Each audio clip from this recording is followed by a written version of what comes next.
Chapter 931. On the second day of the first lunar month, at the border between Liang and Ling provinces, at the intersection of two post-house roads, a group of carriages with escort flags mounted on them turned into the spacious north-south post-house road, following behind the two carriages. Escorting an escort was dangerous and unpredictable. As long as there was a relatively safe official road, one would have to ride at full speed to make up for the time spent on careful escorting on mountain roads and rivers. This group of carriages carrying the banner of the Golden Gate Escort Agency was quite ostentatious. There were more than 30 burly men, most of whom were young and strong. When the escort team passed by the two carriages in front of them, one of the carriages suddenly lifted the curtain. A gray-haired head poked out and smiled at one of the escorts. "Hero, do you still remember me? Last time, when we were entering autumn, we drank green ant wine together at the roadside wine shop." After the escort recovered from his shock, he slowed down his horse and approached the carriage. His face full of joy, he nodded and said loudly, "I remember, how could I not? Young master's handwriting is good, and your father is also very loyal. He treated us brothers to 2 large jars of green ant wine and 5 caddies of beef. Why, are you also heading to Ling province?" Su Fingyan smiled and said, "Isn't that so? Now that I'm making a living in the capital of Ling province, I have to run over there after spending the new year at home. It's a life of hard work. If I remember correctly, there's a shop a few li ahead. The wine and meat are authentic and the price is fair. If it's on the way and won't affect your escort work, let's eat together. It'll be more lively. It's still my treat." The escort who came from Liaodong to Bailiang to make a living was immediately put in a difficult position. Back then, the 3 of them were forced into a corner by that mad dog with the surname Yuan. Out of more than 100 people in the sect, only the 3 of them were left. That mad dog also had an old father-in-law who was said to be extremely powerful in the Liang imperial court. After thinking about it, they felt that only Bailiang could not control them. But now, even though they relied on their martial arts skills and finally had a stable job, they were still living under someone else's roof. He was just a new escort and had to look at the old escort's face. For a moment he was in a dilemma. Fortunately, the old escort, who was rather dignified in the Golden Gate Escort Agency, had sharp eyes. After carefully sizing up the 2 carriages for a moment, he laughed loudly and said, "Since this young master is an old acquaintance of our brother Do, then he can be considered a friend of our Golden Gate Escort Agency. I know the shop in front. It's the next stop for our escort agency. Later on, we won't dare to let young master spend money. We'll pay for the wine. No matter how poor the Golden Gate Escort Agency is, we still have to pay for it." Su Fingyan did not refuse. Without him saying anything, the coachman, Su Yambing, had already whipped the horse to move faster. This detail made the old escort inwardly click his tongue in wonder. He did not expect that not only did this young master, who should be from an extraordinary family, look so friendly, but even his retainer was a sensible person. The 2 groups of people arrived at the familiar shop that was very clean for the escort agency. The shopkeeper had long been familiar with the eating habits of these returning customers, so he did not need to say much. He instructed the shop staff to quickly serve the dishes and wine. There was more meat than rice than wine. It was an ironclad rule that escorts were not allowed to drink alcohol. Usually, only 1 or 2 highly respected veterans in the escort agency who were fond of wine were allowed to have a few sips. Su Yambing and Hong Shuan were straightforward and did not sit at the table. Huyen Guanin was also not hungry. In addition, the woman in the same carriage had alighted, so she was even more reluctant to leave the warm carriage. Thus, the main table with wine was occupied by Su Fingyan, Su Beiji, and Pei Nanwei. She sat side by side with Su Fingyan. There was also the old escort leader, Bao Fengshou, as well as Do Liang, a native of Liaodong, who should not have been qualified to sit at this table. Pei Nanwei was draped in an expensive white fox fur coat and a fox fur hat. Originally, such attire would have made a woman with slightly darker skin appear as black as charcoal. However, her attire made her look even more beautiful than snow. The old escort leader, who had traveled extensively for most of his life, still had to expend a lot of effort to retract his gaze. He thought to himself, "I've never seen such a beautiful woman in my life. This meal was well worth it." the young waiter in charge of serving the dishes, and wine almost knocked the wine jar to the ground.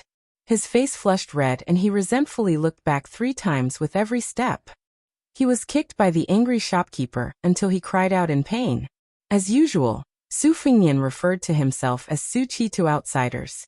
After a brief conversation with Dou Liang and Bao Fengshou, he roughly knew about Dou Liang's situation and the scale of the Golden Gate escort agency. Dou Liang's personality was straightforward, but he was thin-skinned. He did not exchange pleasantries with this young Master Su. When Bao Fengshou met him for the first time, he was very familiar with building up their relationship. He kept saying that when they arrived at the Golden Gate escort agency in Lingzhou's capital, he had to personally pay a New Year's visit to young Master Su's residence.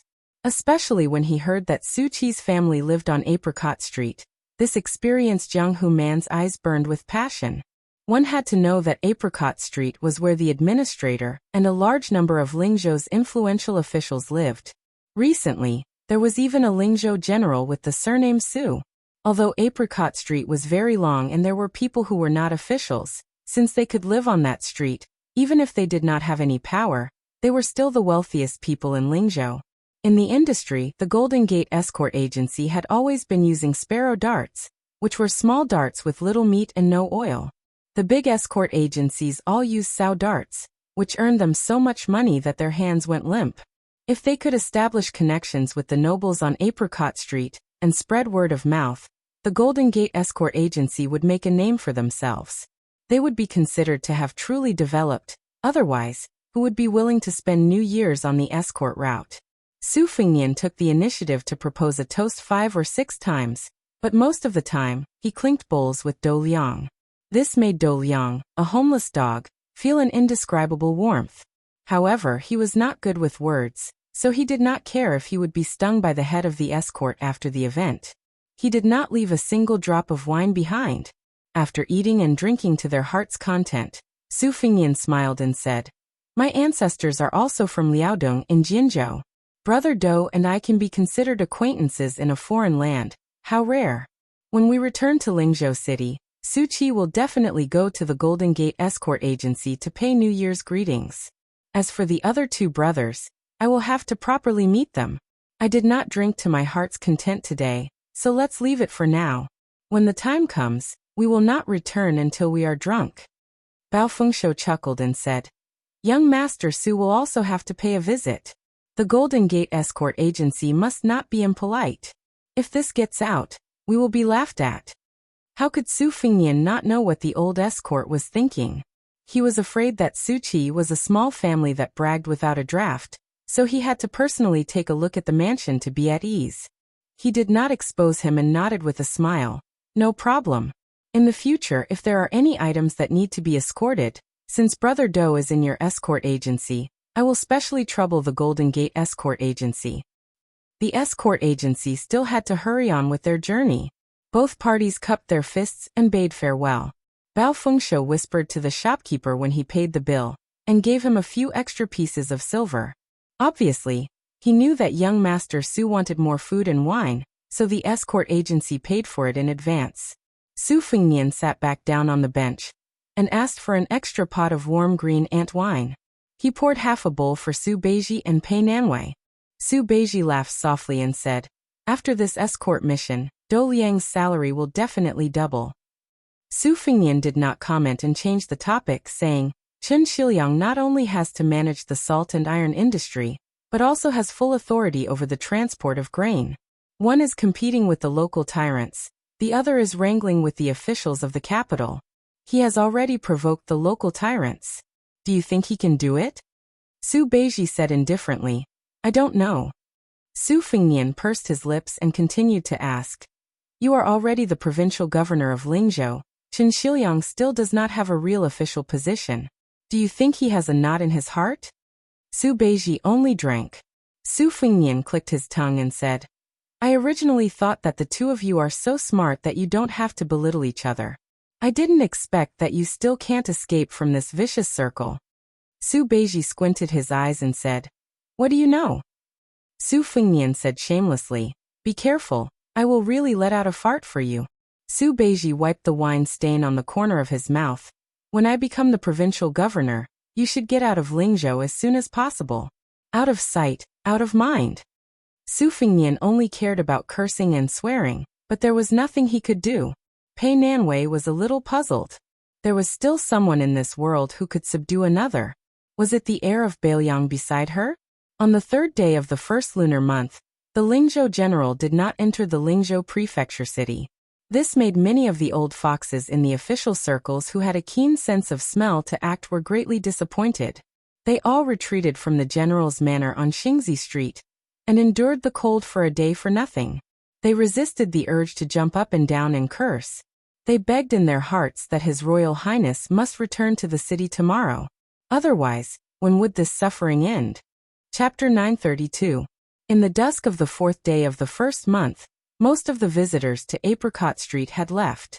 Only a few officials and nobles who lived on the street remained. When they saw the two carriages slowly approach, they almost burst into tears.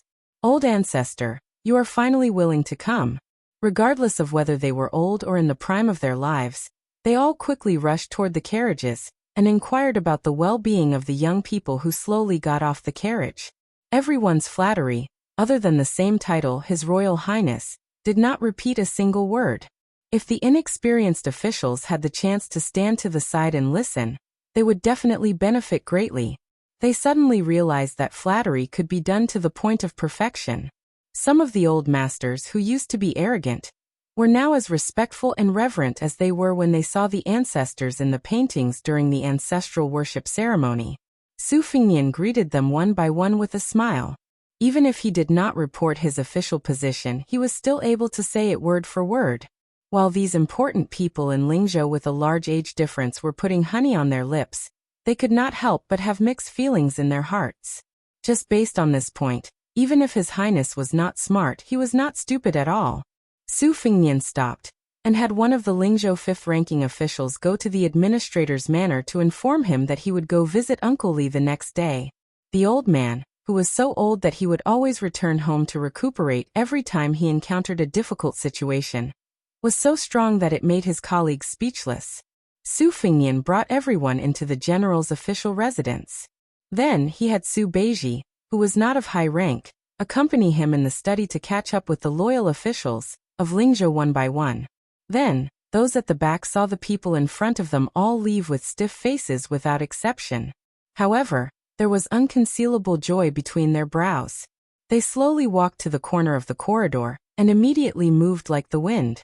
They were most likely going home to report the good news. Most of the guests entered the manor nervously and went out in high spirits to return home. Su Beiji, who His Royal Highness had placed on the table to support him, did not have any joy on his face. He stood at the window and looked at the administrator's manor with a serious expression. Su Fengnian sat behind the desk with one hand supporting his cheek, and the other rolling the copper coin between his fingers. Su Beiji said, "Relax." Su Fengnian thought for a while. "All right, accompany me to the Golden Gate Escort Agency to drink. Since the wine in Lingzhou doesn't have any worldly and bloody smell, do you want to drink more?" Su Beiji, who had only gotten drunk once in Beimang, nodded. Su Fengnian and Su Beiji got into the carriage. Su Yambing drove the carriage to the Golden Gate Escort Agency on the other side of the city. Earlier, when they crossed the threshold of the side door, Su Fengnian paused for a moment and raised his head to glance at the gray sky. After a while, he could no longer see the peak of the mountain that only appeared when the weather was clear. When they arrived at the entrance of the Golden Gate Escort Agency, Su Fengnian introduced himself as Su Qi from Apricot Street and said that he knew the old escort leader Bao Fengshou and the new escort leader Do Liang. The eyes of the young man guarding the door lit up. Hearing the words Apricot Street was enough. It was even more useful than mentioning Bao Fengshou. His impatience was swept away and he subconsciously bowed. However, when he saw the warm and smiling face of the young master, he immediately straightened his back.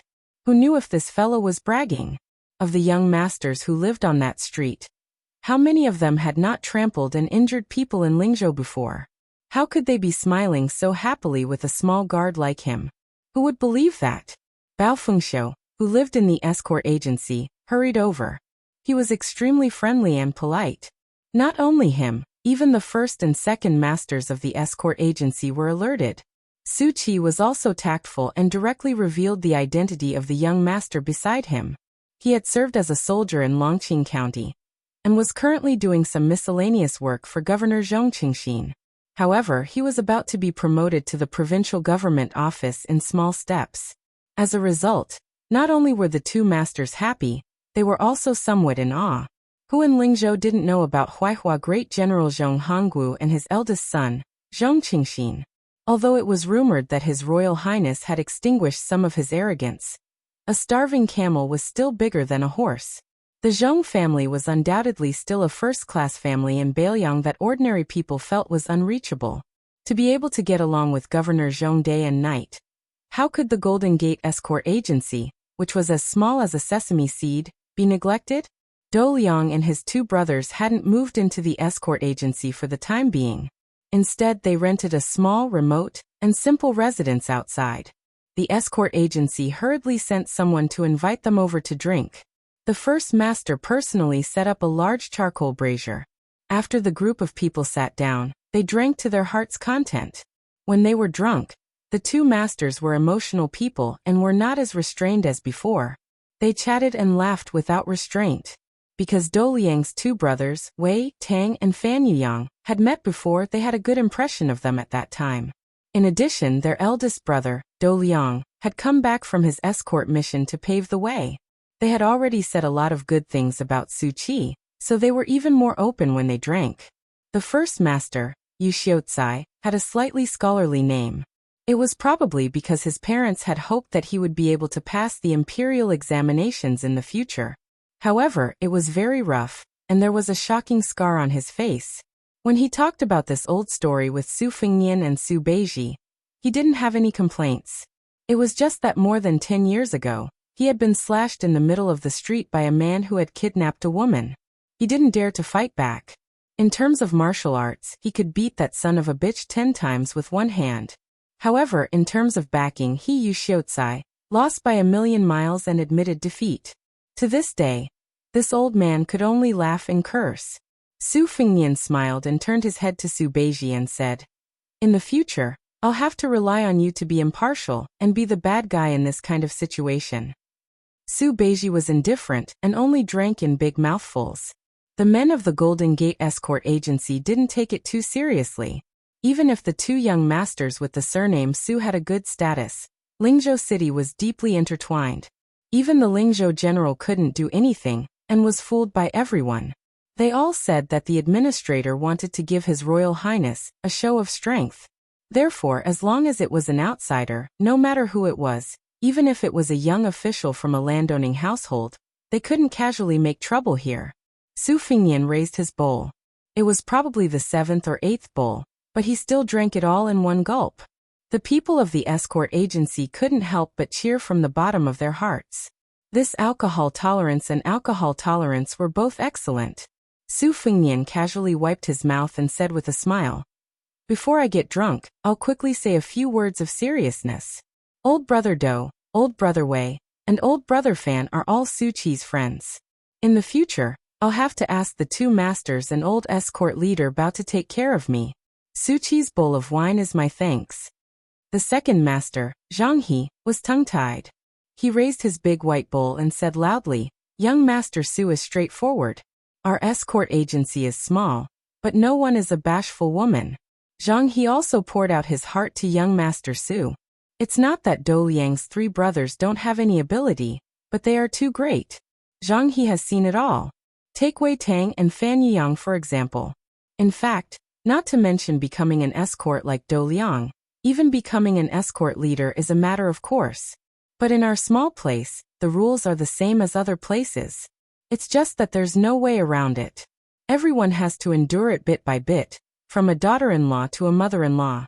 Otherwise, other people won't be convinced, and will have resentment in their hearts. Zhang He, don't dare to say anything like I'll let my 3 brothers become escort leaders tomorrow. I can only apologize to Dou Liang's 3 brothers. First Master, shall we all drink this bowl of wine in our hands? Yu Xiaocai raised his bowl and laughed. Everyone is a good man. Let's drink and leave. Cheers. In the end, Su Beiji was also a drunken mess. He was already leaning on Su Fengnian's shoulder. The rough men of the Golden Gate escort agency were all over the place. Yu Xiaocai hugged the wine jug and mumbled in his drunken stupor. He was vaguely talking about how he hadn't been able to kill a few northern barbarians in his life. The #1 steward of the general's estate, Sun Fulu, appeared at the door, sweating profusely. Before he left, His Royal Highness had told him to come to this small escort agency. Su Fengnian, the only one still sober, had no choice but to carry the unconscious Su Beiji on his back and bid farewell to the escorts who were cleaning up the mess with a smile. After walking out of the door, Sun Fulu said in a low voice, "Young master, for some reason, the administrator kidnapped a man and brought him to the estate in the middle of the night. What kind of trouble is this?" Su Fengnian made a sound of acknowledgement. The extremely drunk Su Beiji was blindly tossing and turning. He slapped His Royal Highness's head with one hand and casually smeared His Royal Highness's face with the other. Sun Fulu was so shocked by this scene that the corner of his mouth twitched. This Su Beiji, who had wandered from Beimeng to our Bailiang, if he couldn't become the administrator of Bailiang in the future, he Sun Fulu would directly change his name to Sun Tzu. Su Fengnian slowly walked towards the carriage with Su Jizi on his back. It was difficult to walk. Chapter 933. Li Gongda was placed in the corridor outside the study by Sun Fulu. Su Hun was tied up and heavily injured. His clothes were stained with blood. Beside him was one of Li Gongda's trusted retainers who stared at Su Hun. This person was a true master, and his cultivation was naturally not bad. He was as famous as the Liantong gang leader in the Lingzhou Jianghu. However, one enjoyed wealth in the administrator's manner, while the other had his entire family wiped out in one night. One could see that being a guard dog was much more comfortable than being a stray dog with no one to rely on. Li Gongda looked calm. He closed his eyes and focused. His two fists in his sleeves loosened and clenched. At the end of the corridor was Hong Shuwen, who was from the White Horse Righteous faction. He was like a poisonous snake waiting for an opportunity to strike. When Hong Shuwen stood up, Li Gongda suddenly opened his eyes. When he saw His Royal Highness carrying Su Beiji back, the scene was too different from what he had imagined. He was stunned. Li Gongda was someone who had been through a lot in the officialdom. He immediately calmed himself down and let his retainer leave first. This time, the old man didn't act like an elder. He solemnly shook his sleeves and knelt on the ground. He said in a deep voice, "Li Gongda came to apologize to His Royal Highness. I hope your Highness can save Li Hanlin on account of our 20 years of friendship." Li Gongda couldn't see Su Fengnian's expression. His Royal Highness probably handed the drunk Su Beiji to Hong Shuwen, and then quickly walked over. He held the administrator's arms and tried to help him up. However, Li Gongda tried his best to kneel down. He heard His Royal Highness ask anxiously, "Uncle Li, why are you doing this? How can Fengnian bear the responsibility?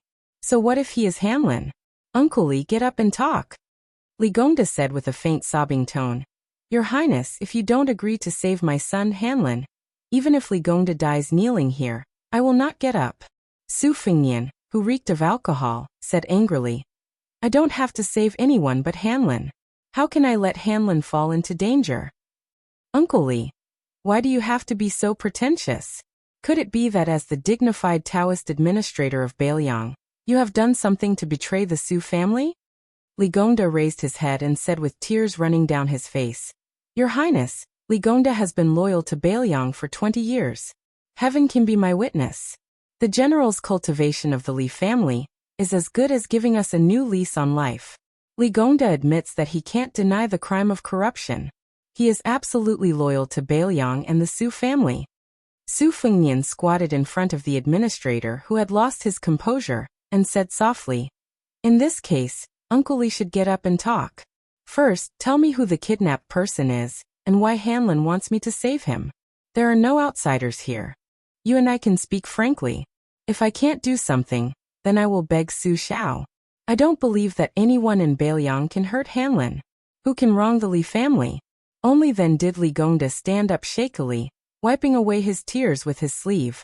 He pointed at Su Hun and said sternly, "This person's surname is Su and his given name is Su Hun. He is the trusted aide of that gold weaver Li Shifeng. and is also a secret agent of the Liang imperial court. A few years ago, he took his family out for a spring walk. Li Shifeng, that sly old fox, actually pretended to meet me and purposely mentioned that this person was a descendant of his distant relative. Tonight, this Su Han actually snuck into the mansion and delivered a secret letter personally written by that green-eyed man, saying that as long as I, Li Gongda, am willing to betray Northern Liang, my position in the imperial court would only be higher than that old bastard Yan Jieshi. Furthermore, Zhao Go had already arranged for the Li family's escape route, so how could Li Gongda be so ungrateful? I immediately apprehended this thief, but my poor son Hanlin has already been transferred to the Northern Mang Southern Dynasty by a military order, and is now being forcefully escorted eastwards along the northern border. I'm afraid that it won't be long before he enters the capital from Ji province. Your Highness, although Li Gongda has no intention of betraying Northern Liang, since he was targeted by Li Shifeng and Su Han, these treacherous villains, it must be because Li Gongda, as the administrator, is not a proper one. No matter how Your Highness and the great general deal with Li Gongda will not complain at all. However, Your Highness knows Hanlin's character very well. Su Fengnian let out a sigh as he replied with a smile.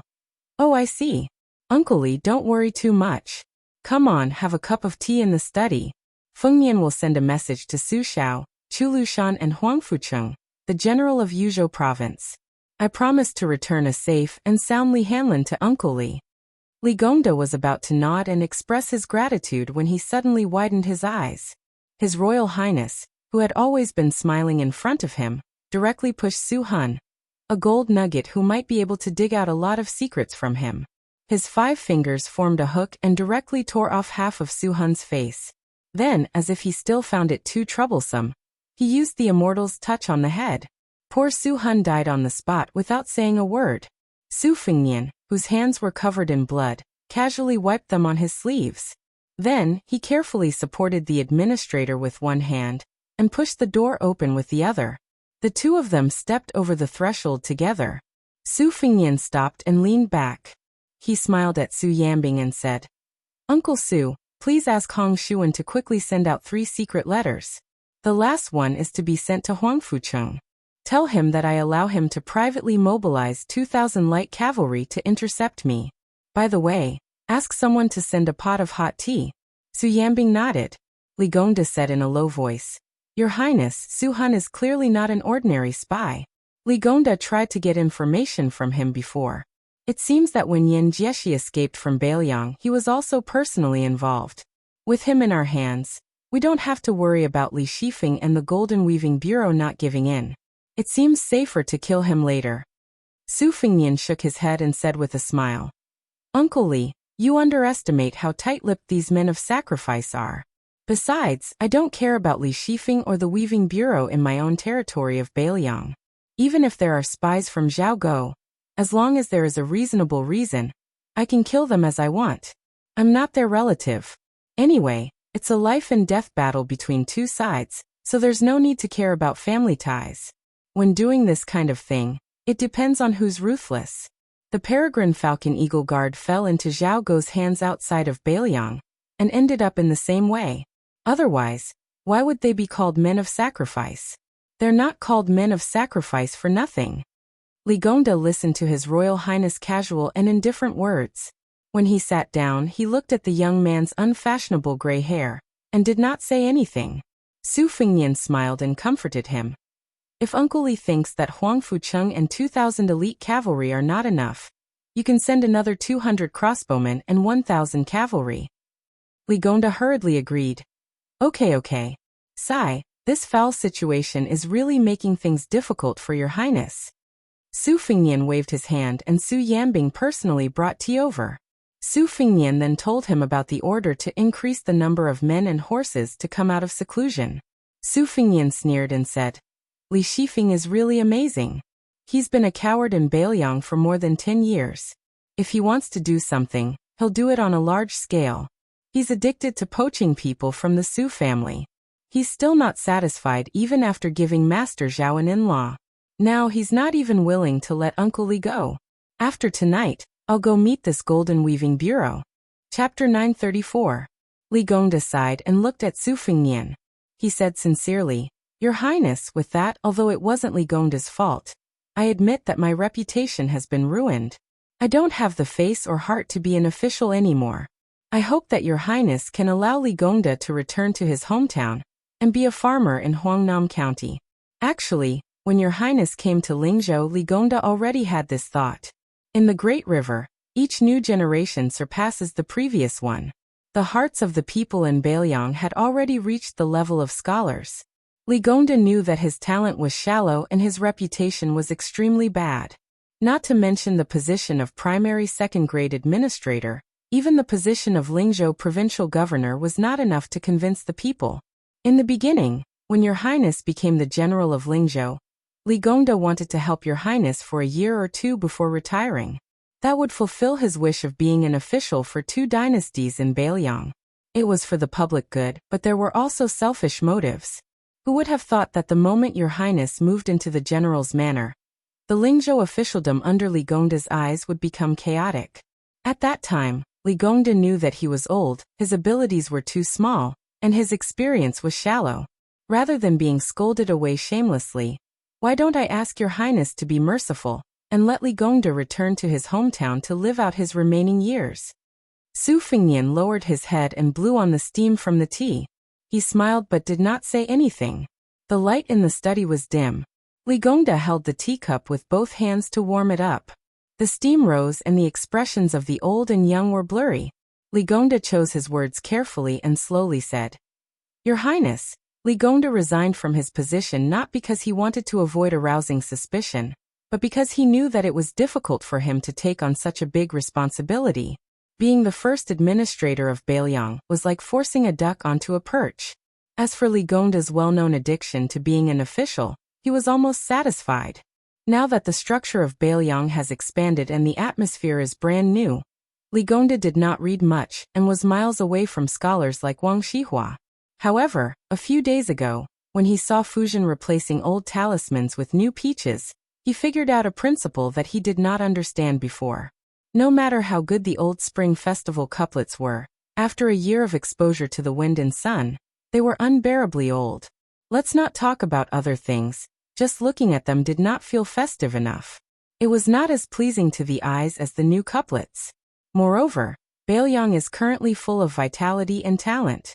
Your Highness has the intention to reform the Bailiang officialdom. In the end, the study of officialdom is nothing more than the essence of the 3 words moving one's position. Therefore, as long as Ligonda leaves, it is possible that everyone in the Bailiang officialdom will be promoted by a rank. At the very least, the scholars that Your Highness has chosen can all be moved up a rank. Su Fengnian interrupted. Let's not talk about this first. Uncle Li is still young. It is too early to talk about retiring from his position and living leisurely in the forest. Ligonda wanted to say something but stopped. Su Fengnian could not help laughing and said mischievously, I guess that Zhang Julu will at least give Uncle Li the title of minister and grand secretary to the imperial court. Otherwise he will be too petty. Ligonda smiled and said, Ligonda has not opened the secret letter, so I don't know the contents. Then the administrator placed the secret letter in his bosom on the table. Su Fengnian casually glanced at it, and heard Ligonda laugh heartily for the first time that night. If it were up to Ligonda, he would look down on a minister with the same rank as the administrator and a grand secretary who can't make money out of thin air. It would be more appropriate to let Tantanon give up the position of Huanwen to Ligonda. Of course, if the grand secretary is willing to give up the position, Ligonda won't mind kindly accepting it. If that is the case, Ligonda can go back on his word once. Your Highness, please don't stop Ligonda. Su Fengnian drank a mouthful of tea and laughed out loud. If the son of the Zhao family has such courage, I really won't stop Uncle Li. It would be nice if the news of an official trained by Bailiang became the grand secretary of the imperial court in the end. In the future, wouldn't countless scholars flood into Bailiang to become officials? Because Bailiang is a prosperous land, I would be happy to see them all work hard in Bailiang for 20 to 30 years and accumulate enough hard work. Then, they would run to the imperial court to politely accept them for their retirement. They would comfortably enjoy a high position for a decade or so. After they die, they would all be bestowed posthumous titles by the emperor. How good would that be? The Su family of Bailiang would benefit, and the Zhao family of the imperial court would gain fame. Everyone would be happy. Li Gongda smiled knowingly. Su Fingnian withdrew his smile and said, Uncle Li, you can continue to be the administrator with peace of mind. As for Hanlin, I promised to send you back to Lingzhou unscathed. Li Gongda still wanted to say something, but Su Fingnian closed the cup lid and placed it on the table. His expression was one that did not allow rejection. He said, Uncle Li, then it's settled. We'll talk about everything when Hanlin comes back. Li Gongda could only stand up and say goodbye. He silently left the study. Su Fingnian walked him to the door of the study. He sat back in his chair and closed his eyes. If this secret matter spread out, it would be enough to shake the entire court. He had planned the entire situation single-handedly. Su Weisheng and Wu Tongyan were in charge of every detail. The golden silk weaver Li Shifeng had made a deal with Bailiang. His children and grandchildren were kept in the capital as hostages. If he wanted to leave Bailiang alive and not arouse the suspicion of the imperial court, or more accurately, the emperor, he had to come up with a flawless plan. Thus, it was true that Li Shifeng was a loyal and responsible spy. It was also true that Zhang Julu wrote the 2 letters that Li Shifeng got from the imperial court. It was also true that Li Hanlin was sent to the southern court of Beimang. True and false, it was tangled and complicated. During this period of time, the interests intertwined. Everyone's actions, big and small, were enough to dazzle one's eyes. Bailiang could not afford to make a single mistake. Liang could afford to lose, but Bailiang could not afford to lose. If they won, the golden silk weaver would go from an organization of the imperial court to Bailiang's private property. Large amounts of spies hiding in Bailiang and around Bailiang would be tracked down. Many of the Liang spies who had infiltrated the military at the border would also be uprooted.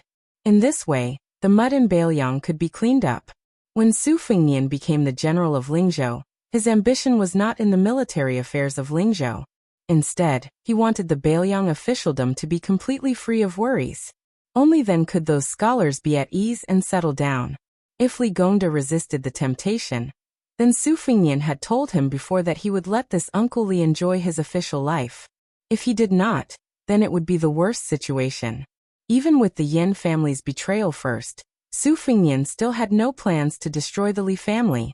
He would only nominally let Li Gongda resign and return home with the excuse that he was unwell and peacefully be a rich man in Huangnam County.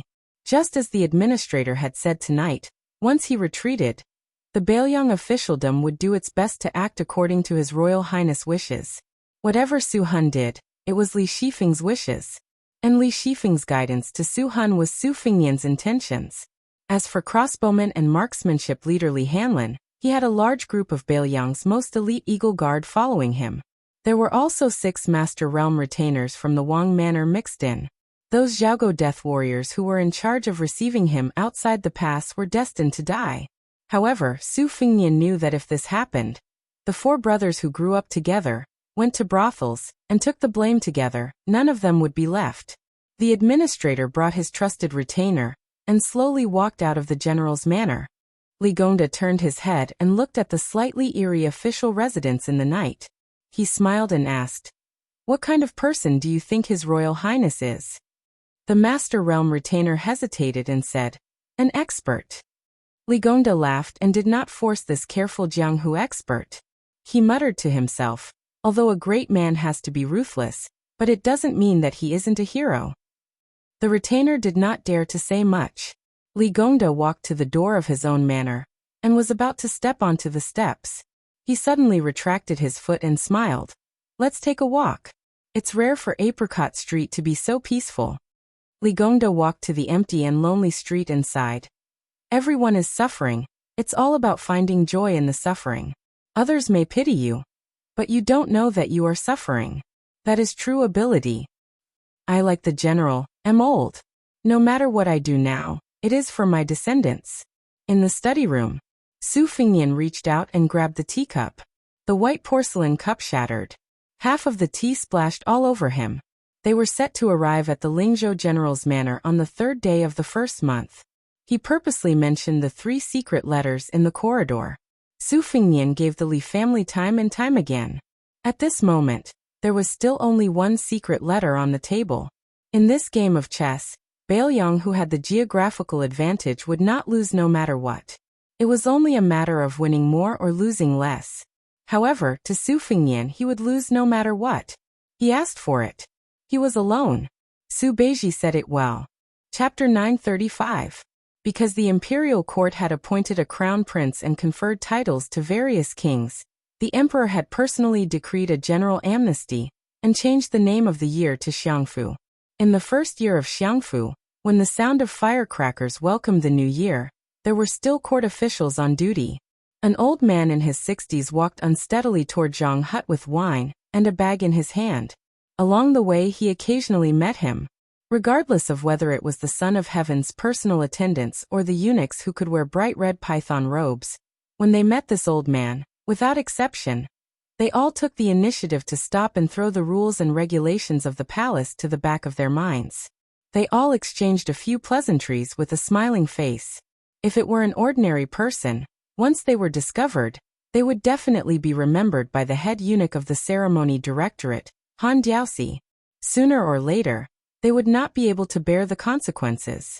However, now that the ceremony directorate had changed its head, celebrating the beginning of spring, and the target was Tantanon, who was liked by everyone in the imperial court, both inside and outside the palace, there was no need to be afraid of being used against them.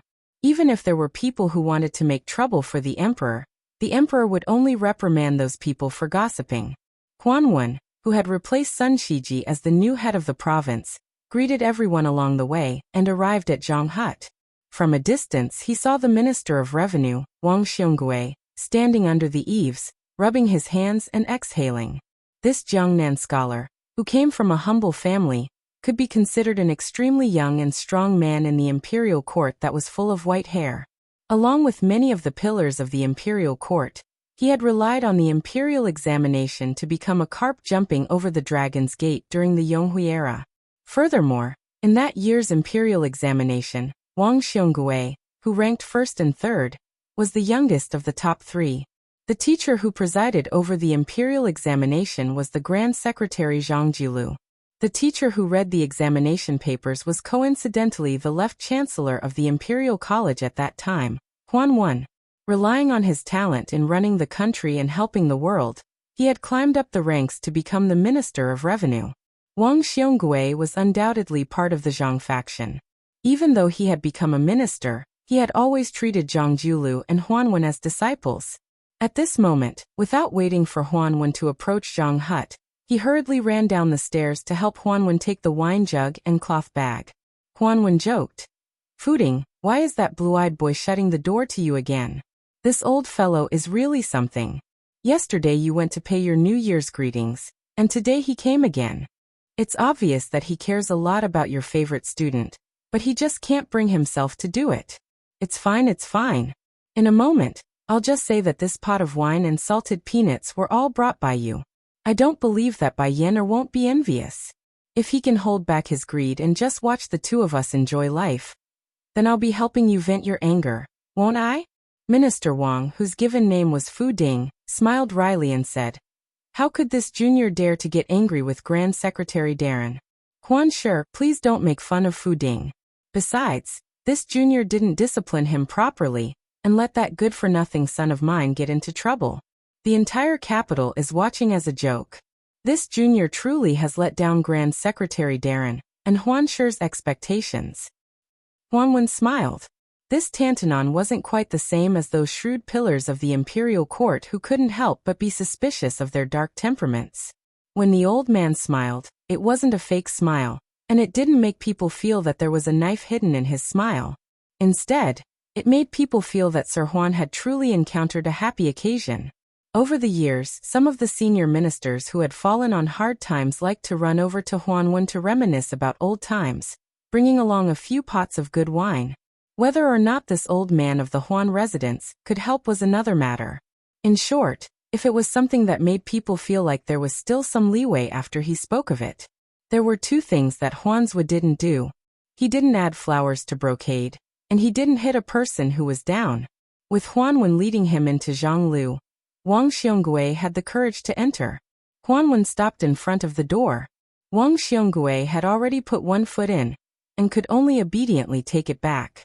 He heard the old man say softly, "Your youngest son is called Yuan Ran, right? Even an old man like me who doesn't leave the house has heard of his great name. It can't be said that he has done a basket of bad things, but at least half a basket of bad things. Last autumn, he had a dispute with the heir of Bailiang at the Jiujiu embassy. He was praised to the heavens by his accomplices, saying that he was the #1 silk pants in the capital, and that he was the only one who dared to go against the heir. This originally wasn't much. Whether it was me or Bai Yan, we were all hot-blooded when we were young. Who didn't have a bit of vanity? It's just that your child is too bold now." He actually went to the Ministry of Personnel to bully Zhao Yuling's daughter.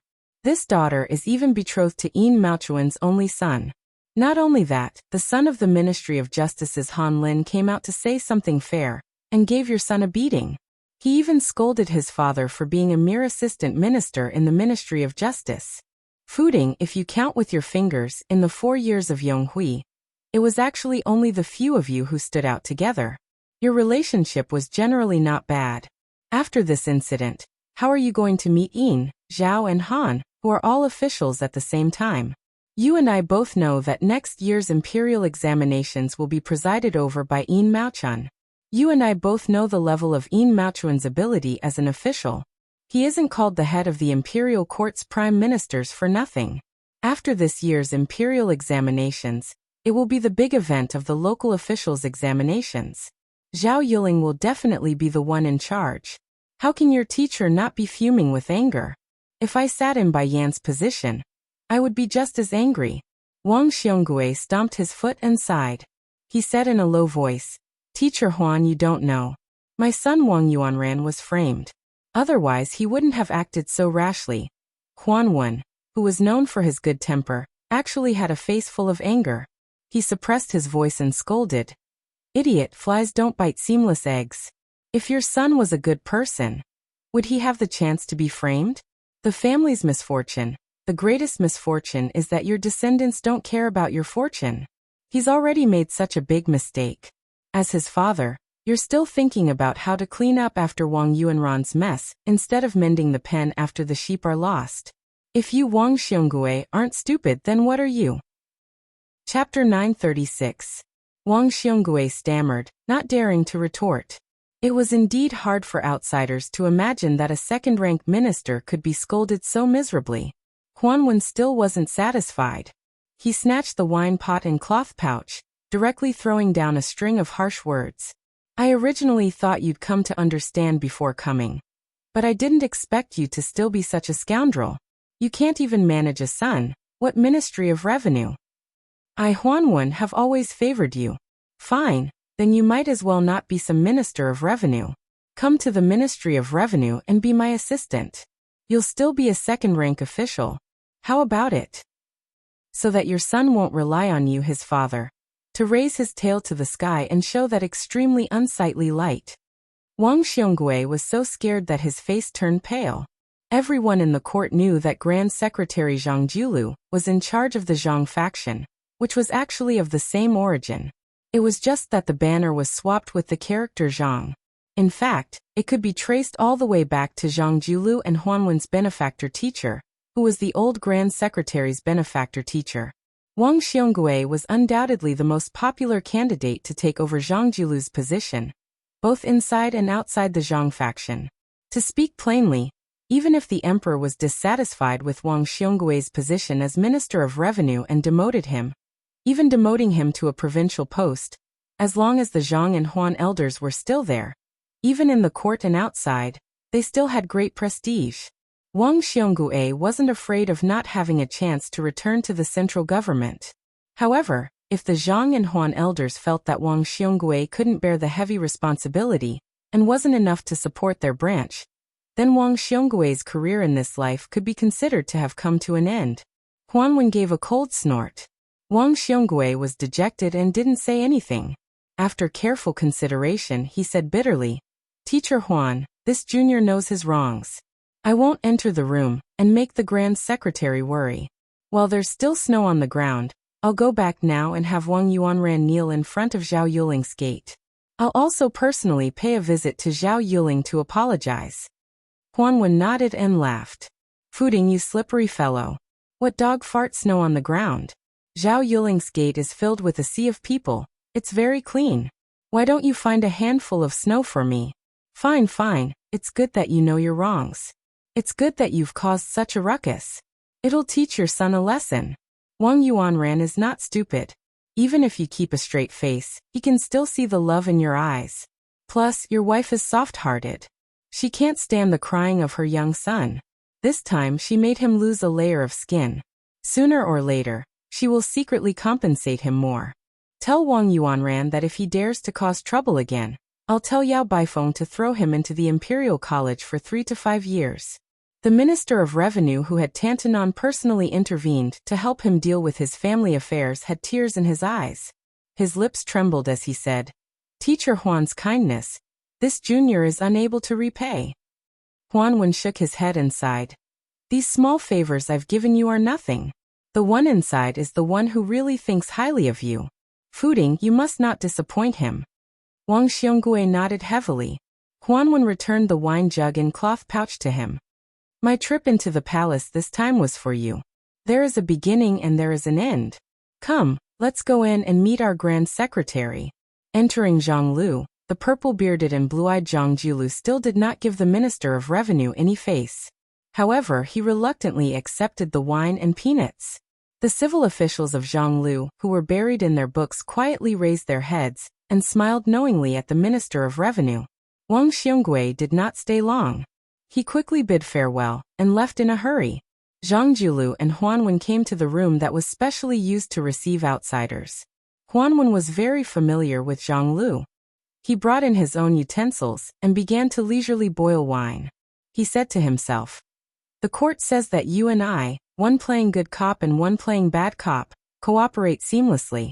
I didn't think so before, but now I can only pinch my nose and admit it. Tell me, Fuding is such an ambitious, capable, and intelligent official. He has already reached the high position of Minister of Revenue. The Ministry of Revenue is well organized, so why can't he manage his own residence well? Zhang Julu calmly said.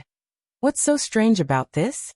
Most people become officials to seek the good fortune of their descendants. Besides, don't look at how Wang Yuanran suddenly became a street rat in the capital. In fact, in front of his father, he is very clever and clever. The sons of officials are mostly like this. It's not that they are stupid, but that they are too smart. They have long been influenced by the ways of the officialdom to flatter and bully those below. I dare say that this is the first time Wang Xiongui knows that his youngest son is so muddle-headed. This is also why every year there are many officials who do not fall at the hands of their political opponents, but fall at the hands of their own children and grandchildren.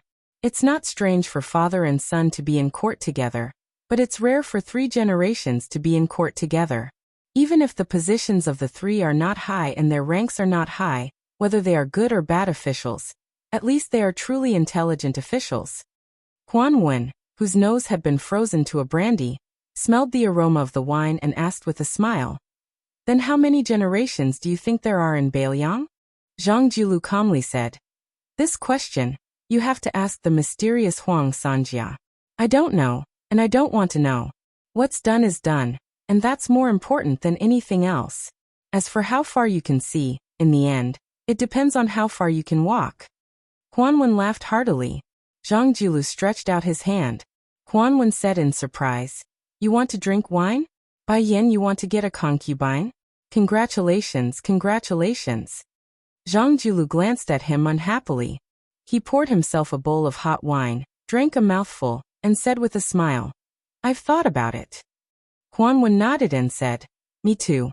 As soon as the 2 letters were sent, I felt some regret. It seems that you and I have both been tricked. That kid, the younger generation, will surpass us in time. Borrowing our hands, he began to deal with Bailiang.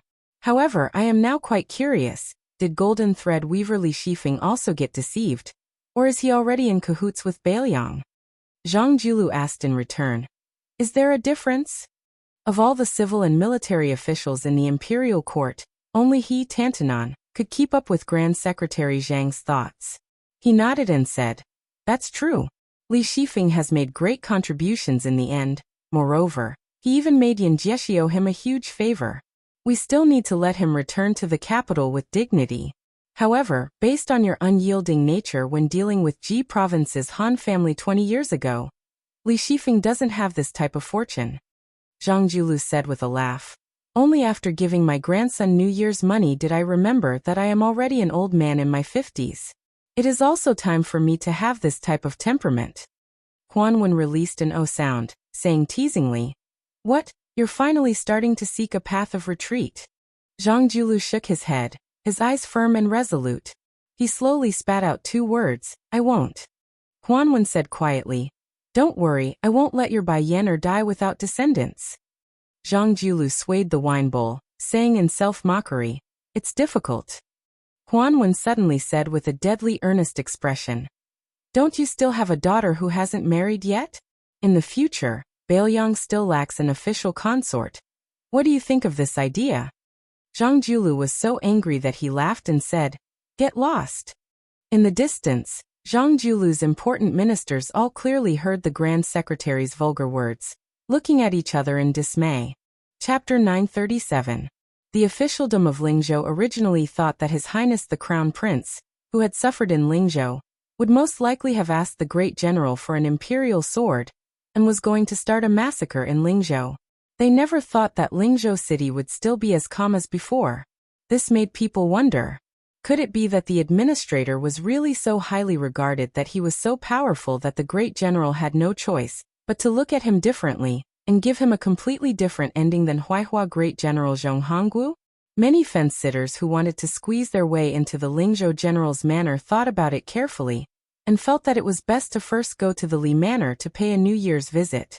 Adding on the fact that the housekeeper of the general's manor, Sun Fulu, was famous for being unreasonable, he spread the word that the manor would not be welcoming visitors, so there were not many officials who went there to look for trouble. However, at noon on the 6th day of the first month, when Huangnam County Governor Song Yen moved his family into Lingzhou City, he did not stay in the administrator's manor of his teacher, Li Gongda. Instead, he moved into the general's manor. This made many people confused. However, when His Royal Highness moved into the official residence, he did not show his face because he dragged Su Beiji to the west of the city to drink. The coachman was changed from Su Yanbing to Han Laoshan, who was from the same sect, and was also the deputy general of Lingzhou. Other than the pair of persimmons and oranges, there was also Pei Nanwei, who had taken off her snow-swept fox fur coat and changed into plain clothes. However, she still kept her loose mink hat. Then there was Wang Wolfting and his close friend from the same hometown, Sun Yin. There was also Wang Yunshu, who just so happened to come over to familiarize himself with them. Among the 5 young masters of similar ages, other than Sun Yin, who looked ordinary and old-fashioned, the 4 of them were rather eye-catching when gathered together. Luckily, they were drinking at the bottom of the city, so they were not recognized by the sharp-eyed people. When they were drinking, Wang Yunshu and Wang Wolfting were both figures of the 4 kings of Huangnan, and knew each other very well. Moreover, the 2 of them were also one of the 4 tyrants of Lingzhou back in the day, so they did not seem to be unfamiliar with each other. Only Sun Yin, who was temporarily working as a shabby private tutor in the Wang family of Zijin, did not seem to fit in. Even though Su Beiji took the initiative to talk to him a few times, Sun Yin could only be considered to be able to respond appropriately. However, he was never able to take advantage of the opportunity to expand the topic. It was as if he was born to not be the center of attention at the same table. Su Fengnian naturally compared Sun Yin to Chen Shiliang, who had a similar background, and was somewhat disappointed. Whether it was in front of him or Su Shao, Chen Shiliang had never shown the slightest bit of stage fright. Su Fengnian was now in urgent need of scholars that could be used immediately. People like Su Beiji could be casually tossed into any county, and he would be able to flourish on his own. There was no need for him to worry about him at all. If not for this, Su Fengnian was not a deity. How would he be able to take care of everything? Wang Wolfting, who had good observation skills, had secretly stepped on Sun Yin's feet a few times under the table. The stubborn Sun Yin was still as stubborn as before. The aroma of the big pot of dog stew on the table filled the air. They had also drunk more than 10 caddies of green ant wine. It was about time to pay the bill and leave, Wang Wolfting lamented in his heart. This clan head of the Wang clan of Purple Gold knew very well how the first impression was. It was incomparably important. There were so many so-called talented people in the world who did not get the chance to meet them. In fact, most of them were idiots who did not know how to find the right opportunity to recommend themselves. It was not as if a man had talent. It was not as obvious as a woman who was pregnant at first glance. It was no wonder that others could not tell the difference between good and bad. However, the problem was that Wang Wolfting was more certain than anyone else that Sun Yin was not a pedantic scholar who only knew how to read books.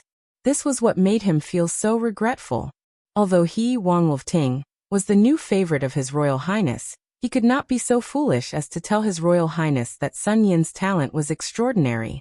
It was His Royal Highness who could not recognize a fine steed, not His Royal Highness. If Wang Wolfting was really so impetuous, he would not be able to sit firmly on the seat of the clan head of the Wang clan of Purple Gold. The seat was also stained with the blood of many of his clansmen. Don't judge Wang Wolfting by his scholarly and elegant demeanor. With one hand, he lured the bandits into having evil thoughts at the sight of wealth. With the other, he used a large sum of money to hire the authorities to suppress the bandits. Without any hesitation, he killed nearly half of his uncle's family of more than 40 people, leaving only a few old, young, women and children behind. Not a single one of the 18 bandits was left alive. The two groups of people parted ways. Wang Wolfting left with Sun Yin, while Wang Yunshu led his horse and rode together for a distance. Then he said that he did not lack friends in the capital, and that he had to go to the brothel to fool around. Then he spurred his horse and left. Ever since Wang Wolfting became the clan head, the two young masters who were originally on good terms with each other gradually drifted apart. On the other side of the road, Su Fengnian bought a stick of sugar-coated haws and bit into it. Su Beiji was silent for a long time. In the end he could not help but ask, "You really don't plan on using Sun Yin, who has the potential to become the second Yao Baifeng of Bailiang?" Su Fengnian, who was busy dealing with the sugar-coated haws, said vaguely, "Even if I want to use him, it would be a headache to put him in an official position. With his personality, regardless of whether he is a scholar or not, once he reaches the county, if I just leave him alone, this fellow will be beaten up by the old foxes until he dies of depression. If I have to take out a very large official's hat for him to wear, to be honest, I really am not willing to do so. That's because giving it to anyone would be more useful than giving it to Sun Yin. At the very least, it would be more effective than giving it to Sun Yin. It's just that letting him be kidnapped by Yao Baifeng to go to the Imperial College in the capital is also inappropriate. The Imperial Court is blessed with a unique environment and skilled craftsmen to carefully polish this piece of unpolished jade. If in the future Sun Yin becomes a powerful official in the Imperial Court, and Bailiang has another Zhang Julu as an enemy, I would regret it so much that my intestines would turn green with regret. But to put him under house arrest in Bailiang for the rest of his life, regardless of sentiment or reason, is not kind. Yao Baifeng said that he is a scholar who has won 3 yuans in a row. In the end, if he ends up in my hands, it will be a waste of his life. If word gets out, it won't be good." Su Beiji smiled and said, "You think that Sun Yin is a chicken rib, tasteless to eat but a pity to throw away?" Su Fengnian nodded his head. Unexpectedly, Su Beiji shook his head and said, "Not necessarily." Su Fengnian handed half a stick of sugar-coated haws to Pei Nanwei, who was sitting quietly.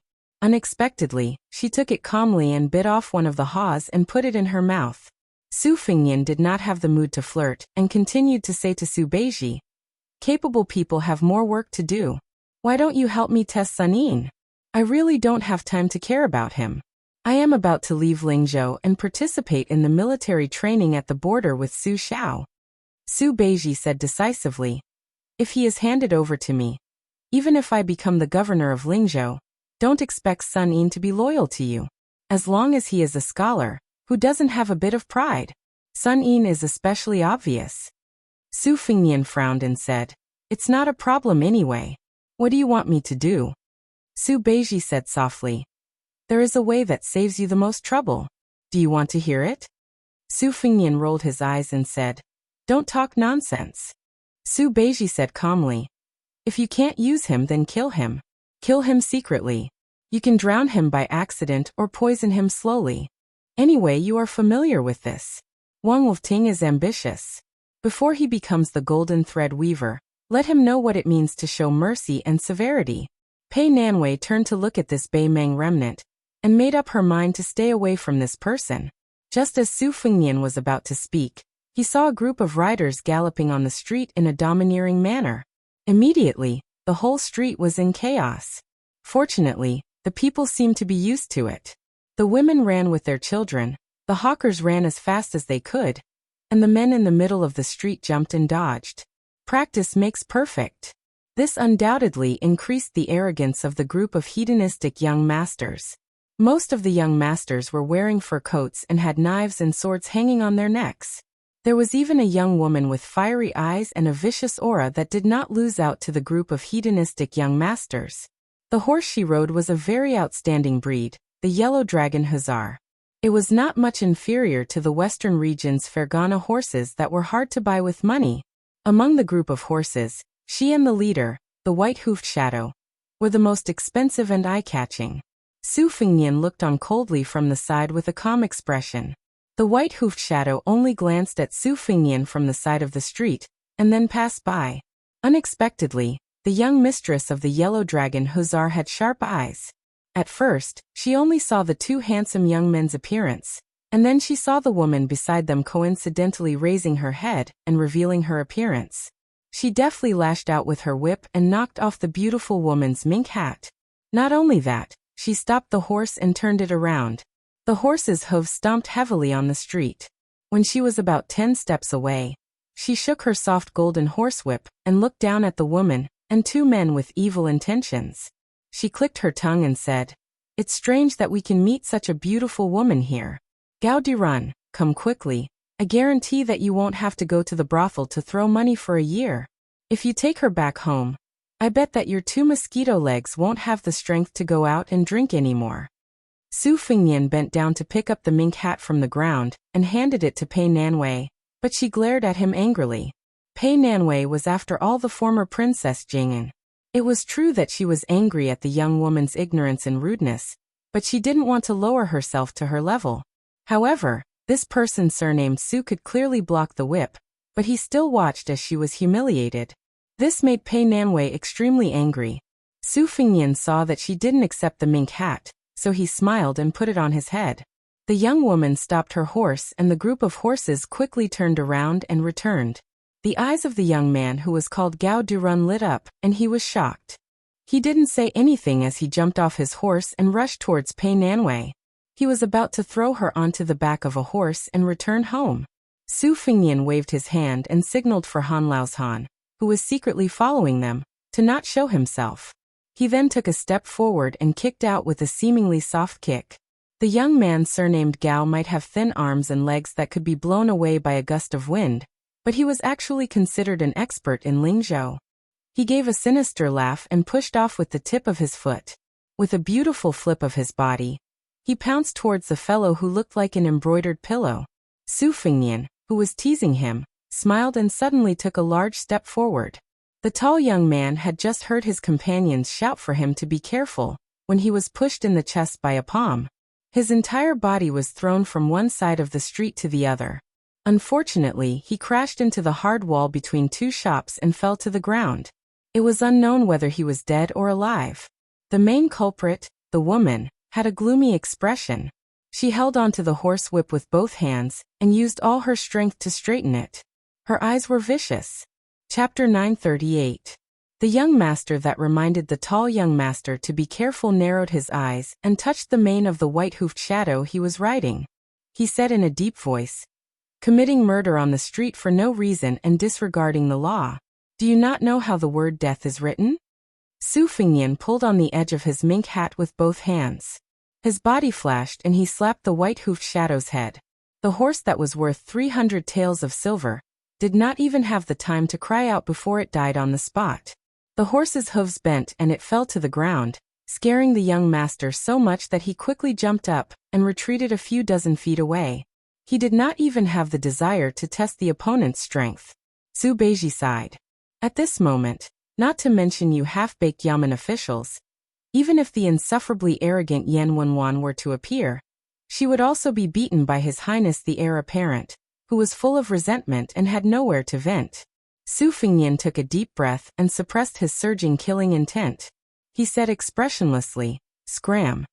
The noble woman riding the yellow dragon Hazar was so angry that she laughed. "Not bad. You do have some mediocre skills. This is the first time I've heard that Lingzhou has such a courageous Jianghu person. I've learned something new." The young master whose beloved horse had died on the street threw a look at his companion, and the horse galloped away. Su Fengnian glared at the woman on the horse, and then continued forward with Su Beiji. Su Beiji asked with a smile, "Do you feel better?" Su Fengnian said helplessly, "What are you talking about?" Su Beiji no longer behaved atrociously on his wound. She turned around and saw that the other nobles had put away their swords and sabers and slowed down their horses. They followed behind her, unwilling to leave. Their faces were full of ruthlessness and amusement, as if they were ready to watch a big joke. Su Beiji gently shook his head. A group of soldiers in bright armor quickly ran over under the lead of the knight, who reported the news. They had an imposing manner. Su Beiji sneered. These foppish sons of rich families were not stupid. They knew that to deal with those Jianghu masters who were skilled in martial arts, it was effective to borrow the power of the government to kill them. Moreover, there was no need to worry about the consequences. It saved them money and effort, so why not? Su Beiji saw that the owner of the white-hoofed shadow was riding on the same horse as his companion.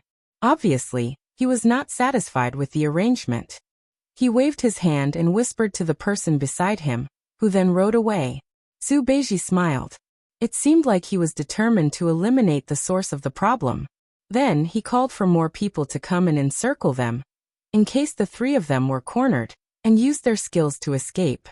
They should be a group of vicious and merciless sons of generals. They should be able to move a large number of local patrolling soldiers. Perhaps the power of patrolling the provincial capital was in the hands of one of their parents. Lingzhou was a good place for generals at the border to enjoy their retirement. There were many miscellaneous generals, military captains, and even more ruffians. Back then, the administrator was powerless to suppress the rebellion of the officials in Lingzhou. Part of the reason was because Surly did not do anything. More importantly, the administrator was a rare pure civil official in Beiliang. Even if he really wanted to discipline the Lingzhou military captains who held real power, he still had to spend a large amount of effort and relationships. The imbalance between civil and military in Beiliang had been going on for a long time. The scholars had died, and the internal and external conflicts had unknowingly increased the complexity of the situation in Beiliang.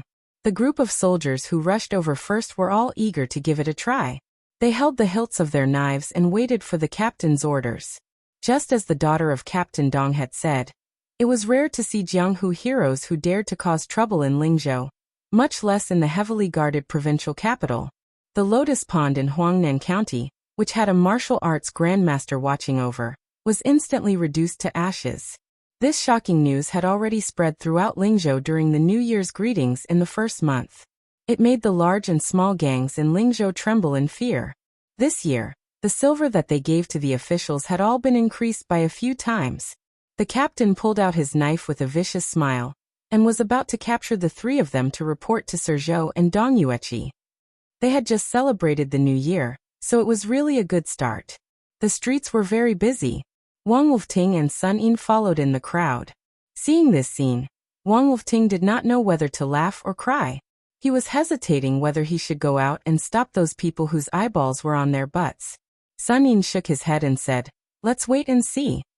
Wang Wolfting said softly, "I told you just now His Highness is not the kind of person who likes to make a fuss. Moreover, the reason why His Highness came out this time was to see you. I'm sorry to get involved in this kind of trouble." Sun Yin pointed at his own head and said calmly, Sun Yin had already finished studying when he was 14. After that, you always asked me what I was doing. I can tell you now. Since ancient times, there have been secret techniques of the emperor that were used to control the officials. However, I have half of the long and short positive and negative sutra that I wrote. It can be used to analyze, counter, and balance the techniques of the emperor. After Master Yao went to the capital, it was not that I did not want to go to the emperor, but I could not. If I went, I would die. Sun Yin is very afraid of death. How could I not see His Royal Highness hiding his strength and biding his time? Since he was able to make the 4 princes of Huangnam County go from being united on the surface to completely breaking up, it proves that His Highness is like what I told you that night. He chose the middle of the road to govern Lingzhou. However, what Sun Yin wanted, even if it was a hereditary position of His Royal Highness, he still could not give it. Sun Yin, rather than selling what you have learned against your will, it is better not to sell it. Wang Wolfting said regretfully. Can't you learn to compromise? Sun Yin sneered. Then what is the difference between you and Administrator Li Gongda? Wang Wolfting hurriedly shut her mouth and obediently watched the commotion in the distance. She was afraid that this fellow beside her would say something disgraceful. Bailiang was poor. Perhaps it was because there were not many broken pots left. Those who were barefooted were never afraid of those who were wearing shoes. Since ancient times, the people were valiant. They were used to fighting. It was only after Su Zhao's arrival that they became more restrained. However, the competitive blood that flowed in their bones did not fade away. At this moment, there was a rare fight between a commoner and an official. Many men were cheering and making a ruckus. However, no one thought that when a man in normal clothes walked out, there was not even a single drop of rain, let alone loud thunder and small raindrops. The arrogant daughter of the Dong family was stunned as if she had been possessed by a ghost. She hurriedly got off her horse and walked in front of the man. The people in the distance could not hear what was said. They could only see the man's cold expression. The daughter of the lieutenant of Yuqi did not become angry out of embarrassment. She still stood there uneasily. Outsiders did not know the situation here, but the friends of the daughter of the Dong family were all scared out of their wits. They all rolled off their horses, as if they were walking on thin ice. The squad leader quickly sheathed his sword, and led the soldiers under him to kneel in front of him. As it turned out, Dong Zhen, the daughter of the second most powerful lieutenant in Lingzhou, Dong Yueqi, recognized this man as the deputy general of Lingzhou with the surname Han. When Deputy General Han was inspecting the military camp before the new year, Dong Zhen just happened to be wandering around nearby. She glanced at him from afar, and felt that this uncle was imposing. Even her father, who could cover the sky with one hand in Lingzhou, was far from being able to compare. She could only accompany him from the side. Afterwards, she heard her father carefully mention that Deputy General Han had entered Lingzhou with His Royal Highness. There was no need to pay attention to His Royal Highness, who had never appeared outside of the general's estate. As long as they did not clash with him head-on, His Royal Highness would have to leave Lingzhou with his tail between his legs sooner or later. However, Deputy General Han could not be provoked. Not only was this person the junior brother of the immortal spear Wang Xiu, whose martial arts were unparalleled, he was also the general's personal retainer. In the future, he would be an official in Lingzhou for a long time. Dong Zhen did not dare to show off in front of this legendary man, who could be said to be invincible. However, from her point of view, she was in the right to cause such a big commotion. Moreover, she did not think that General Han would be so calculative with a girl of the younger generation like her. However, when Dong Zhen saw the young man in the mink hat walk to General Han's side and whisper something, to which General Han could only nod his head, Dong Zhen was instantly scared out of her wits. In such a big Lingzhou city, who could treat Han Lao's Han like this? Was there even a need to guess the identity of that person? Dong Zhen was the first to wake up and kneeled heavily on the ground. When the other hedonistic sons saw this, they were so scared that they peed their pants. They all kneeled down one after another, and did not even dare to breathe loudly. Han Lao's Han said with a stiff tone, "All of you kneel and ask someone to bring the person with the highest authority in your family. I will give you 5 incense sticks worth of time. If no one comes, I will directly twist off your heads." Dong Zhen wanted to cry but had no tears. They all had to kneel obediently, so who was going to ask for help? The young man in the mink hat chuckled and said, "Let this group of soldiers who have worked hard for the people of Lingzhou go and pass on the message. Soldiers, hurry up and ride their horses. There are not many opportunities like this. A single horse is worth more than all of your belongings." At that time, if any one of these people dies, The skin on your body will be peeled off in anger. Not only the armor on your body, you will also lose a layer of your skin. The squad leader gathered his courage and stood up. With him taking the lead, the soldiers under him also stood up hesitantly. Su Fengnian said to the squad leader, "I have counted. You just happen to be one more person. You stay here. The rest of you go and pass on the message. That's right. Tell their elders that those who have been military officers must all wear their armor." Dongjin even had the thought of dying. When she lowered her head, her eyes were filled with fear and resentment. Almost half an incense stick's worth of time had passed. In the distance, on the increasingly crowded street, the crowd only saw the young man in the mink hat who should have a great background. He took off the saber at the waist of the squad leader, and then quietly squatted down with the saber across his knees. Chapter 939. This caused the spectators to be greatly disappointed. In the past few years, they had gotten used to the domineering behavior of the four Lingzhou ruffians. According to common sense, all crows in the world were as black as one another. Shouldn't the winner of the competition of backing and family background be the one to take care of those pitiful fellows who lost? Otherwise, how could they be the playboys of Lingzhou if they were so friendly? Wang Wolfting asked curiously. What is going on? Are you trying to make an example out of the Lingzhou officials and the families of these people to lower their heads? But looking at the current situation, it doesn't look like you're really going to kill them. If you really want to wait until those officials arrive before you kill them, then you can only kill them verbally and it will be hard for them to accept it. Sun Yin said slowly. The worst plan is to kill randomly, killing the playboys and officials to establish our might in the eyes of the people of Lingzhou. In the end, it will make the military officials and officials of Lingzhou and the officials of the Yamen work together against a common enemy. The current situation is like burning our eyebrows. The best plan is to not kill anyone and treat it as doing a favor to those families. At least, they won't look too bad in the future. Both sides will be at peace for the time being, but it won't help with the situation in Lingzhou.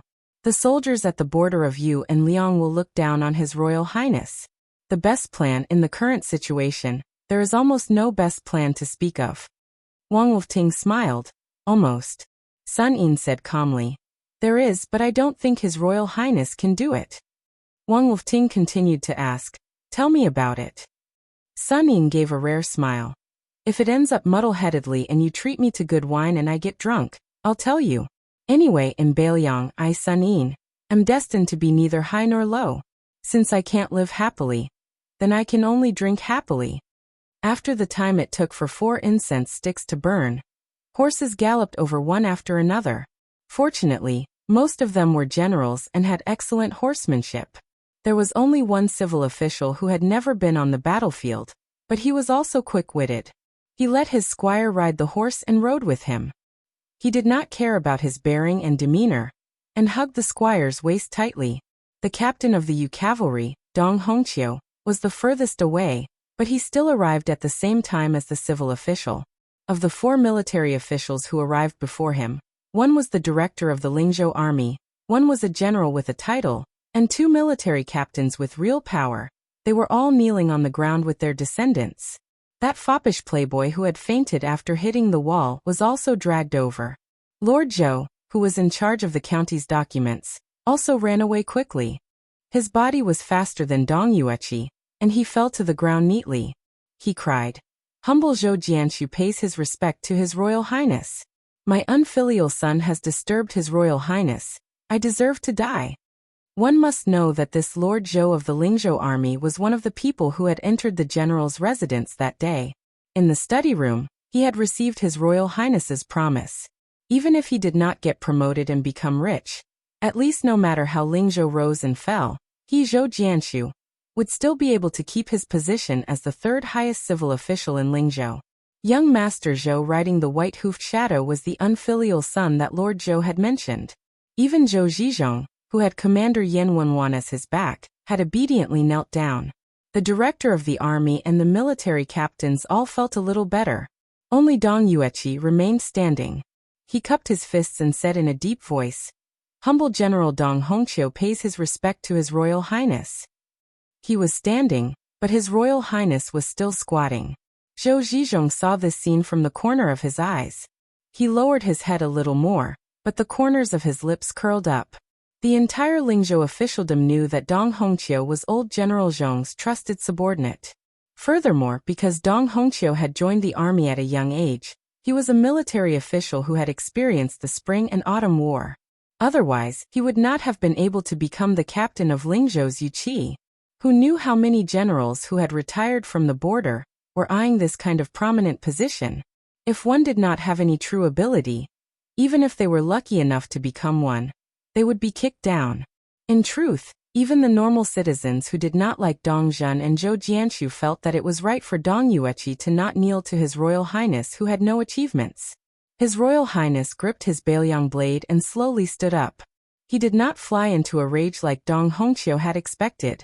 He did not even try to use his status as Bailiang's heir, or Lingzhou's general to force him to kneel. Han Laozhan, who was standing respectfully behind His Royal Highness, was about to take a step forward when Su Fengnian waved his hand. Su Fengnian stood with the blade in his hand. His hands were gently placed on the hilt of the blade. He said with a slight smile, "Everyone, do not worry. This heir has not suffered much. It is not that your sons and grandsons do not want to commit sins, but that they do not have the ability. It does not matter if they are wastrels who can't do anything right or if they are parasites who only know how to enjoy their achievements. It does not have much to do with this heir. This heir has been unreasonable in Bailiang for almost 20 years. There are indeed many things that are unreasonable. In this aspect, I am just like your sons and grandsons. However, using this opportunity today, I want to tell you about a small principle that this heir knows." Dong Yueqi sneered and said, "Oh, since His Royal Highness has the leisure to do this, I am willing to hear the details." Su Fengnian smiled and said, "Actually, there is no need for this heir to say anything. Come, other than Sir Zhizhong, help the other officials take off their armor." The military officials kneeling on the ground all suddenly raised their heads. After being stunned, they could not hide their anger. Among them, the military official who was over 50 years old stood up with a dark expression. "I have risked my life for your Su family to have the glory I have today. Now, all of this wealth belongs to me. I can be killed, but not humiliated. Although my grandson has offended his superiors, he has not harmed you at all. Even if you are the eldest son of the great general and His Royal Highness of our Bailiang, my grandson's life is not good. He lost to you, a young man who could immediately become a general of Lingzhou. If you, Su Fengnian, want to beat him, I will accept it. However, if you want to humiliate me, there is no way. I have lived for so long. I don't believe that you would dare to kill all of these people on the streets. If that is the case, then I was blind to work for your Su family in the past." After the surplus general and the two captains looked at each other, they gritted their teeth and stood up. The group of commoners who could only see the general situation from afar had already begun to cheer loudly. There were people who said that the men of Lingzhou were good. There were also people who whispered to each other that these officials were not good at being officials, but their temperaments were to their liking. Pei Nanwei looked at the back of that figure. She couldn't help but recall the soul-stirring scene she had witnessed all those years ago in the reed marsh outside Xiangfan City. She, who should have been rejoicing in other people's misfortune, was a bit dispirited. Su Fengnian did not use his blade. He only tilted his head slightly. Han Laozhan, who was already filled with killing intent, rushed out and kicked the unyielding Dong Yueqi forward. Han Laozhan then elbowed him in the back. Dong Hongqiu's 170 to 80 catty-burly body was forcefully smashed onto the street, causing dust to fly everywhere. Dong Yueqi, who even the administrator in Lingzhou could not order around, was now lying on the ground. He struggled to get up, but Han Laozhan, who had already deliberately restrained his strength, stepped on his back. He had completely become a dead dog covered in dust. All of the commoners were terrified. Zhou Jianshu's throat moved as he swallowed a mouthful of saliva. Dong Zhen and Zhou Jianshu's group were so shocked that their faces lost all color. Even the old soldier of Lingzhou, who had not heard the horn of the battlefield for a long time, and had not seen the smoke of the battlefield for a long time, began to tremble. Su Fengnian raised his Bailiang blade and pointed at the corporal whose legs were trembling. "Go, take off all of Sir Dong's clothes. Take it off, one after the other." Su Fengnian gloomily added, I'm rarely reasonable. Don't be ungrateful when you're enjoying it. Dong Yuechi let out a tragic roar. After he was not stopped by Han Laozhan, he staggered up. I, Yuechi Field Officer Dong Hongqiu, will take off my armor today. From today onwards, I am no longer a soldier of Beiliang. The soldier's eyes were also red. His voice was hoarse as he laughed. Go to your mother. What kind of Lingzhou official is this? Huang Zhong will also take off his armor. Thus, other than the civil official Zhou Jianshu, everyone else took off their arms in the middle of winter.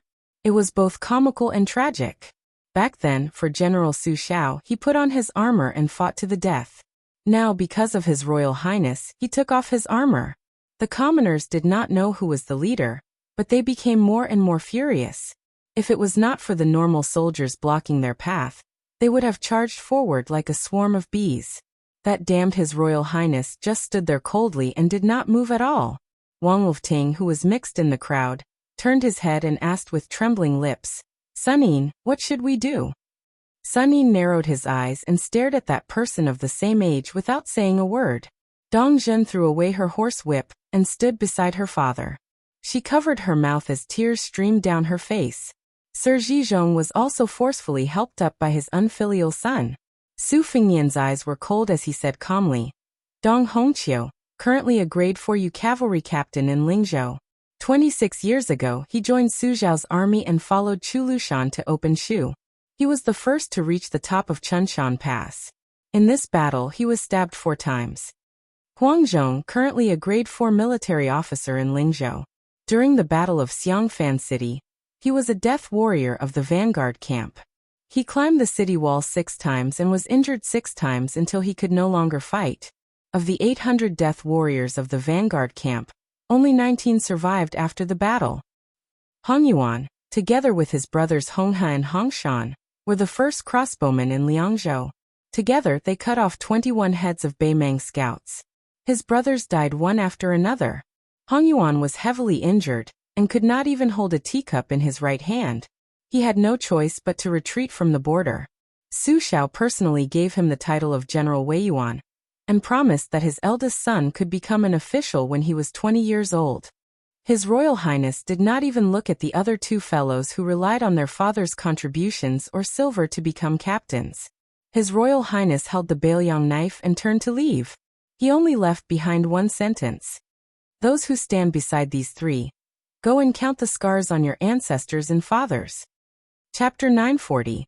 Although the west side of Lingzhou was not as wealthy as the north side, there were many crouching tigers and hidden dragons. Most of the officials lived here.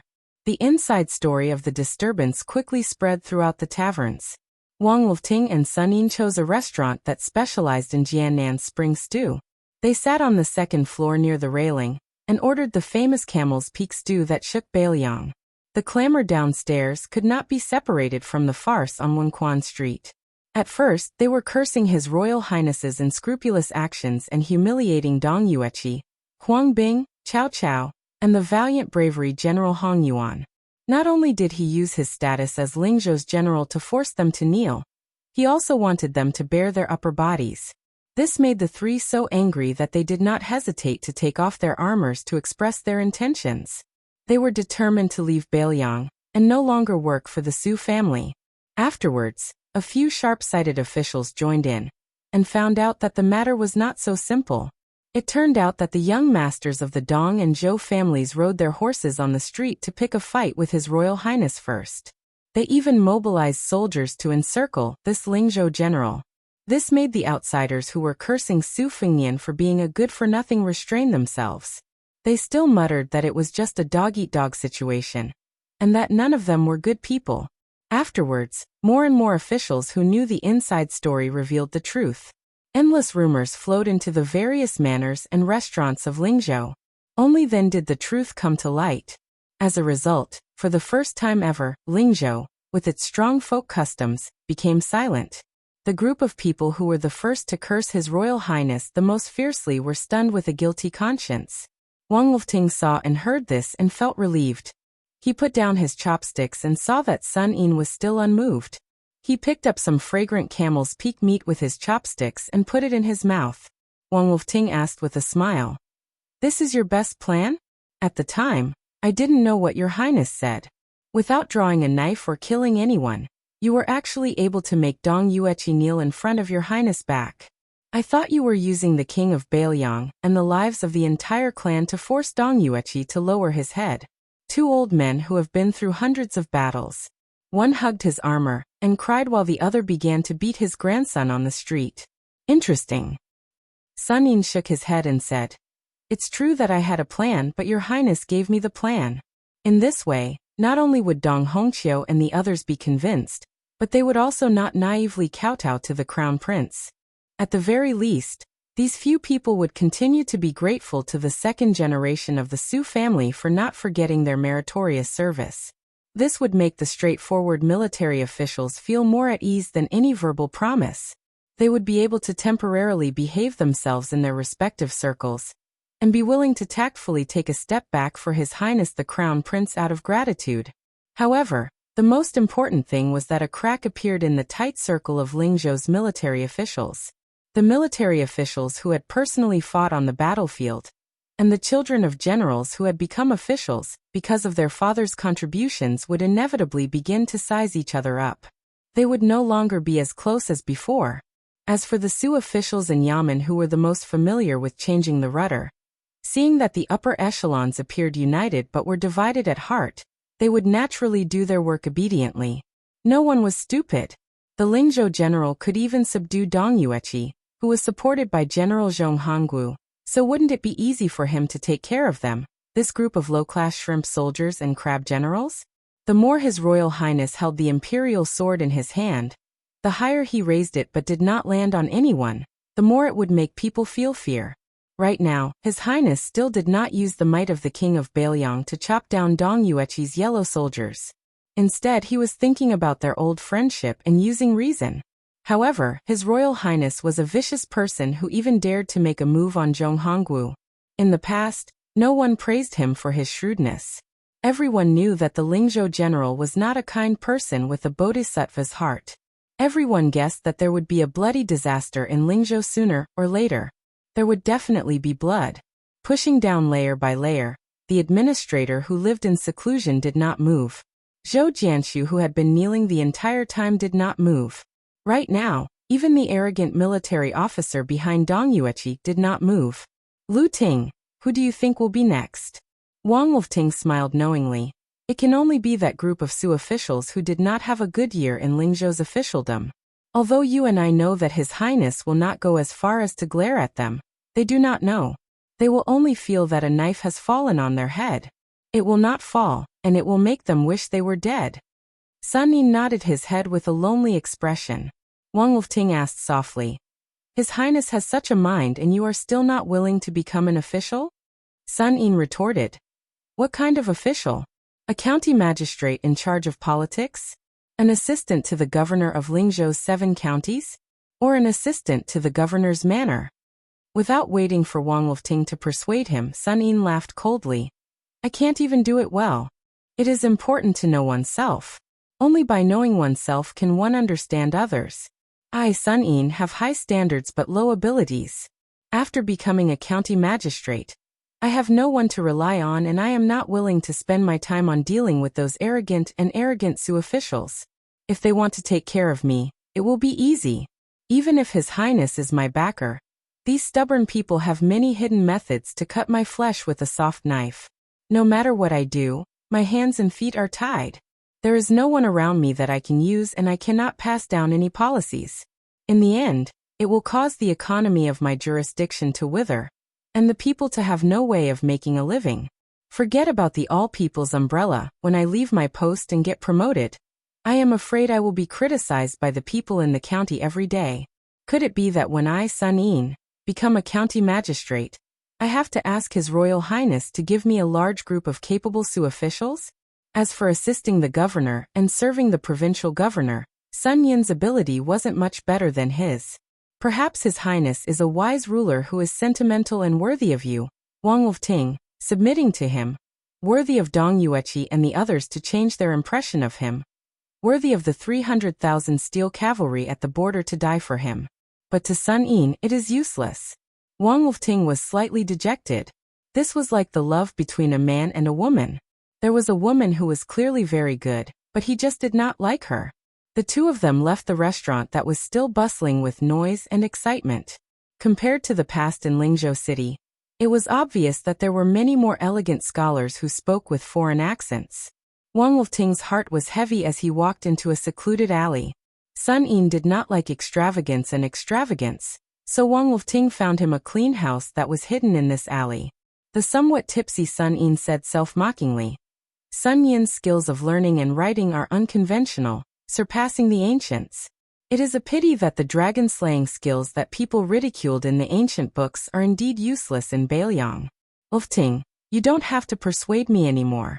If you reject His Highness' invitation and become a private tutor in Zijin's Wang family, His Highness will be indebted to you and see you in a new light. Just treat it as Sun Yin's debt to Zijin for all these years." Wang Wolfting gritted his teeth and said, "Sun Yin, with your talent and knowledge, how can you be a private tutor for the rest of your life? In the history books, it is natural that Wang Wolfting is missing, but it is absolutely impossible that you, Sun Yin, are missing. Wait until I finish weaving gold thread. I will send you there even if I have to die." Without waiting for Wang Wolfting to finish, Sun Yin angrily said, "Shut up." This residential area was crisscrossed with alleys. But at night, it was deserted and quiet.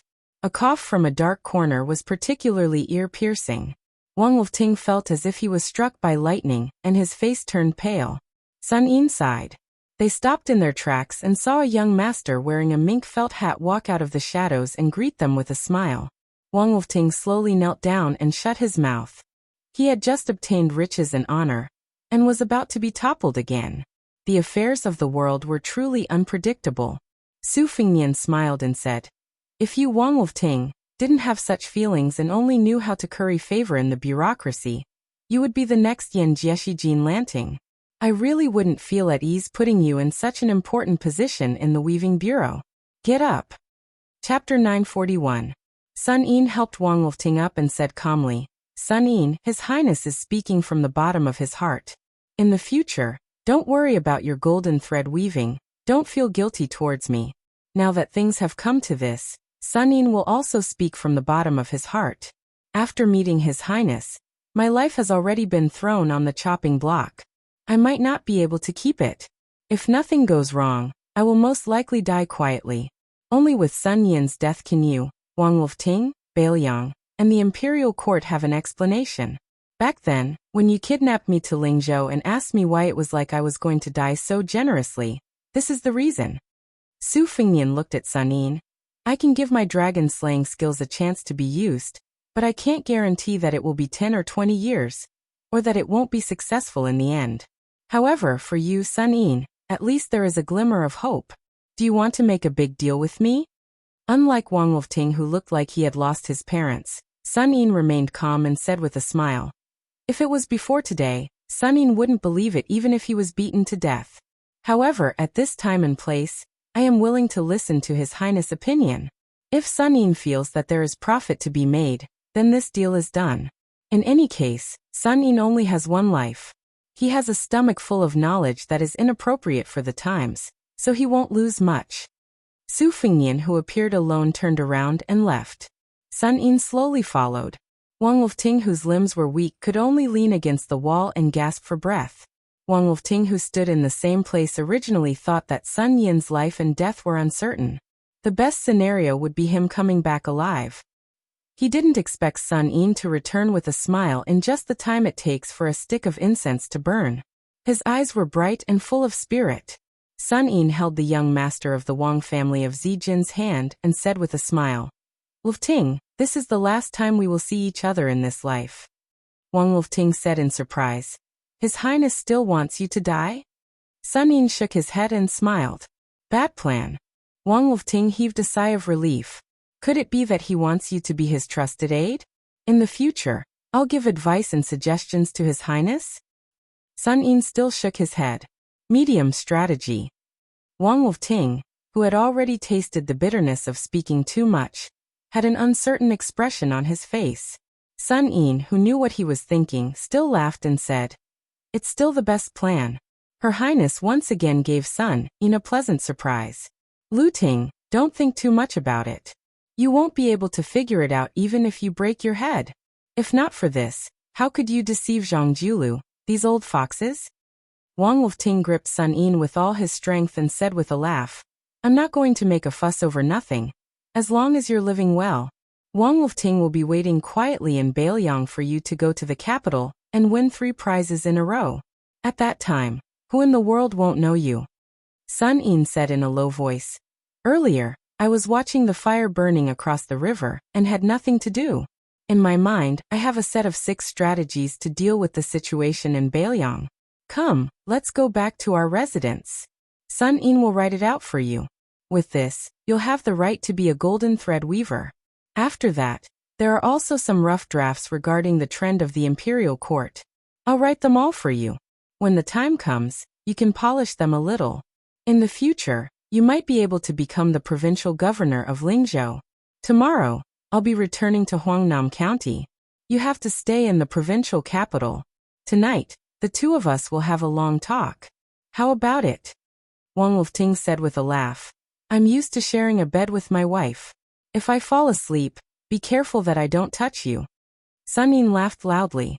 Wang Wolfting had never seen Sun Yin laugh so happily before. In another small alley, Su Fengnian and Su Beiji walked side by side.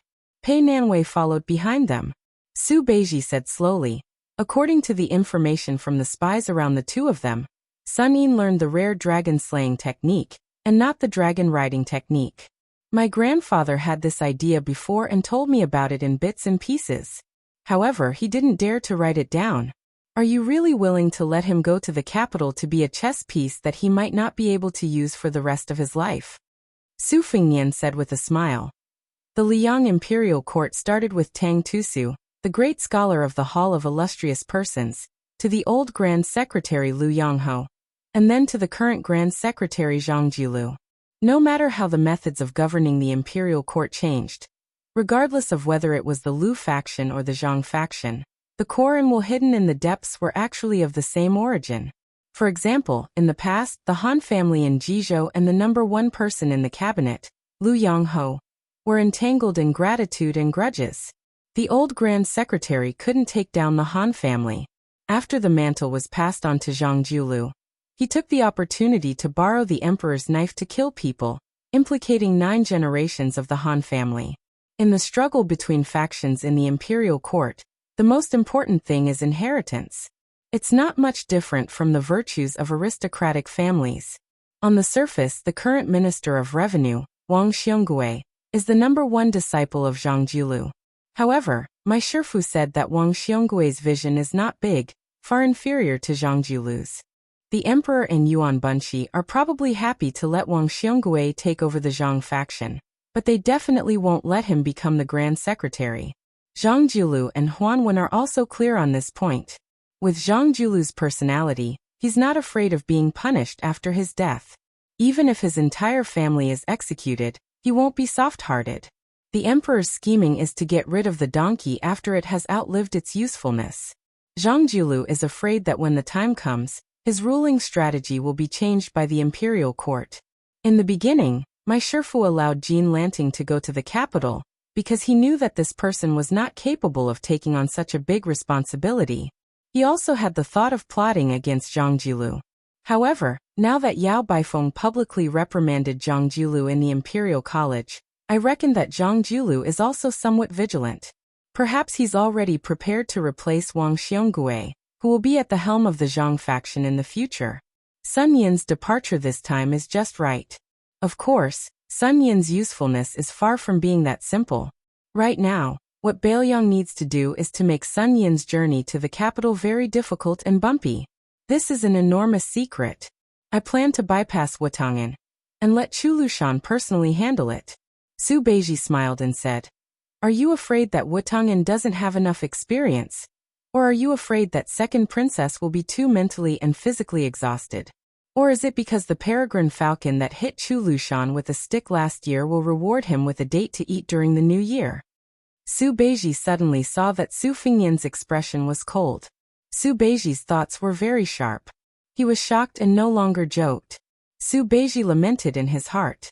It wasn't easy to deliberately add oil to the fire of the imperial court. Bailiang's own family also couldn't escape one disaster after another. Su Fengnian suddenly laughed self-deprecatingly and said, "Being His Royal Highness and Lingzhou's general is already so tiring. Tell me, if he were to be the emperor of the world, how much effort would he have to put in?" Su Beiji smiled and said, "An emperor who knows how to use people is actually not as tiring as you think." Su Fengnian twirled the copper coin between his fingers and dismissed it with a smile. Han Laozhan almost couldn't take it anymore. He reported softly, "Your Highness, we've received news that a pair of master and servant with unknown backgrounds entered the country from Lingzhou's Hanxi County.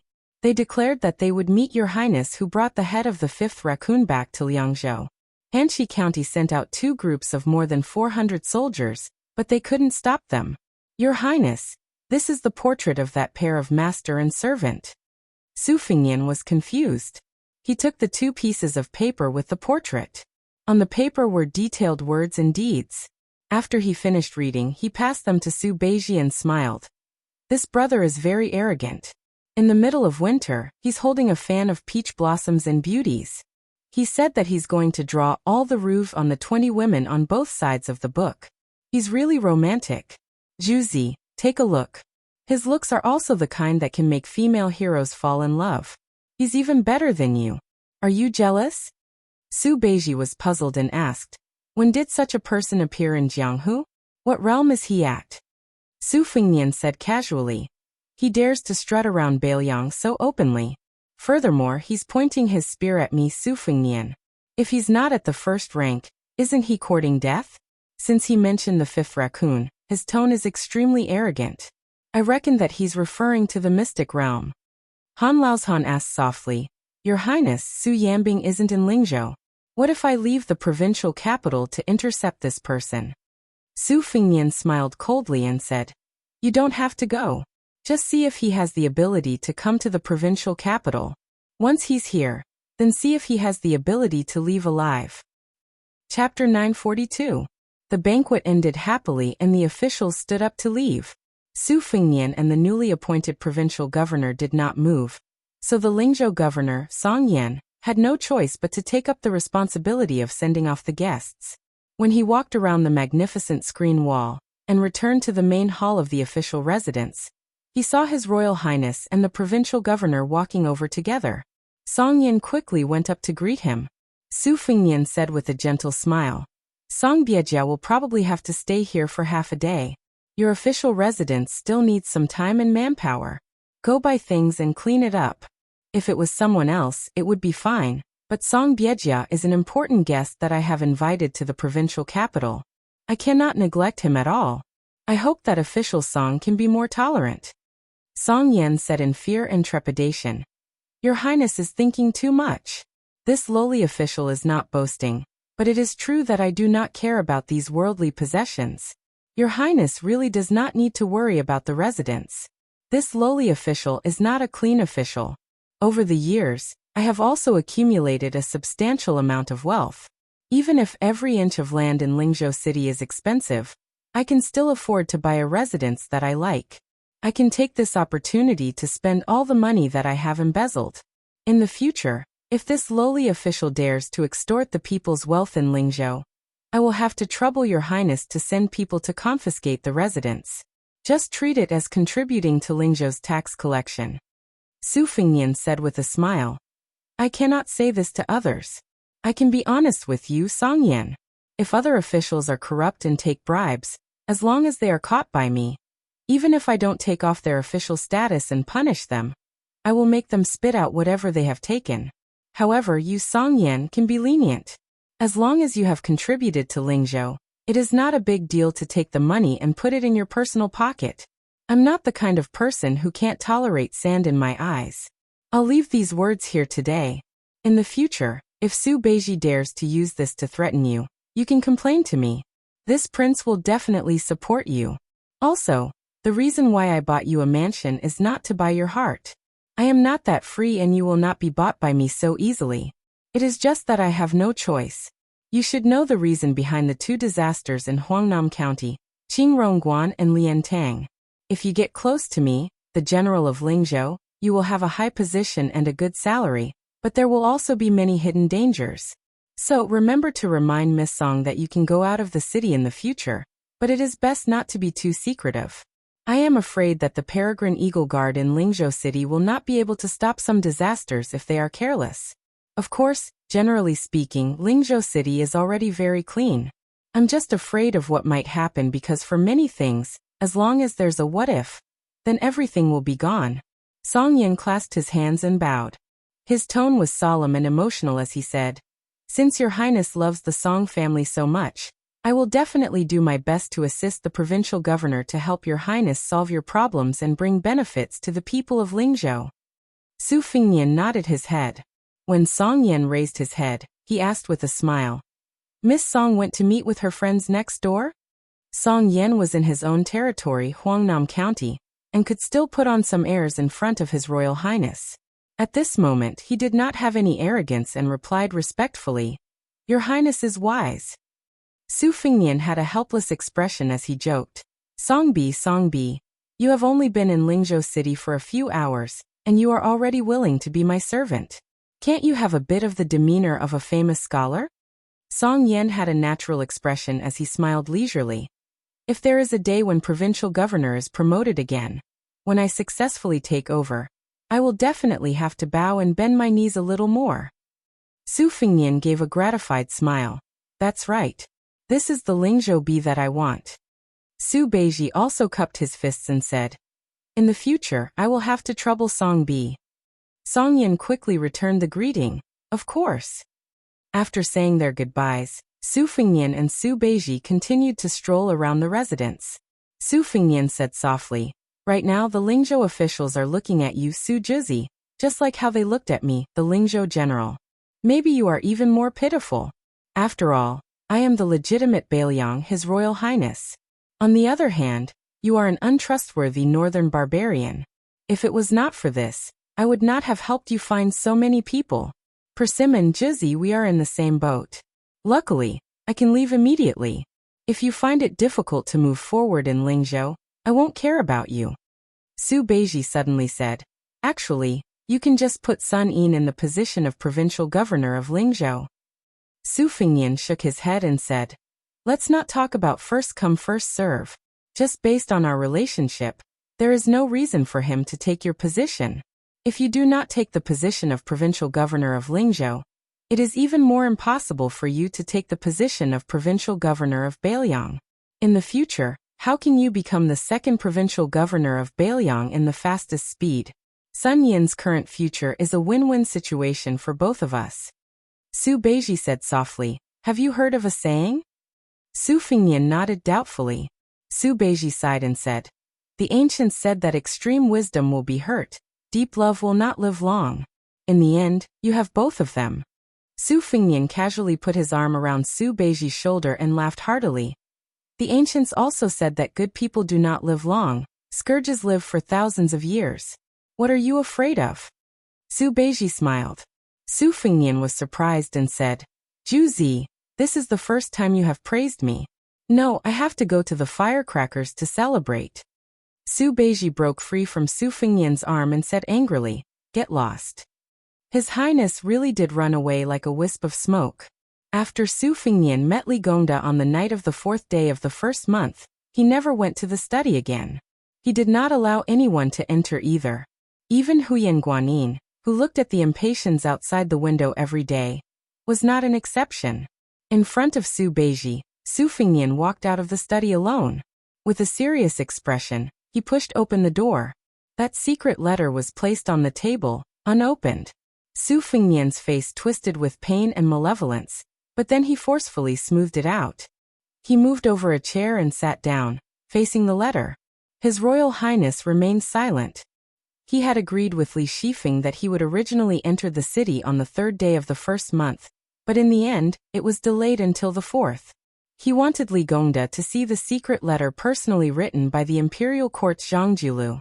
He wanted Li Gongda to feel his conscience and choose to stay in Bailiang after a day of hesitation between the imperial court and Bailiang. Later on, Su Fingnian soft-heartedly said 3 secret letters, one each for Su Xiao, Chu Lushan, and Huang Fucheng.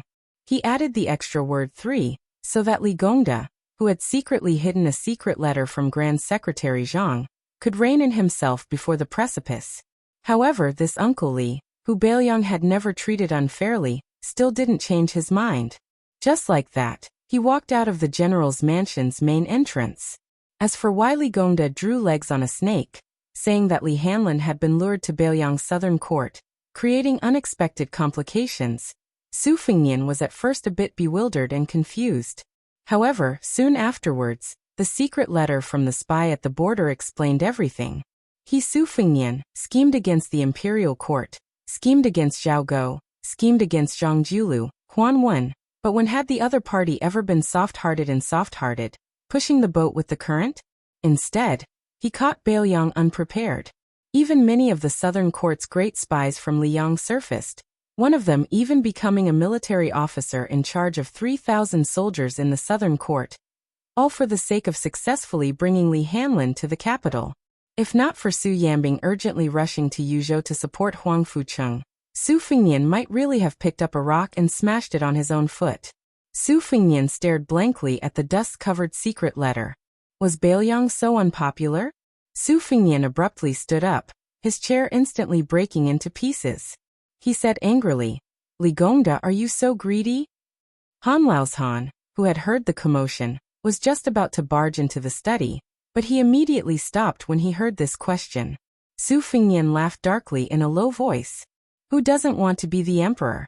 Who doesn't want to be the emperor? Who doesn't want to be a rank 1 official, second only to one person and above tens of thousands of people? If not for you, Su Fengnian, seeking trouble for yourself. Even if Li Gongda wanted to rebel against Bailiang, he would have to wait until Su Xiao was dead before the golden thread weaver Li Shifeng dared to make a move. Su Fengnian took a step forward, clutching the secret letter tightly. It was crumpled in his hands. All of a sudden, Su Fengnian's eyes widened, his face filled with disbelief. The seals of the 2 secret letters were different in weight. This one was clearly the so-called true secret letter. Li Gongda should have handed over the secret letter with the light seal. Su Fengnian rushed out of the study, left the corridor, and rushed toward the administrator's residence. He directly jumped over the towering wall between the 2 large residences. He landed lightly in the Li residence's garden. When they saw the 2 figures in the air, the 2 women were scared out of their wits. Su Fengnian calmly asked, "Where is Uncle Li?" Of the 2 women, Li Fujian opened her mouth wide and did not come back to her senses. On the other hand, Song Huangmei, who had been practicing martial arts since she was young, had a look of longing and reverence on her face. She swallowed her saliva and said with a smile, "Your Highness, Sister Li and I just drank a pot of spring spirit tea with the administrator. He said he was going to the study to read." Su Fengnian smiled and nodded. Then he left in a flash. After Song Huangmei recovered from her shock, she jumped up and grabbed onto Li Fujian's sleeves, saying excitedly, Look, Sister Fujian, I told you His Royal Highness is a top expert filled with killing intent. He must have killed many people, but you didn't believe me. Now you believe me, right? With His Highness's mysterious movement technique, one wouldn't be able to use it without being at Master Realm. I think that the rumor that His Royal Highness personally killed the 5th raccoon of the Bing-carrying mountain is true. Before I get chased out of the general's residence, I have to go and learn from His Highness. Even if I have to serve him tea, I am willing to do so. Compared to Song Huangmei's excitement, Li Fujian lowered her eyes and was dejected. Chapter 943. Hearing the knock on the door, the administrator, who had been flipping through a book from the previous dynasty, raised his head and gently put down the book. He straightened his clothes and said calmly, "Come in." The familiar figure pushed open the door and entered. He said to Li Gongda, "The general of Lingzhou greets the administrator." Li Gongda's expression was complicated. This second-level official, who was known for his skill in flattery, rose and said in a low voice, "His Royal Highness came at the right time, but he came later than Li Gongda expected." The reason he said this is because the matter of the 2 secret letters was indeed secretly planned by His Highness. Bailiang needs this kind of king of Bailiang, so he said, he came at the right time. He came late because he was dissatisfied with His Highness' soft-heartedness. After Li Gongda handed over a secret letter, he didn't immediately turn hostile. and didn't immediately open the letter. He knew that the secret letter was the real one. This means that His Highness has been hesitant these days. Even if he mistakenly believes that Ligonda has decided to join the court, he still doesn't want to kill him. His Royal Highness like this is more than enough to be the general of Lingzhou, or the provincial governor of Lingzhou. If he is merciful, how will he command the 300,000 Bailiang cavalry that are the best in the world? Su Fengnian didn't refute this. Ligonda smiled and brought out 2 chairs. The 2 of them sat across from each other. The administrator, who was very different from usual, looked at this young face that was becoming more and more angular. He sighed softly and said, "His Highness, you might ask why Ligonda did this. Since he clearly didn't join the court, and wasn't tempted by Zhang Jiulu, why did he deliberately hide a fake letter? It's very simple. His Highness carefully planned this time, and almost passed off the fake as the real one. He wanted to test Ligonda, the head of the civil officials in Bailiang. Ligonda also wanted to know whether it was wise for him to stay in Bailiang. Your Highness." At this point Ligonda stopped talking. Unlike the previous time in the study, this time tears flowed from the bottom of his heart. Ligonda did not wipe them away and slowly said, "Your Highness has come late, which means that Your Highness is not an ambitious and ruthless person who would kill anyone for your own achievements." Ligonda felt regret in his heart, but he was even more grateful. I had entrusted Hanlin to such a king of Bailiang. Even if he really died on the battlefield one day, Ligonda would grit his teeth and not have half a word of complaint. Ligonda had been an official for 30 years, but he had never seen anyone who was truly heartless.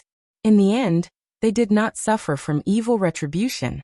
Even if they were honored before their death, it would be a disaster for their descendants. If the upper beam was not straight, the lower beam would be crooked. His Highness's methods were sinister, but he did not lose his kindness and mellow heart. He was exactly the same as the general. This was the new King Liang that Ligonda truly wanted.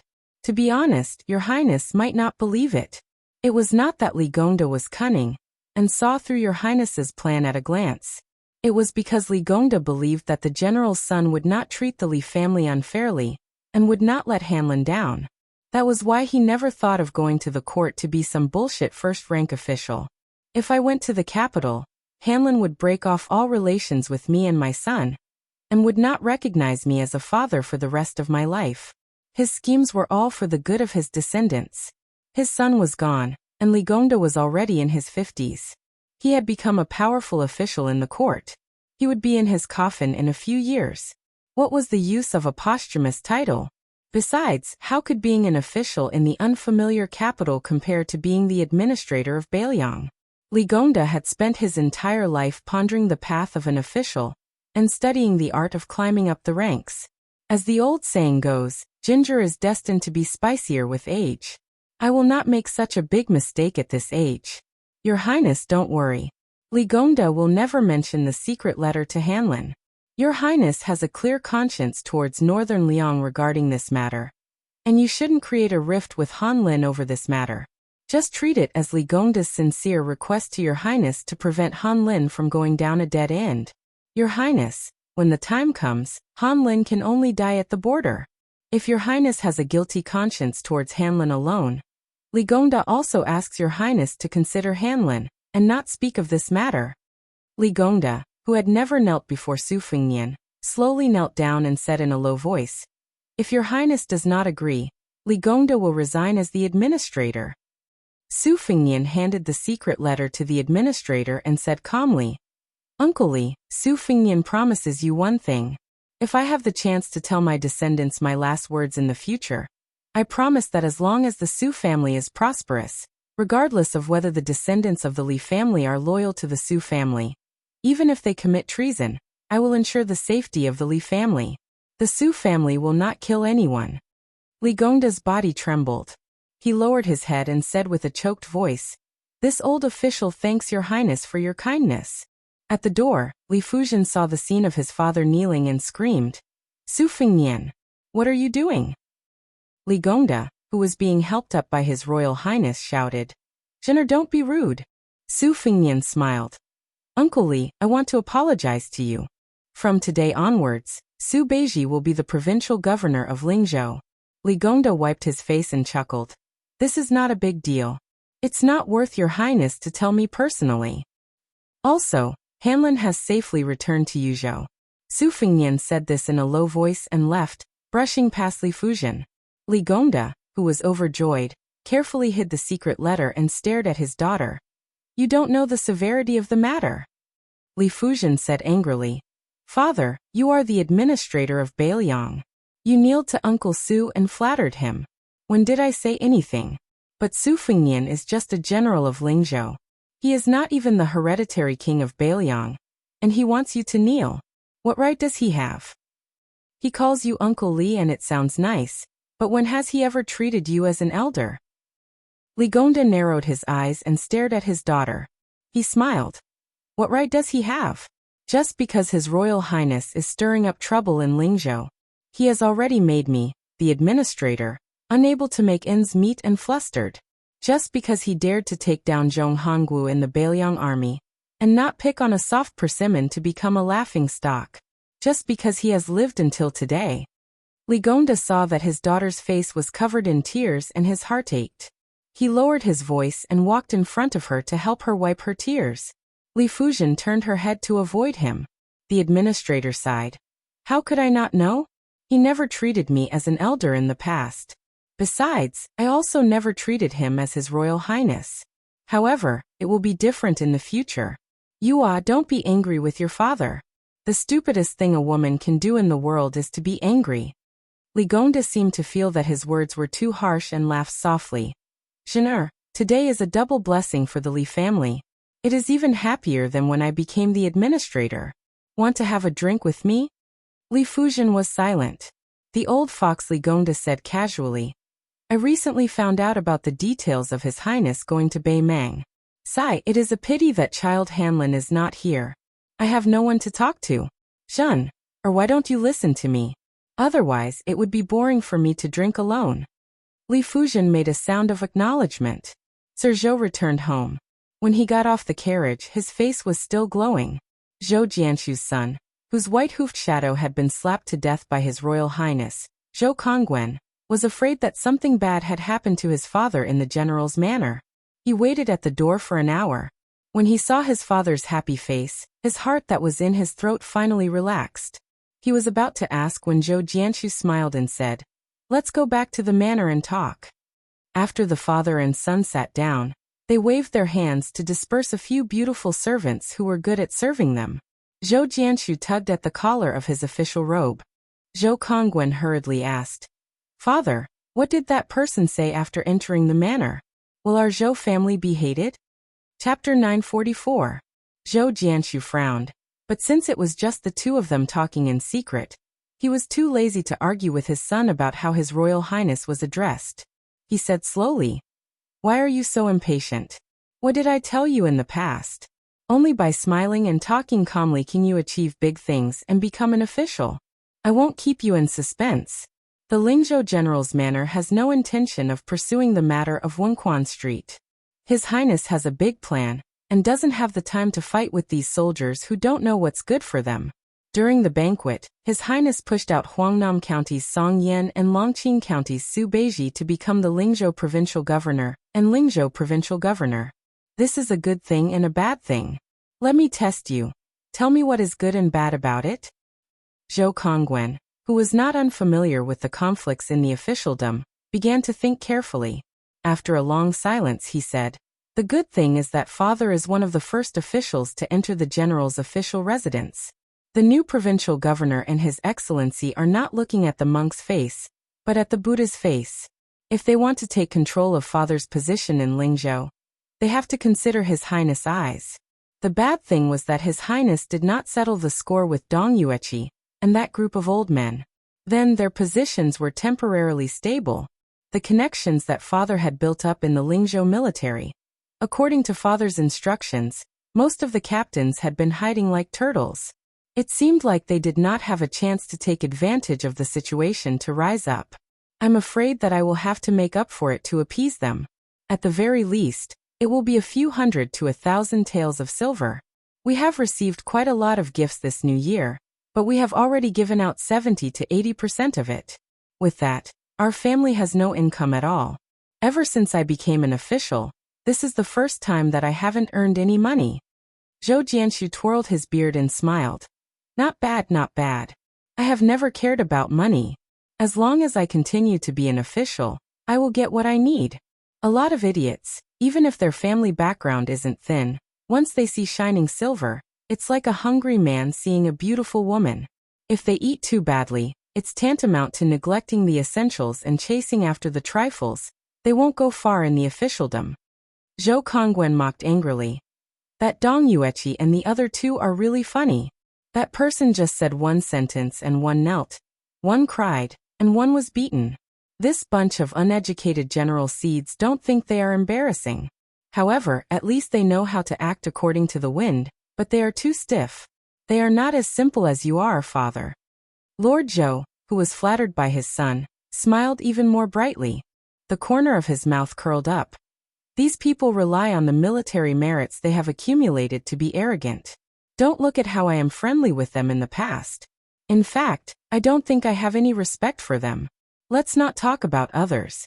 Just that military officer, Huang Zhong, until today, I only know the 10 words in his name. Can this old man manage Lingzhou's political affairs well? He has 4 sons and a bunch of grandsons, but none of them are promising. They bully men and women and do all kinds of evil. Most importantly, it is fine if they do bad things, but they do it so openly.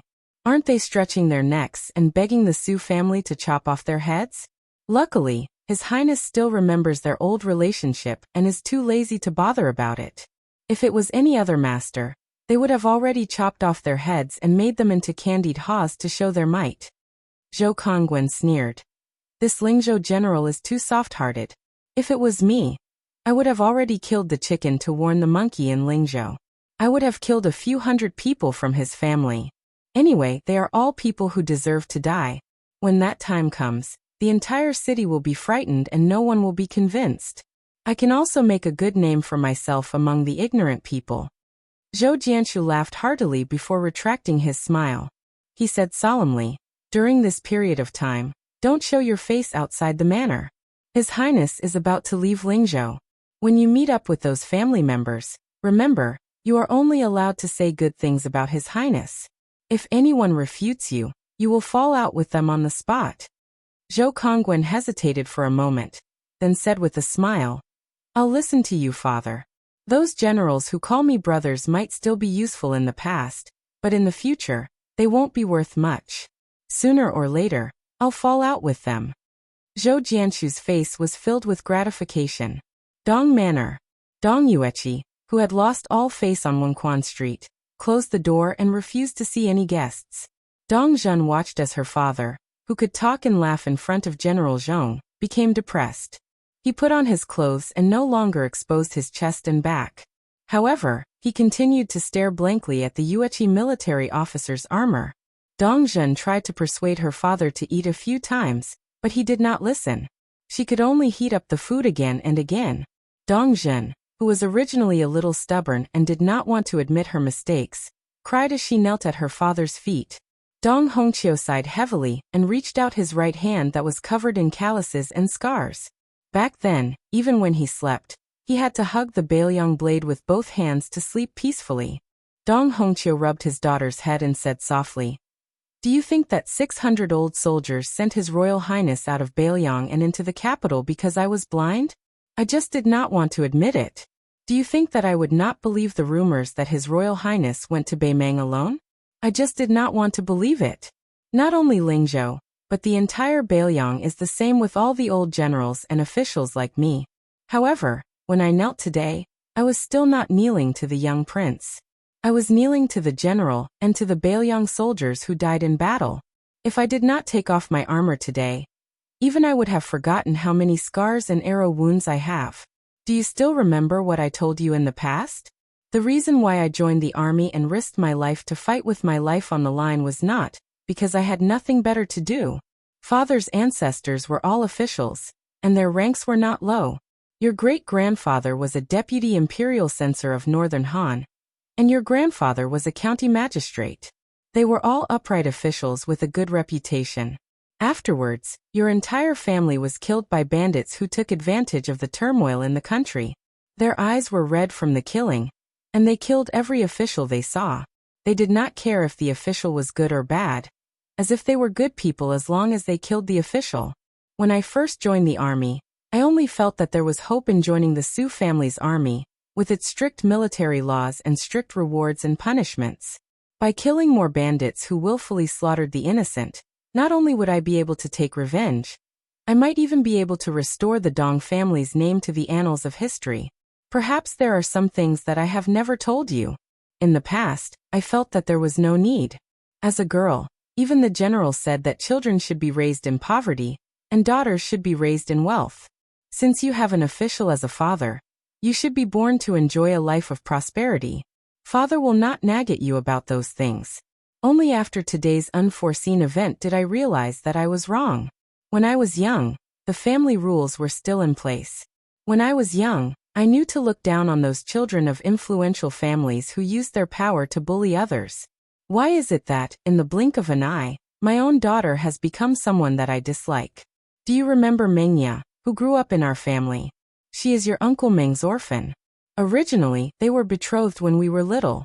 However, you were unwilling no matter what, disliking that he did not have a scholarly rank or a family background. Even if I had to betray you, I would accept it for you. Back then, if it wasn't for your Uncle Meng blocking the stab in the back for me at the Western Shu Chunshan Pass, it would have been you living under someone else's roof for 20 years. I'm not saying this to persuade you to marry Mengya. I just want to tell you that before Uncle Meng, who was born in the marketplace, died, he often told me that if he became an official in the future, he had to be a good official who would not bully the commoners. Whoever dared to commit crimes in his territory, he would kill them all on sight. If the general did not agree, he would even dare to scold the general. Once he was bragging with father and his old subordinates, and was caught red-handed by the general who was patrolling the military camp. At that time, your Uncle Meng was still a junior military officer. He was so scared that he almost peed his pants. Guess what? Not only did the general not teach this junior military officer who had a big mouth and a heart higher than the sky a lesson, he even squatted down to chat with us about daily life. He said that when your Uncle Meng became an official in the future, he would definitely be a good official. The general even said that he could not bear to scold him. Tell me, how did your father become someone who would definitely be the first bastard he would kill as long as your Uncle Meng was alive? Dong Zhen, who was used to being arrogant and unruly in Lingzhou, could only cry. It was as if the sky had collapsed as she sobbed uncontrollably. Dong Hongqiu walked in front of the old and mottled armor.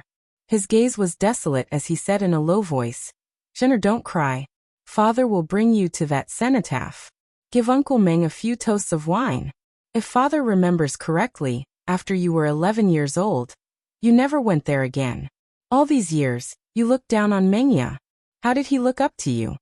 Chapter 945. When Su Fengnian returned to the mansion, he did not climb over the wall again. This greatly disappointed Song Huangmei, who had been waiting at the foot of the wall. It was very late when she learned from the steward that His Royal Highness walked out of the mansion step by step. Miss Song exclaimed and ran out of the Li mansion. The steward saw this and muttered to himself, "This Miss Song was too rash." Compared to the quiet and virtuous Miss of the Li mansion, she was thousands of miles away. The steward then began to daydream. Everyone in Bailiang knew that Master Hanlin and His Royal Highness were brothers who grew up together. If Miss Song could become the consort of the King of Bailiang in the future, in addition to the fact that Master was already the administrator, then the Li family would be worthy of the title of the most powerful family in Bailiang. The old steward shook his head. Alas, it was a pity that Miss Song was fooling around with that Guadahan disciple. A peony flower stuck in cow dung. Su Fengnian lay on the bench in the pavilion and looked up at the starry sky. He turned a blind eye to the girl who had sneaked into the pavilion. The girl was really a hard-working heroine. She was able to control her temper. She gritted her teeth and endured the cold for an hour without making a sound. Su Fengnian sat up and asked with a smile, "Miss Song, do you need something from me?" Song Huangmei, who had shrunk to the side of the pavilion to avoid the cold, jumped in fright. Her face, which was not too beautiful, turned red. She lowered her head and clutched the corner of her clothes. She no longer had the heroine demeanor that she had when she blocked him with her sword at the governor's mansion in Hwangnam County. Su Fingyan did not want to embarrass her. He took the initiative to ask, "How many years have you practiced the sword? Do you want me to teach you a few easy sword moves?" After Su Fingyan asked the question, he did not know whether to laugh or cry. The girl stared at him in a daze and muttered to herself. She seemed to be saying that His Royal Highness's eyes were better than someone else's, but she still only liked that guy. Su Fingyan coughed heavily. Song Hwangmei sat down on the other side of the bench and hugged her shoulders with both hands to ward off the cold. She quickly regained her original straightforward personality and laughed. "Your Highness, I know you are an expert and a good person. I have someone I like. He is an outer disciple of a gang in Hwangnam County. His name is Do Youngwan. His biggest wish in life is to wear a Baelyang saber and marry me. But my father does not seem to like him very much. How about your Highness be merciful and casually give that Do Youngwan a saber? My father will definitely not object." Su Fingyan knew that this girl definitely did not know that Lotus Pond was almost completely wiped out from Lingzhou's Jianghu. However, the spy report did mention that a young man named Do Youngwan had escaped. He was the lover of Song Yan's daughter, Song Hwangmei. Not only that, all 18 generations of Do Youngwan's ancestors had been thoroughly investigated. Su Fingyan had given instructions at the time for the Eagle Guard to give up on this person. An outer disciple who had just entered Lotus Pond for a few days could be killed or not. Since he had this relationship with the Song family, he could just treat it as a gift for Governor Song when he became a Lingzhou official. As for whether that young man would bear a grudge against Baelyang after escaping this disaster, and whether he would be determined to take revenge for his sect, Su Fingyan did not care. In the entire Liang Jianghu, there were not many people like that young master who waved a folding fan who had the ability to kill his way to Su Fingyan's eyes. There were even more people who died without even seeing His Royal Highness once. If that person was able to rise above the rest and make Su Fingyan see his name in the spy report again, to the extent where Su Fingyan didn't even mind letting him know about Lian Tongzhang's identity as a Northern Mang spy, and then sending him to the border to sharpen himself. Since he wanted to touch a blade, after he entered the army, he would be able to touch it until he wanted to vomit. However, people's hearts were hard to predict.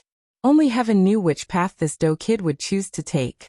As for whether or not Do Youngwan and Song Hwangmei could be married, that was even less of a concern to Su Fingyan. Even if he did not want to, he could not. In the current Baelyang, His Royal Highness's time was perhaps the most valuable.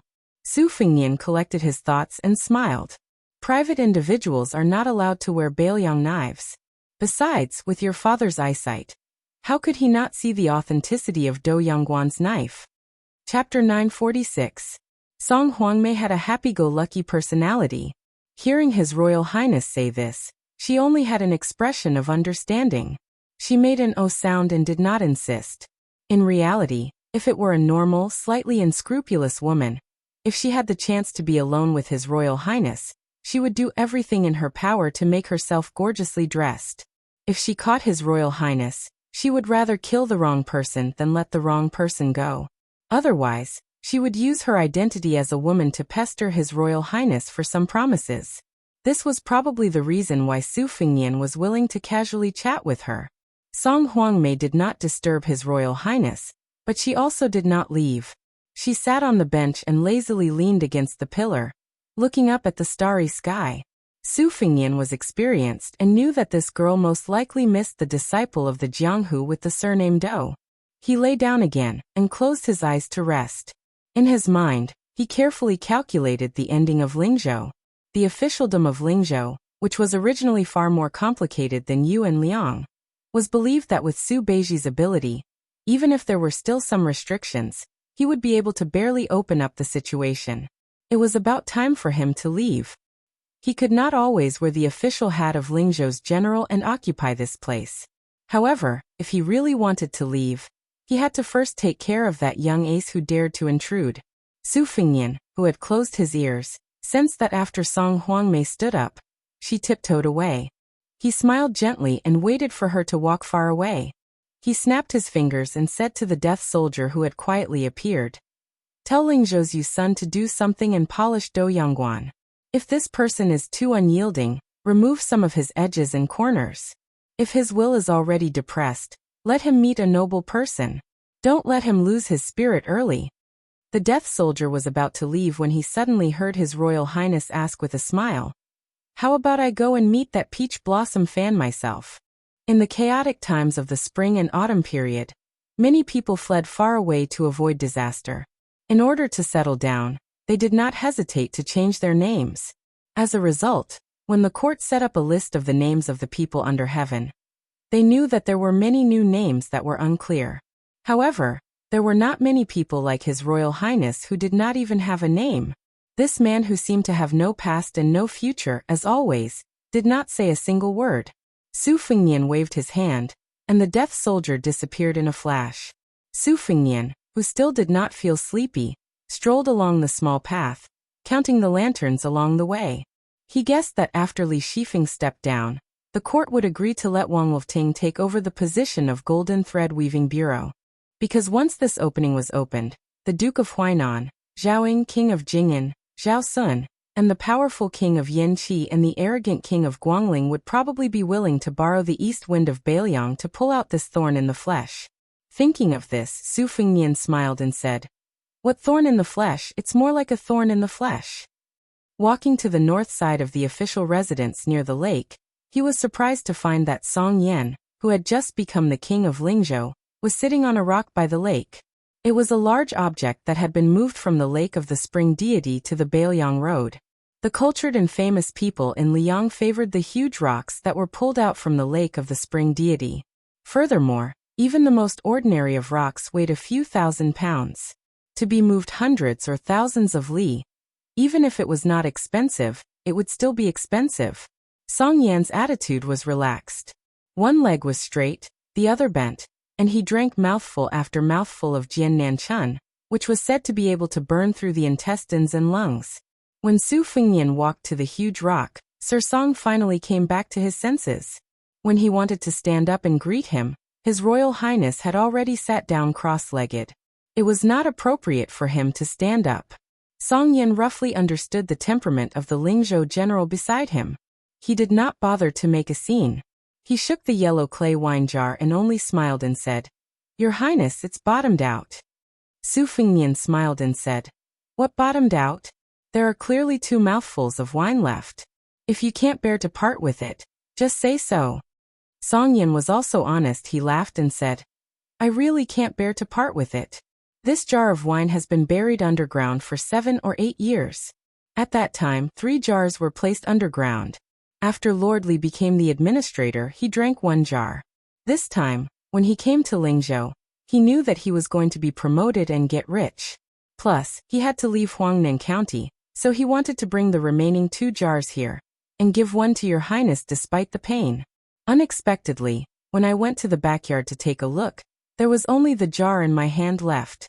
After thinking about it, I knew that my daughter, who sided with an outsider, stole it and gave it to someone else.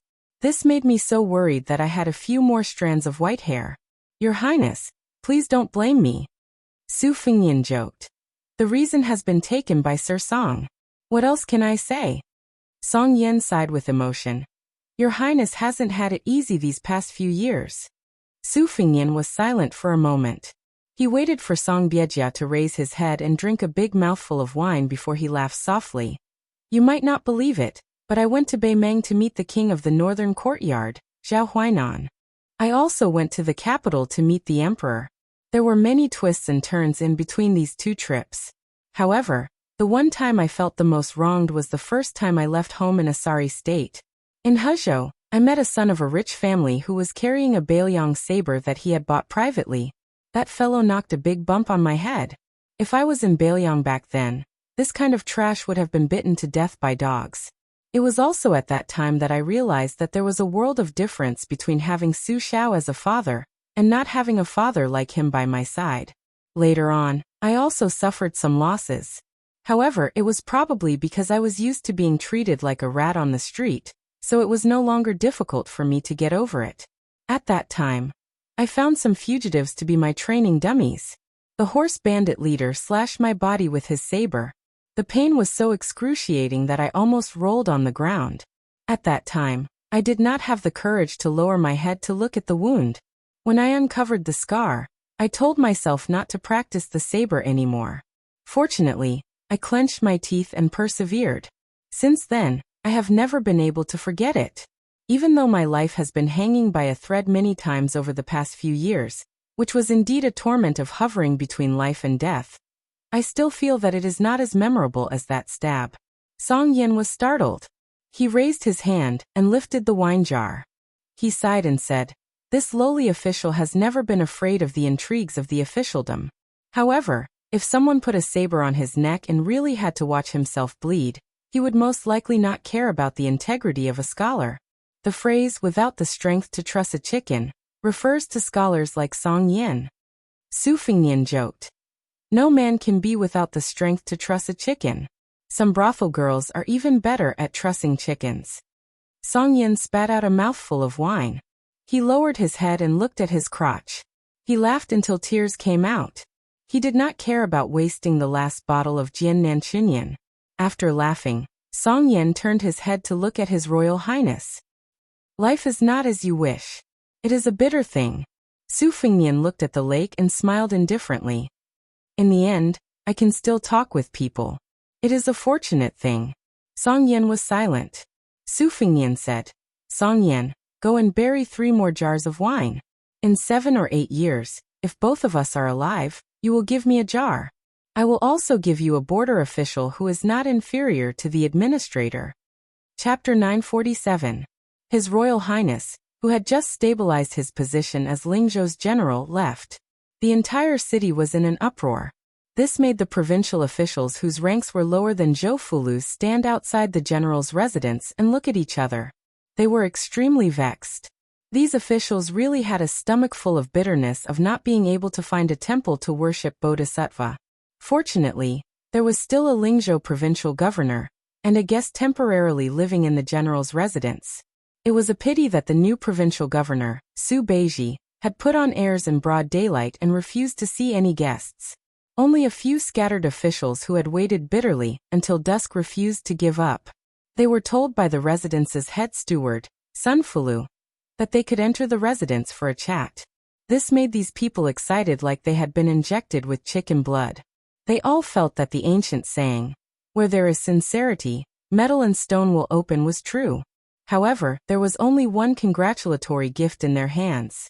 Once the master of the general's residence left, even though the provincial governor's rank was a full rank lower, he was a local snake. They really did not dare to slight him. Fortunately, the young provincial governor was understanding and waited outside the hall with the guest, Song Yin, for everyone, giving them enough face. The congratulatory gift was naturally given to His Royal Highness, who had already left the provincial capital. That provincial governor Su was truly worthy of being His Royal Highness's most trusted aide. He joked that when he had a provincial governor's residence, he would ask for a gift from everyone, and would not be lenient. Everyone looked at the calm and reserved Su Beiji, and felt like they had eaten a large calming pill. As long as this person did not use His Royal Highness power to start a massacre in Lingzhou and followed the rules to become an official, then everything would be fine. Right now no one dared to cause trouble. Since everyone had accepted their fate and submitted to His Royal Highness, then they had a way out.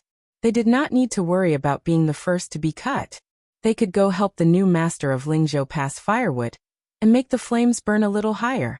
They saw that provincial governor Su and Song Biejia did not seem to be united on the surface, but divided at heart. They spoke many times and seemed to have a tacit understanding. This made everyone feel fear. Even though they did not know what Administrator Ligonda's plans were, as long as these two worked together for a period of time, even if they were newlyweds, they would still be separated. However, if Surly wanted to stir up trouble at this juncture, the general's residence would at least be able to put up a fight at the very least. They would not be completely helpless. As for the situation in Lingzhou, that was a matter for the future. The group of 5th, 6th, and 7th rank officials would just deal with it as they saw it. After sending off this group of guests, Song Yin raised his head to look at the sky. He smiled and said, "Provincial Governor, looking at the situation, it is going to snow again. Let's drink a little wine and wait for the snow together? Su Beiji shook his head and said with a smile, I just handed over the matters in Lingzhou to the neighboring side.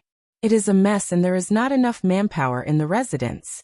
I am someone who cannot sit still, so I will not drink wine and admire the snow with Sir Song.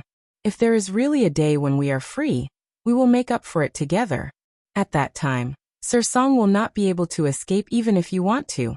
Song Yen smiled and nodded. Looking at Provincial Governor Su Beiji's lonely back, he thought to himself, is Su Beiji going to be like Zhao Yuling in the Liang Temple, a lonely official who is favored by both civil and military officials? Su Fengnian left the capital of Lingzhou and had already arrived in Green Snake County. He did not travel in secret this time. Instead, he brought along 600 Lingzhou elites. The number of captains with real power in Lingzhou could be counted on one hand. For example, the Yu cavalry captain Dong Hongqiu was Zhong Hongwu's trusted aide, so it was not easy for him to move around. However, in such a large granary of Bailiang, it was impossible for Zhong Hongwu to cover the sky with one hand. The wooden man beside Su Fengnian was named Huang Xiaokuai.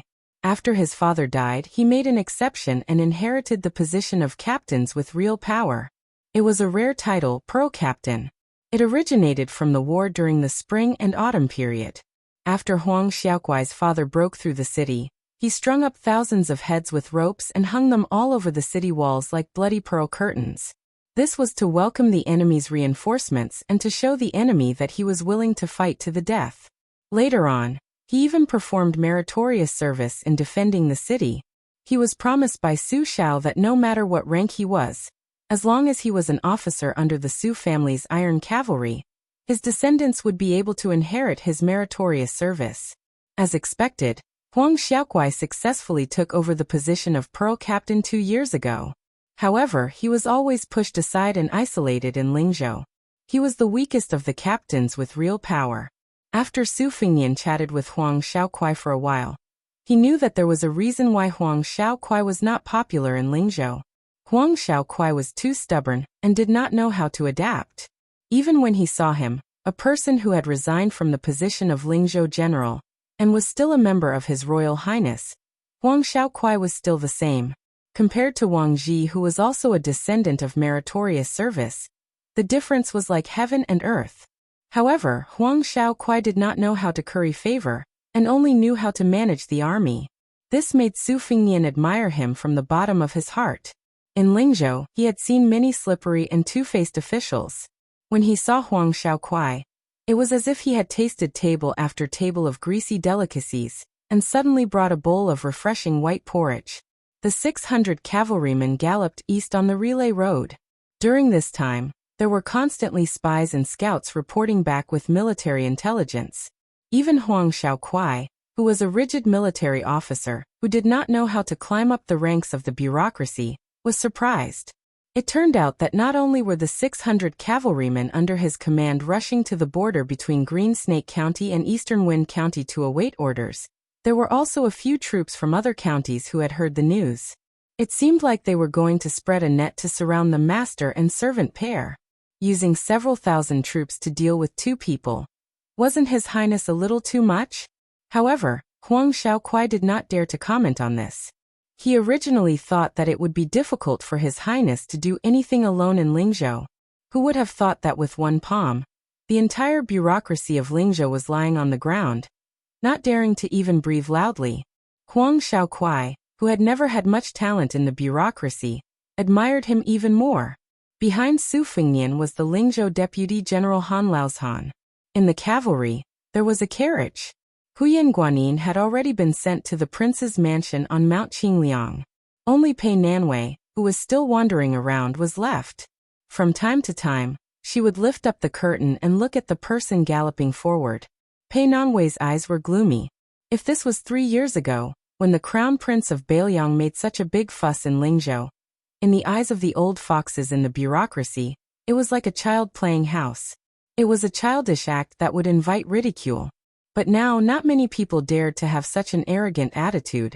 Most of them secretly felt that this future king of Bailiang, even if he could not compare to Minister Qin, who would probably leave the capital in the future to become a vassal of Western Shu, the difference was not too far off. Chapter 948.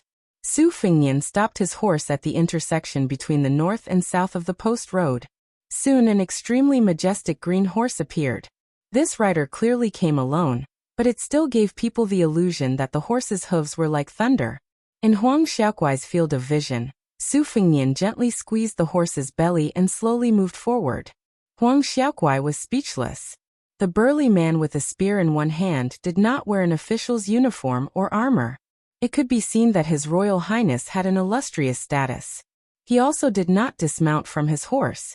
Huang Xiaokuai was impressed by the bearing of a martial arts grandmaster and a general on the battlefield.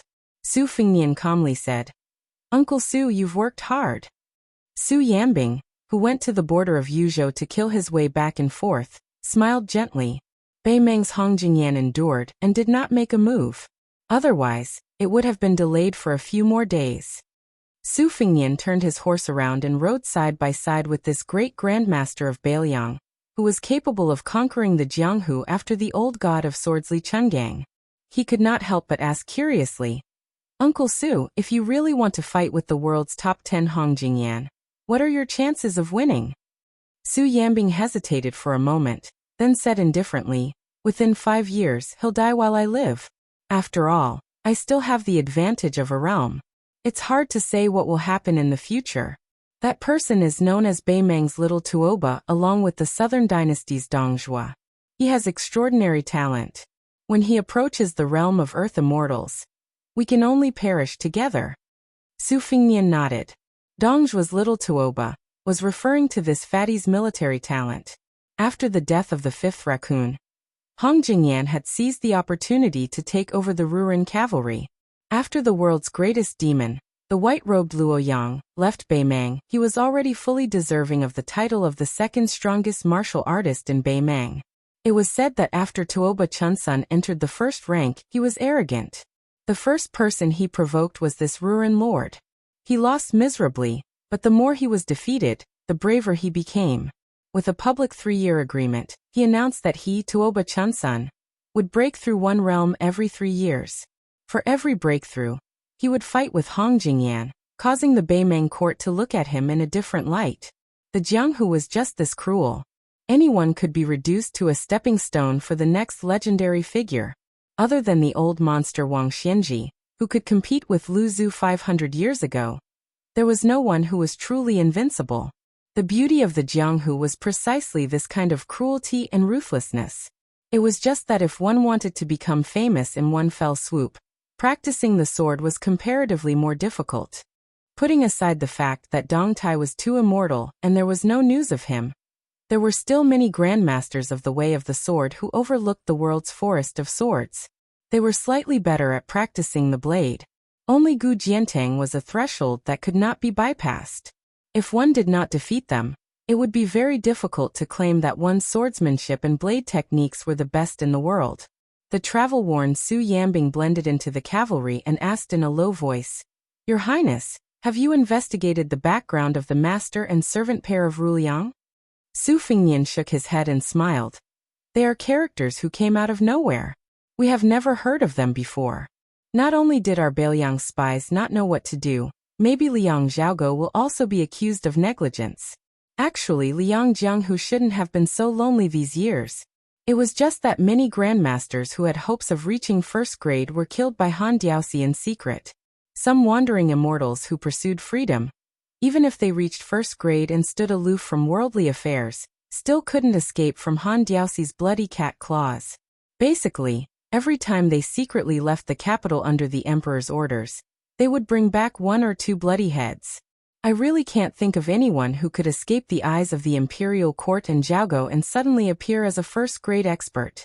Not to mention those second-grade sects in the Jianghu, even Dragon Tiger Mountain, Wu family, and Sword Tomb aren't all first-grade experts. It is already hard to reach second-grade grandmaster, not to mention rare first-grade experts. Those who follow the rules won't be able to become top figures. Those who don't follow the rules have all died under Han Diaoxi's hands. Who knows who that fellow is? He really doesn't care about his life." Su Yambing asked, "Do you need me to deal with that person?" Su Fingnian still shook his head. "There is no rush. If the Lingzhou Iron Cavalry are all embroidered pillows that can't withstand a single blow, then I'll let Uncle Su clean up the mess. Su Yambing frowned. Since he is a first-grade expert, even if he is at the lowest Vajra realm, then even if he can't kill 700 to 800 cavalry in one breath, it won't be hard for him to escape. Unless that person lands on a vast plain where it is easy for cavalry to charge, and is surrounded by many cavalry troops, and we don't give him a chance to rest, otherwise, it will be hard for him to escape. Back then when the Shishu Sword Emperor guarded the country gates, he had no choice but to die. That was why he was crushed to death by our Bailiang cavalry. If this person is at the Xian Finger realm, with one or two types of celestial phenomenon comprehension that Qi cultivators are proficient in, it will undoubtedly be harder to capture him. When the Bailiang army stepped into the Jianghu and dealt with the sects of the Jianghu, those who died were the Jianghu people who were unwilling to give up their roots and leave their homes. In order to deal with the fish that escaped the net, they could only use the Jianghu people to capture and kill them. In the words of the general, it was killing the Jianghu people with the Jianghu people. Your Highness mobilizing the troops like this, is it because you want to train the troops in Lingzhou? Su Fengnian nodded and said, since it's a game of cat and mouse, it doesn't matter if the mouse is too fat and the cat is too weak. In any case, there are many kittens that are being forced to work hard, and there are also many falcons that are hovering above our heads. There will always be a time when the mouse will slack off. This young master wants to close the door and slowly exhaust it to death. First, we will block it layer by layer, so that it can't move forward quickly. If it wants to kill, it has to be aware that it will be surrounded by a large number of soldiers. Lingzhou has mobilized a large number of scouts from the army to work with the old falcons and the new eagle guard. It is just to stop this first-grade mouse. If they can't even do this well, then so be it if they die. The senior commandant standing behind them will also be reprimanded by me. In this training, no matter if that pair of master and servant are numb to killing people, there will definitely be deaths. The Lingzhou officialdom did not kill anyone, and I am also holding back my anger. This is to prevent the soldiers of the Yu and Liang provinces from thinking that I only know how to talk and not use my blade. Su Yambing smiled. Your Highness, it is best that you take away my Lingzhou deputy general position. Just hearing about your Highness's complicated officialdom is giving me a headache. Su Fengnian smiled and asked, Uncle Su, can you tell me about the first grade 4 realms? Su Yambing smiled. Just talking is useless. Your Highness needs to be able to take a beating. Su Fengnian's eyes lit up. Then I won't ride a horse and will run with Uncle Su to the border between Green Snake County and Dongfeng County? Su Yambing did not express his opinion. The normal spear in his hand swept across. Su Fengnian, who had hurriedly reacted, slapped the spear with both hands. As a result, he was knocked off his horse and his body floated several dozen feet away. Su Yambing leapt high into the air. At the same time, he raised his arm and threw out a spear. The spear was forceful as if it could split the heaven and earth. However, this martial artist was faster than the spear, and arrived in front of His Highness, who was in a sorry state. He stepped on His Highness' left arm and His Highness slid down once again. Coincidentally, the tip of the spear was pointed at him. The Bailiang blade at his waist came out of its scabbard and blocked the might of the spear. Su Yambing, who was holding the spear, shook his wrist and the spear blossomed. Su Fengnian was so miserable that he could only retreat again and again. It could be said that he was surrounded by danger. Huang Xiaokuai was so frightened that his face turned pale. He thought that this fellow was an assassin. Just as he was about to mobilize the troops to save His Royal Highness, Han Laozhan, who was sitting steadily on the horse, said calmly, It's fine. Give the order to continue forward. Chapter 949. The 600 riders had already passed through half of Green Snake County, but the Pearl Commandant, Huang Xiaokuai, still had not seen His Royal Highness. He was a bit impatient. If something happened to His Royal Highness, he was just a small commandant of Lingzhou. Even if he went to see the general, he would not be able to compensate for this crime. However, with Lingzhou's deputy general, Han Laozhan, comforting him, Huang Xiaokuai could only suppress his annoyance. After all, General Han had the special honor of being the general's personal retainer for more than a decade. He knew everything about the prince's manor in Mount Qingliang. This made Huang Xiaokuai feel a bit more at ease.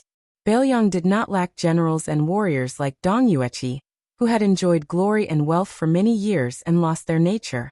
However, there were also many honest people like Huang Xiaokuai who were deeply grateful and conscientious. The end of the Spring and Autumn War had only been a generation ago. This large manor in Bailiang had the Baimang barbarians eyeing it covetously from the north. Many people still remembered the bloody smell of war on themselves or their parents. Outside a wine shop, the wind and snow were howling. Large snowflakes rustled down like goose feathers. Two men, who were a generation younger than each other, sat opposite each other. They ordered 2 pots of extremely hard to drink, but very good at warming their stomachs. They each drank slowly. There were very few customers in the wine shop. A long spear without tassels was placed on the table. This made the wine shop's shopkeepers' desire to ask for a sky-high price somewhat dwindle. The heroes of Jianghu, who could openly carry weapons on the northern Liang path, were not simple. The owner covered his hand and couldn't help but take a few more glances at the shabbily dressed young master. He didn't look like a poor person. Why would he go out in such a shabby outfit in the bitter cold? Was he not afraid of freezing to death on the streets? This unreasonable god was a pitiful person who couldn't make it through the winter and spring socializing every year. Su Fengnian, who had been beaten up miserably along the way, drank a mouthful of strong wine. His entire body felt relaxed. Su Yambing slowly said, "100 rivers flow into the sea. 10,000 streams return to their origin." Practicing the sword, the blade, and the spear, in the end, is all about forging the body, spirit, and will. However, to put it nicely, it's a summary. To put it bluntly, it's just empty logic. However, he had no choice but to say it. When Su Yambing left his sect to roam Jianghu, his senior apprentice brother Wang Xiu and Li Chungang of the Spring and Autumn Sword and Armor were at the peak of Jianghu. He heard a lot of praises. Among them, Huang Longshan, who had monopolized the Spring and Autumn Sword Armor, said, "It's laughable that people are short-sighted. They didn't know the sword qi." At first, when he heard it, he only thought it was some literary praise. Later, when he really stepped into the mysterious finger realm from Vajra, he realized that these words were not without purpose.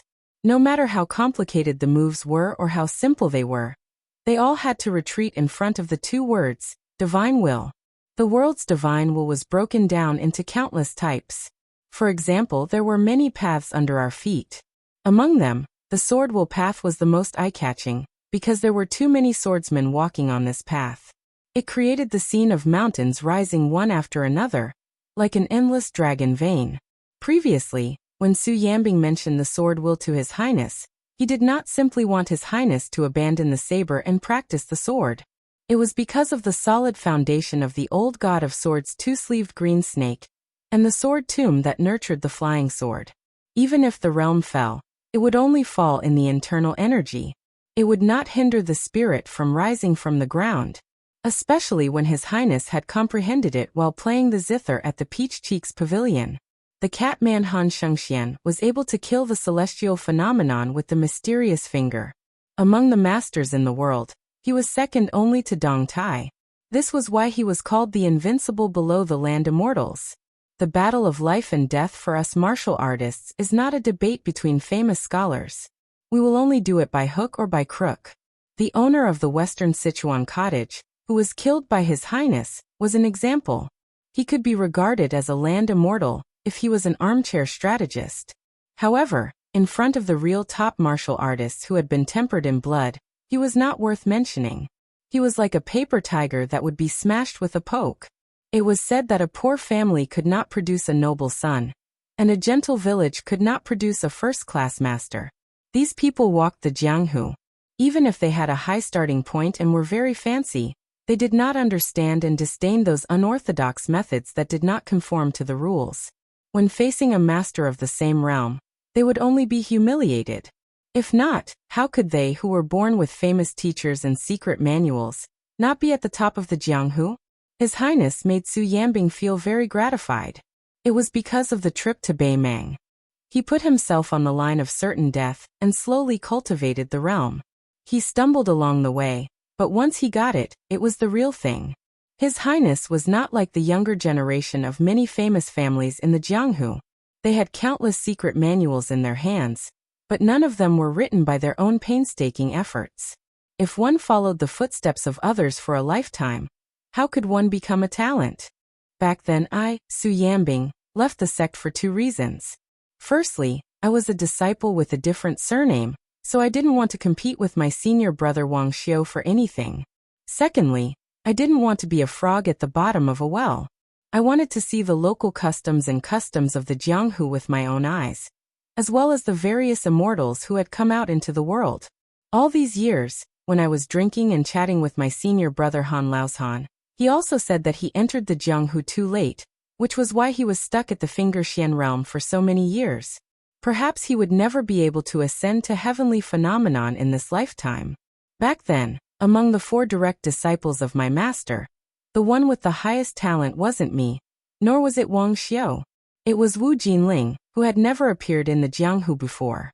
He entered the grade at the age of 9, second grade at the age of 12, and Vajra at the age of 17. Su Fingyan smiled and said, "It's quite a pity. Otherwise, Bailiang would have one more great grandmaster who reached the peak." Chapter 950. Su Yambing, who was rarely sentimental, sighed. In Jianghu, every time a stone is thrown, there will be ripples on the lake or huge waves on the river. There will definitely be people who will drown in it. Who knows when it will be my turn? If Wu Jinling is like Zhao Ningxian of the Taoist master's residence in Longhu Mountain, he will be at a higher level than me, Su Yambing.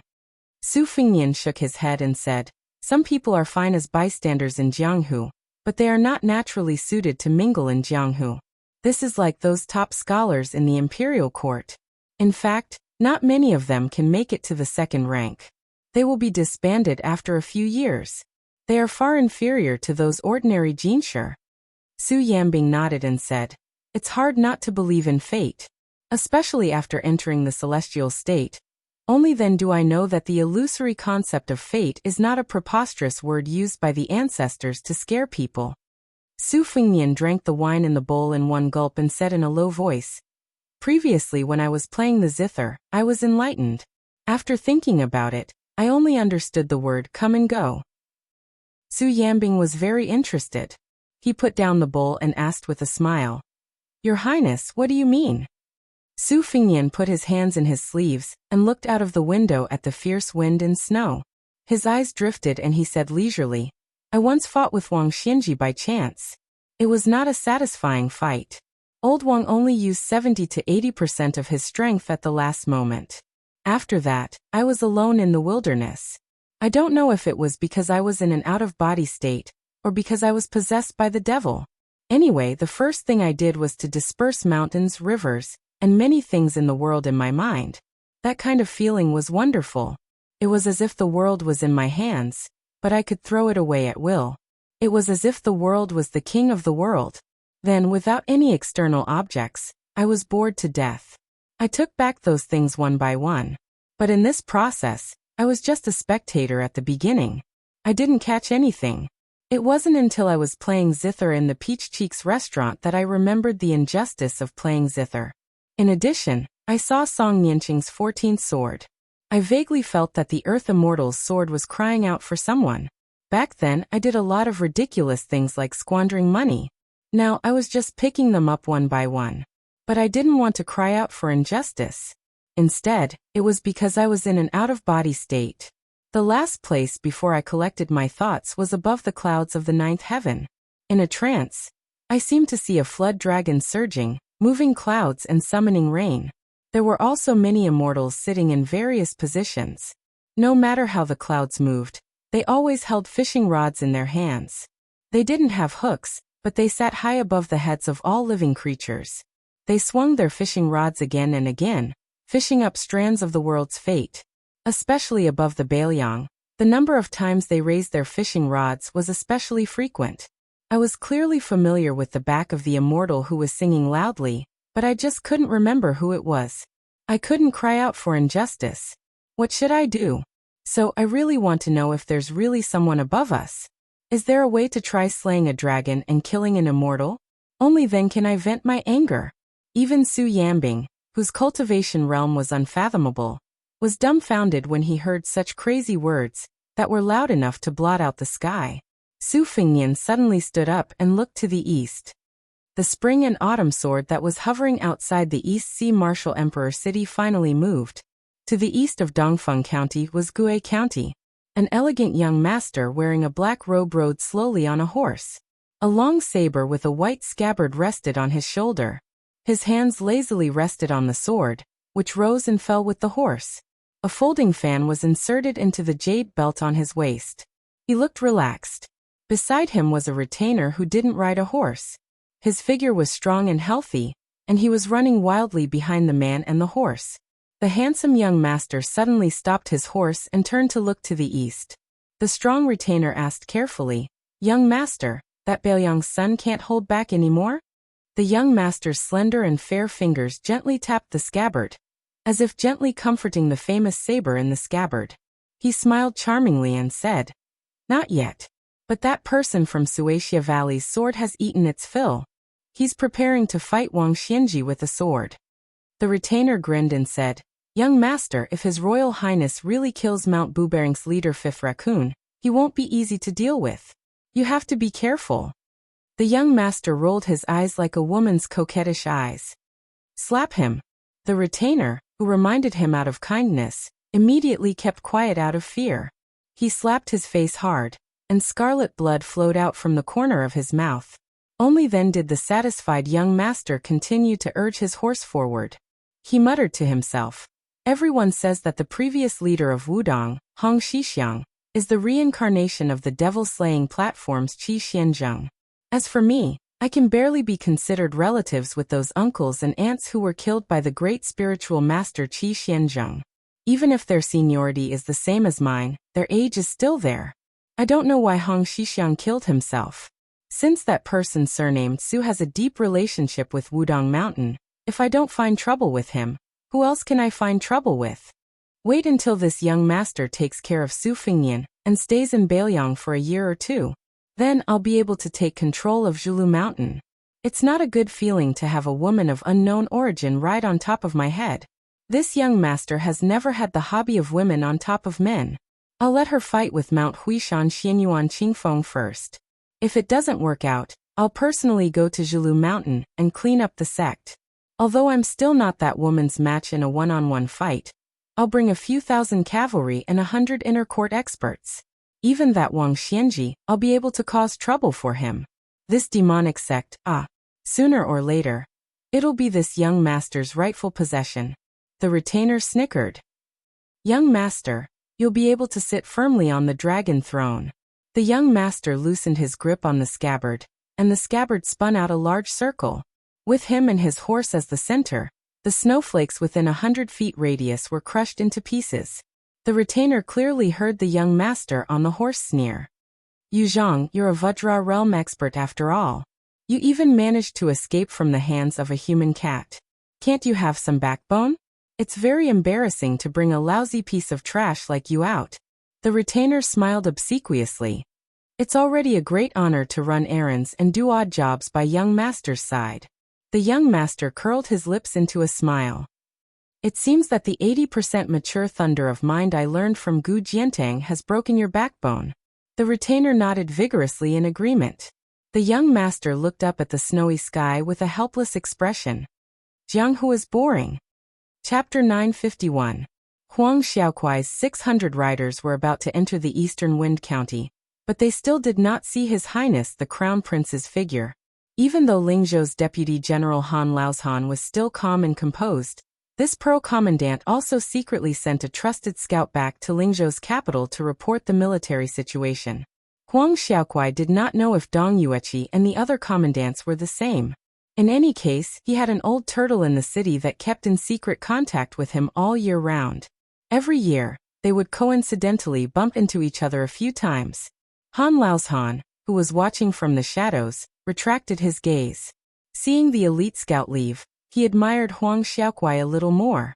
Han Laoshan's martial cultivation was far from his junior brother Su Yanbing, who was not very famous. However, Han Laozhan knew that he had no hope of reaching the top of Jianghu, so he placed most of his ambition on the battlefields at the border. Over these years he had been influenced by the great general, and had a unique understanding of the situation in Baoyang. The geographical advantage of Bailiang had always been widely criticized. However, in Han Laoshan's eyes, Bailiang's land was narrow and barren, and the people's livelihood was not great. However, this disadvantage was not necessarily a bad thing. There was a saying in the countryside that exhausted one's strength. Bailiang made enemies on all sides, and this unknowingly created the bravery and fierceness of the people. Compared to the rich Jiangnan, the people who grew up in the barren mountains and turbulent rivers were all valiant, and did not fear death. If this was not the case, how could there be such a rich source of soldiers at the border of Bailiang? No matter how valiant and good at fighting soldiers were, if they were thrown into a safe place where they did not have to worry about food and clothing, and their morale would be worn down for 10 to 20 years, they would not be considered valiant soldiers. This was an important reason why the Guangling Prince Zhao Yi was not as good as the Yanqi Prince Zhao Bing. Guangling Circuit was located under the armpit of the imperial court, while Yanqi Circuit was like the right foot of the imperial court. They had to travel every day and interact with the barbarians of Nanjiang. Han Laoshan knew that he only needed to wait until His Highness left Lingzhou before he would become a general with real power in one of Bailiang's 3 prefectures, Yuliang and Lingling. He would be a third-rank official in the Liang dynasty, and share military and political power with the provincial governor, Su Beiji. Moreover, as a general, he was only a person who managed the Bailiang's backyard. However, when that traitorous martial nephew, Chen Jibao, left the capital and went to the western Shudao, it would be a fight that would not be inferior to the bloody massacre at the border. As for Chen Jibao, who had betrayed his sect, as his martial uncle, Han Laoshan did not hold a grudge against him. There were rules in Jianghu, and senior martial brother Wang Xiu's death was not as aggrieved and wronged as the outside world thought. Thinking of this, Han Laoshan could not help but laugh. If his junior martial brother, Wu Jinling, who had unfortunately died in the Vajra realm, their sect would successively produce spear immortal Wang Xiu, Su Yanbing, who was even better than eldest martial brother, Han Laoshan, who had reached the mysterious finger realm, Wu Jinling, and the new Confucian sage Chen Jibao. In the future, there might even be Blue Bird, who had taken over the handbrake spear, who would also ascend to the first rank.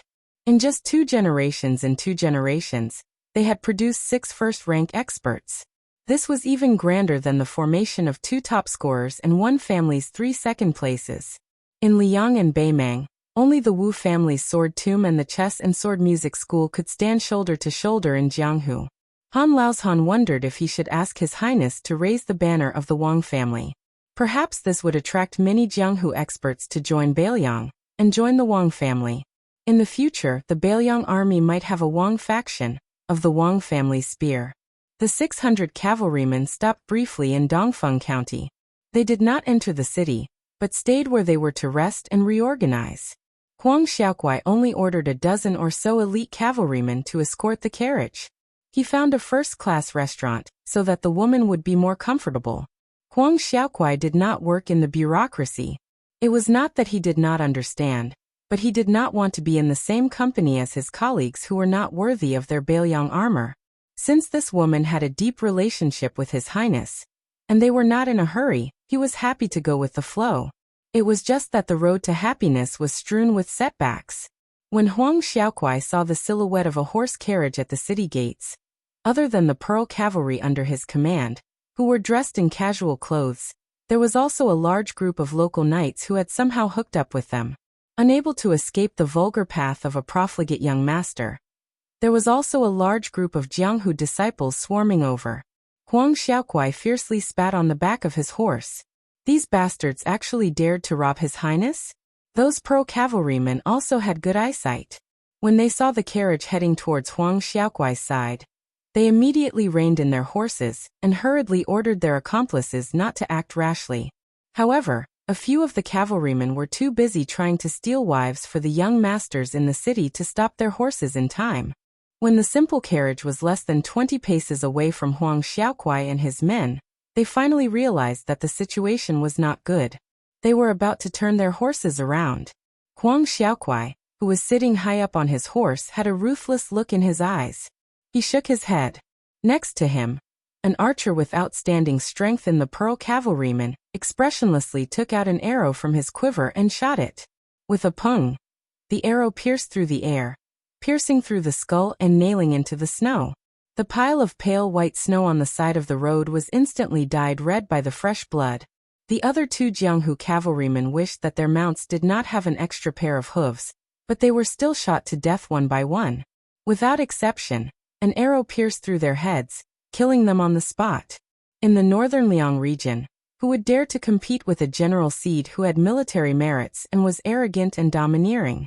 Huang Xiaokuai expressionlessly squeezed his horse's belly. The date-red horse under him trotted forward. He took out the Baoyang saber from his waist, and used the scabbard to point at a young master wearing a fur coat at the front. That fellow's face was gloomy and uncertain. Finally, he gathered his courage and slowly urged his horse forward. He was about to introduce himself and his father's surname General to prevent this foreign military officer, wearing a military officer's armor, from overthrowing the Dragon King Temple.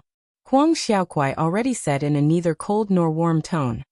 Lingzhou's general has already ordered the 6 counties of Lingzhou to not allow more than 5 cavalrymen to ride on the streets. Violators will be sent to the torture chamber for the first time, and be whipped 50 times. Repeat offenders will be punished regardless of their family background. That young master did not think much of it, but in front of him, 3 people had died on the spot. He also saw that behind this military officer were strong, and there were cavalrymen in succession. It did not seem like a normal army. He could only obediently smile and say, "General, this is my first offense today. I will go to the yamen to surrender myself. I hope the general will not be angry." Huang Xiaokuai paused and asked, "You're called Gu Rund? Who is Dongfeng County's Shiwu General Gu Yinshi to you?" The young master was delighted and quickly said, "He is my father. I wonder who the general is?" Huang Xiaokuai smiled eerily and put away the Baoyang saber from his waist. He raised his arm and waved it. While the young master was stunned, another arrow swept through the wind and snow. Just as he thought that he had died in front of his house for no reason, his vision blurred. His body trembled, and he swallowed with difficulty. He saw an unfamiliar young man standing next to the ruthless military officer. In his hand was the arrow that should have taken his life. The Pearl military officer, Huang Xiaokuai, quickly dismounted from his horse. Not only him, but all the other Pearl cavalrymen also dismounted and stood at the same time. They stood like javelins stuck in the snow, respectful and reverent, their eyes blazing. Huang Xiaokuai did not call out His Royal Highness' identity. He only saw that the dumb goose had the guts to sit on his horse and not move. He was about to draw his saber and kill him personally. The young master, whose tattered clothes were not as luxurious as Gu Rund's, shook his head and threw the arrow back high. It just so happened that it was thrown to the archer. He smiled warmly at the young master of the Gu family, who had finally regained his senses and had rolled off his horse to kneel on the ground. "I've heard that you, Gu Rund, once had a dispute with a group of rich young masters from Yinzhou. You taught them a lesson. After that, you said that no matter who they were, if they dared to behave atrociously in our Baoyang, you would teach them a lesson. It's a pity that your father had to privately compensate a Yinzhou general for this matter. Young Master Gu, I wonder if you still have this kind of backbone these past 2 years?" Gu Rund raised his head. His mind spun rapidly as he tried to guess the identity of this person. At the same time, he tried to find a way out of the situation. Yes. This is all learning from His Highness the Crown Prince. His Highness said that only hedonistic sons who dare to point their spears at men from other places can be said to have reached the Grandmaster level in the competitive business of hedonism. This time, it was Gu Rund who was reckless and wanted to puff himself up at his own cost. He wanted to protect that Lady Yong Rong on her journey, and he definitely didn't want to do the despicable business of snatching people away. He only wanted to let the lady in the carriage leave safely. Gu Rund had been observing the situation the whole time. When he saw that person nod with a smile, he finally felt relieved. He heard that person's mellow voice say with a smile, "Let's forget about today. Go back to the city and tell your friends that riding horses in the city is only allowed to run as fast as a normal person. If more than 5 horses disturb the people on the streets, don't even talk about bumping into people. As long as they are caught, they will be punished according to the new rules. If there is a yamen that dares to cover for them, They will be stripped of their official position and sent to the border guard station. That's right, Gurund. Remember to tell your father, Gu Yunshur, that I used to steal his wine pouch when I was young. If this General Wu still holds a grudge, he can go to Liangzhou and ask for it from me. As for you, Gurund, if you have the heart to stop harming the little rich young masters in the village, you can join the army. I will help you plead with this Pearl Commandant beside me to open the back door for you. Chapter 952. The previous chapter had more than 5,000 words, so this chapter is a bit late. The man and woman generally lived together peacefully. They passed through Dongfeng County and approached Zhigui County. Su Fengnian and Pei Nanwei rode side by side on a deep plank road. Another 100 li to the east was Tongmen Pass, which was known as a natural barrier. There was a saying that Tongmen Pass was solid, but Bailiang was solid. It was fully deserving of being the most important pass in Zhigui County. It was heavily guarded, and the captain of Tongmen Pass, Xian Yinma, had 6,000 elite soldiers. He was undoubtedly a trusted general that the king of Bailiang valued the most. This time, Su Fengnian moved the troops from all over Lingzhou out of their encampments, but not a single soldier was moved from Tongmen Pass. It was enough to show the extraordinary position of Tongmen Pass in Lingzhou. Su Fengnian did not let Huang Xiaokuai's 600 cavalry follow. Instead, he took a detour to Tongmen Pass to rest and reorganize. He only brought Pei Nanwei and Su Yambing on this secret plank road that only the military horses could step on. In the past, there were some officials and generals who came here to compete in horsepower. Now that there was an order, they did not want to run into the tip of the spear before the Lingzhou general left. The reason why Pei Nanwei wanted to get out of the carriage to take a breath of fresh air was because she came from a family of scholars. She had heard that the previous dynasty's poet-emperor used a poem from Tongmen to win the title of the frontier fortress poem of the previous dynasties. That was how Zhigui County came to be. It was said that there was a cliff carving of a sword hero left on the mountain wall in front of them. Her heart yearned to see it. Su Fengnian's hands did not pull on the reins. He closed his eyes and focused, allowing the warhorse to run forward. Pei Nanwei's equestrian skills were average, but she was not afraid of falling off the horse and getting injured. She took off her veiled hat and put on a sable fur coat. She rode a handsome black horse. In the white snow, it was hard to say whether she was like an agile butterfly or a peony swaying in the wind and snow. When Pei Nanwei stopped the horse and raised her head to look at the blurry stone carvings on the cliff, it seemed that there was nothing special about it. She came in high spirits but returned in disappointment, especially when Su Fengnian mentioned this plank road to her. Just in the previous dynasty, there were more than 20,000 corpses in this area. This made Pei Nanwei's hair stand on end. She no longer had the least bit of leisure and elegance. It was almost dusk. Above her head was the heavy snow that did not want to stop. The plank road was dead silent and gloomy. She was obviously a little scared. She had no choice but to find something to talk about. She slowed down the horse and asked the man beside her why the Bailiang spies could not find out the details of the master and servant pair. Su Fengnian reached out his hand and accumulated a palm full of snowflakes. He held out a small round snowball and said carelessly, "A good spy is even rarer and more valuable than those brave and skillful military officers. Not only must they be able to endure the loneliness year after year, they must withstand conspiracy after conspiracy. The key is that they must always be loyal and devoted. They must also be able to take charge of an area and filter out all kinds of information. In the end, they have to risk their lives to deliver it back.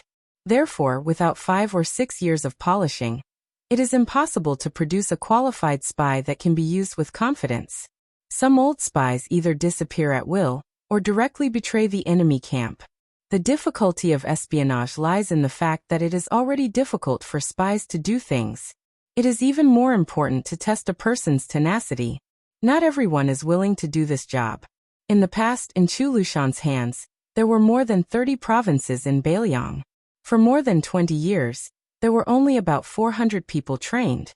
What's more, half of them needed to be cast long lines to catch big fish. If they were divided among more than 30 provinces and more than 200 counties, how many people could each county have? In addition, last year, in order to help those scholars pass away smoothly, Many precious spies who had been hiding for many years were lost. Besides, our Bailiang spared no effort to eradicate the spies on both sides of Liang and Beimang. Zhao Guo and Spiderweb also didn't rest for a single day. Every year, many people died between the three sides. It was fortunate that Chu Lushan was in charge of espionage. If it were anyone else, Bailiang would have long been blinded. Just those 300,000 cavalry, which is very frightening, won't be able to win a big battle. In the War of the Southern Dynasty, the Bailiang cavalry advanced all the way. A large part of the military merit had to be credited to the Bailiang spies. Last time when I went to Huangnam County, I only cared about killing people to vent my anger. I killed a few double-faced spies. After that, my sister scolded me for being a wastrel who didn't know the cost of daily necessities. Indeed, I wasn't wronged. Su Fengnian gently tossed the snowball into the distance. He said softly, "This world is really too big. It's not easy to find one person." Pei Nanwei shot a glance at him. She couldn't see His Royal Highness' expression clearly. She only felt that there was a faint sense of desolation that was rarely seen. The wind and snow whistled. They were still dozens of li away from Tongmen Pass. Normally, the journey wouldn't be long, but at this moment, the snow on the plank road was thick and the horses' hooves were sinking. Even though Pei Nanwei was wearing a warm marten fur coat, she began to feel that the suffering was not light. Moreover, in the eyes of an expert, her equestrian skills were really shoddy. Su Fengnian looked at the sky. There were signs that it was getting heavier. The three of them were riding against the wind, but Pei Nanwei insisted on riding alone in the wind and snow. Su Fengnian looked on coldly from the side. When her horse suddenly slipped, her hands were already cold and numb. She didn't have the strength to hold the reins tightly. Just like that, she fell onto the plank road and rolled. Fortunately, the snow was soft and there was no injury. Su Fengnian reined in his horse and turned around. He stretched out a hand. She was stubborn. After standing up, she turned around and reached into the collar of her marten fur coat. She used her body temperature to warm her hands. She gritted her teeth and continued to ride forward. Su Fengnian was too lazy to ridicule her. He urged his horse to speed up and blocked in front of her horse to block the biting cold wind. When they finally saw the towering walls and flickering lights of Tongmen Pass, Pei Nanwei, who had endured to the end, finally fainted and fell off the horse. Su Fengnian then carried her onto the horse and quickly rode into the city. Chapter 953. His Highness the heir of Tongmen personally led the way, and led His Highness the heir into that simple official residence that did not have the slightest bit of extravagance. When Pei Nanwei woke up with a splitting headache, she discovered that she was lying in a room as warm as spring. Aside from the fact that her snow-soaked fur coat had been taken off, her clothes were in perfect condition. Only then did Princess Consort Jinggan, who looked as if she had just made a trip to the gates of hell, slightly recovered her soul. Turning her head, she saw that a stove had been set up in the room. The man whose back was facing the bed was currently boiling wine. The aroma of the wine wafted through the air. Pei Nanwei, whose stomach was rumbling with hunger, rested her strength and put on a pair of brand new warm boots. She sat next to him and reached out to warm herself. Su Fengnian stretched out his hand and pointed at the carved mahogany food box on the stool, indicating that she was well-fed and well-clothed. However, he very kindly poured her a cup of scalding rice wine. Pei Nanwei opened the lid of the food box and did not pay attention to any decorum. She buried her head in the food and wolfed down the food. After drinking that cup of wine, she ordered another 2 cups. Very quickly, she began to feel a strong sense of fatigue. Perhaps because she was worried about him, she endured the urge to fight back and did not go to bed to sleep.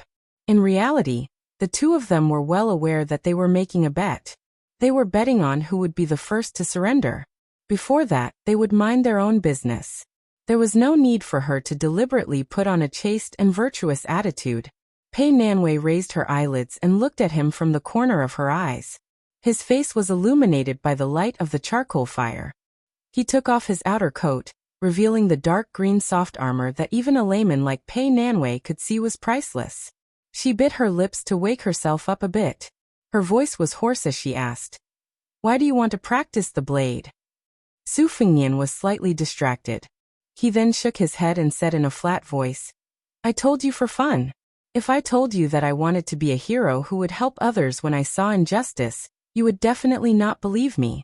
If I say it's to save my life, you're going to say that I don't know how lucky I am, and that I'm pretending to be sick. Pei Nanwei poured herself a cup of wine, but she did not drink it all in one gulp like before. Instead, she placed the warm wine cup against her cheek and said with a smile, "Regarding your original intention of practicing the blade, I believe in the former more." She finally had the mood to chat, but Su Fengnian's mood was bleak. He said indifferently, "We still have to hurry on with the journey tomorrow morning. You sleep. Don't worry, I'll go out when I'm done." Pei Nanwei frowned her naturally charming brows, but still went to lie down on the bed. She held onto the corner of the blanket with both hands. She didn't hear any movement for a long time, so she turned around and looked at the back of the figure in the room. Not long after, he used a pair of tongs to stir up some ash and covered it with the charcoal so that it would burn slower. Then he got up and quietly left the room. Su Fengnian came to the top of the wall of Tongmen Pass. Su Yambing and Wei Shaking were standing far away. They were sensible enough not to disturb him. The snow continued to fall for an entire night. At the first glimmer of dawn, the green hills turned white. A rider and a servant entered Jigui County without any obstructions. Ever since they entered the borders of Bailiang and intimidated a few squads of government troops that were as insignificant as ants, it was as if they had entered a no-man's land. The retainer with the strength of the Vajra realm couldn't help but ask, "Young master, is this Bailiang heir so scared that he's hiding? Does he really think that everything will be fine just because he's hanging a no-war sign?" The handsome young master who was gently patting his palm with a folding fan was enjoying the snowy scenery along the way. He mocked, "Yuzhang, oh Yuzhang, you really think with your butt. Back then Han Diaoxi didn't kill you. Was it because he thought you'd dirty his hands?" The robust retainer chuckled softly and didn't dare to talk back. The young master opened and closed the peach blossom beauty folding fan in his hand. He smiled and said, "His Royal Highness won't be so cowardly as to avoid the sharp edge. However, this young master really doesn't put him in my eyes. I still want to experience White Bear Yuan Zuozong's left-handed saber. Everyone only knows that Yuan Baixiong is the world champion in horse combat, but they don't know that he had once sparred with Gu Jiantang. After that, he switched to using his left hand to practice his saber, thinking of getting back at our General Gu someday. However, it's not easy for this young master to meet Yuan Baixiong, the commander of the cavalry. No matter how useless the Bailiang cavalry in Lingzhou is, they still can't be underestimated. Let's see how big of a welcoming party Su Fengnian can put up. Yuzhang, if it's just a small fight with a few hundred cavalry, I'll leave it to you. Remember, it's okay to break an arm or a leg, but don't kill anyone." The Vajra realm servant twisted his neck, and it cracked like a string of soybeans. He nodded and smiled sinisterly. "If His Royal Highness is stingy and uses 300 to 400 cavalry to fool you, no matter how thick the formation is, it won't be able to withstand a few attacks from me." The young master didn't wear a saber on his waist. Instead, he used a long vermilion rope to tie the famous saber. The other end of the rope was tied to his wrist, and he just hung it on the side of the horse's belly, swaying. Yuzhang glanced at the saber, and there was some fear in his eyes. This thing was a heavy weapon that was on par with the world's #1 talisman saber, Southflower. He didn't know which senior came up with the name, but he didn't care at all. It was simply called Crossing the River.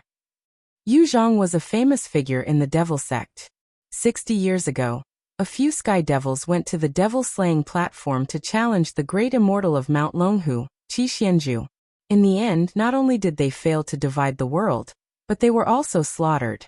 Since then, Zhilu Mountain has been in decline. Yuzhang, as an outer mountain disciple of the devil sect, could barely be considered a first-class master. Especially after reaching the first rank, Yuzhang became complacent. He refused the recruitment of the last remaining Duke of Mount Zhilu, and did not enter the mountain to be conferred the title of Marquis. Instead, he led a group of people to revolt, calling himself the leader of the devil sect. He set off a bloody storm in the martial arts world, but before he could make a name for himself in Jianghu, he was stopped by a big eunuch in a bright red robe. This human cat came alone, and except for him, everyone else was skinned and had their tendons pulled out. If Han Diaoxi hadn't spared his life to find out the secret location of Mount Zhulu, he would have died a long time ago. However, after Mount Zhulu no longer invited him to enter the mountain, Yu Zhang was like a rat on the street.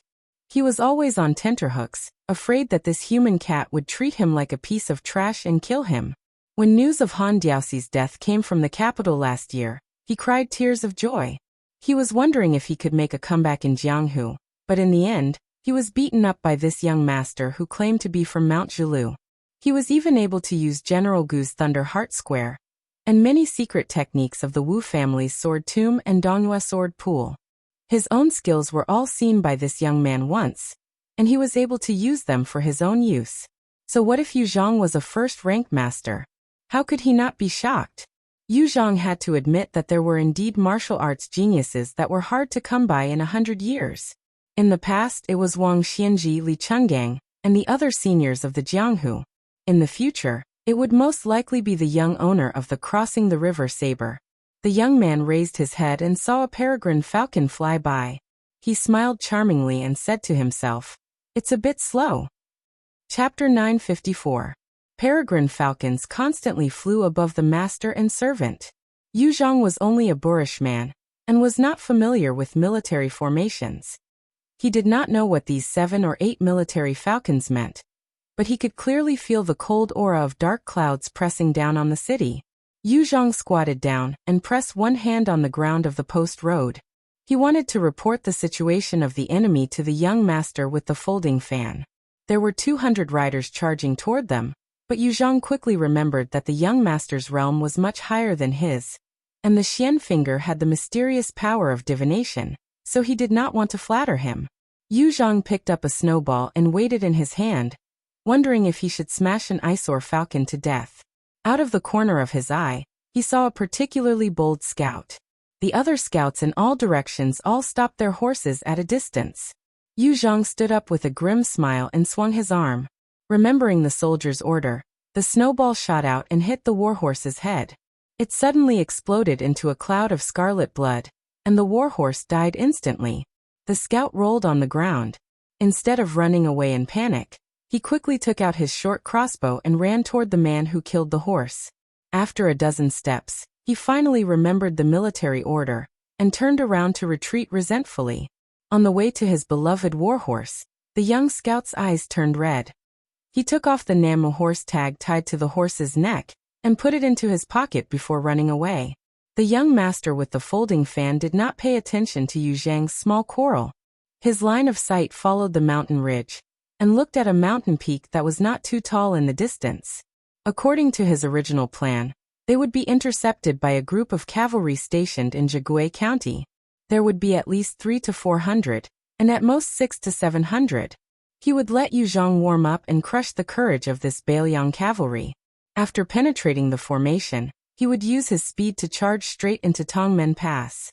Then he would personally engage in a fierce battle with the elite cavalry of Tongmen Pass. No matter who won or lost, he would become famous overnight. Unless it was absolutely necessary, he would not show his life-saving talisman. Of course, he was not arrogant enough to think that he could suppress the 6,000 cavalry of Tongmen Pass alone. Most likely, he would only fight and retreat at the same time. If he really did not retreat, he would end up like the Sword Emperor of Shishu. The Wu family's 9 swords breaking 10,000 cavalry, and Li Chuangong's 1 sword killing 2,600 cavalry on the Guangling River a few years ago, did not have good endings. When this young master who broke the border alone raised his head to look at the mountain peak, there were also people who were looking into the distance. By Su Fingnian's side, other than Pei Nanwei, Su Yambing and Han Laozhan, the 2 deputy generals of Lingzhou, there were also the 2 military officers of Tongmen Pass, Wei Shaking and Xian Yinma, as well as the military officer of Pearl, Huang Xiaokuai. The 2 generals Wei and Xian were different from Huang Xiaokuai. This time they did not bring a single soldier with them. Pearl's 600 light cavalry were all waiting at the foot of the mountain.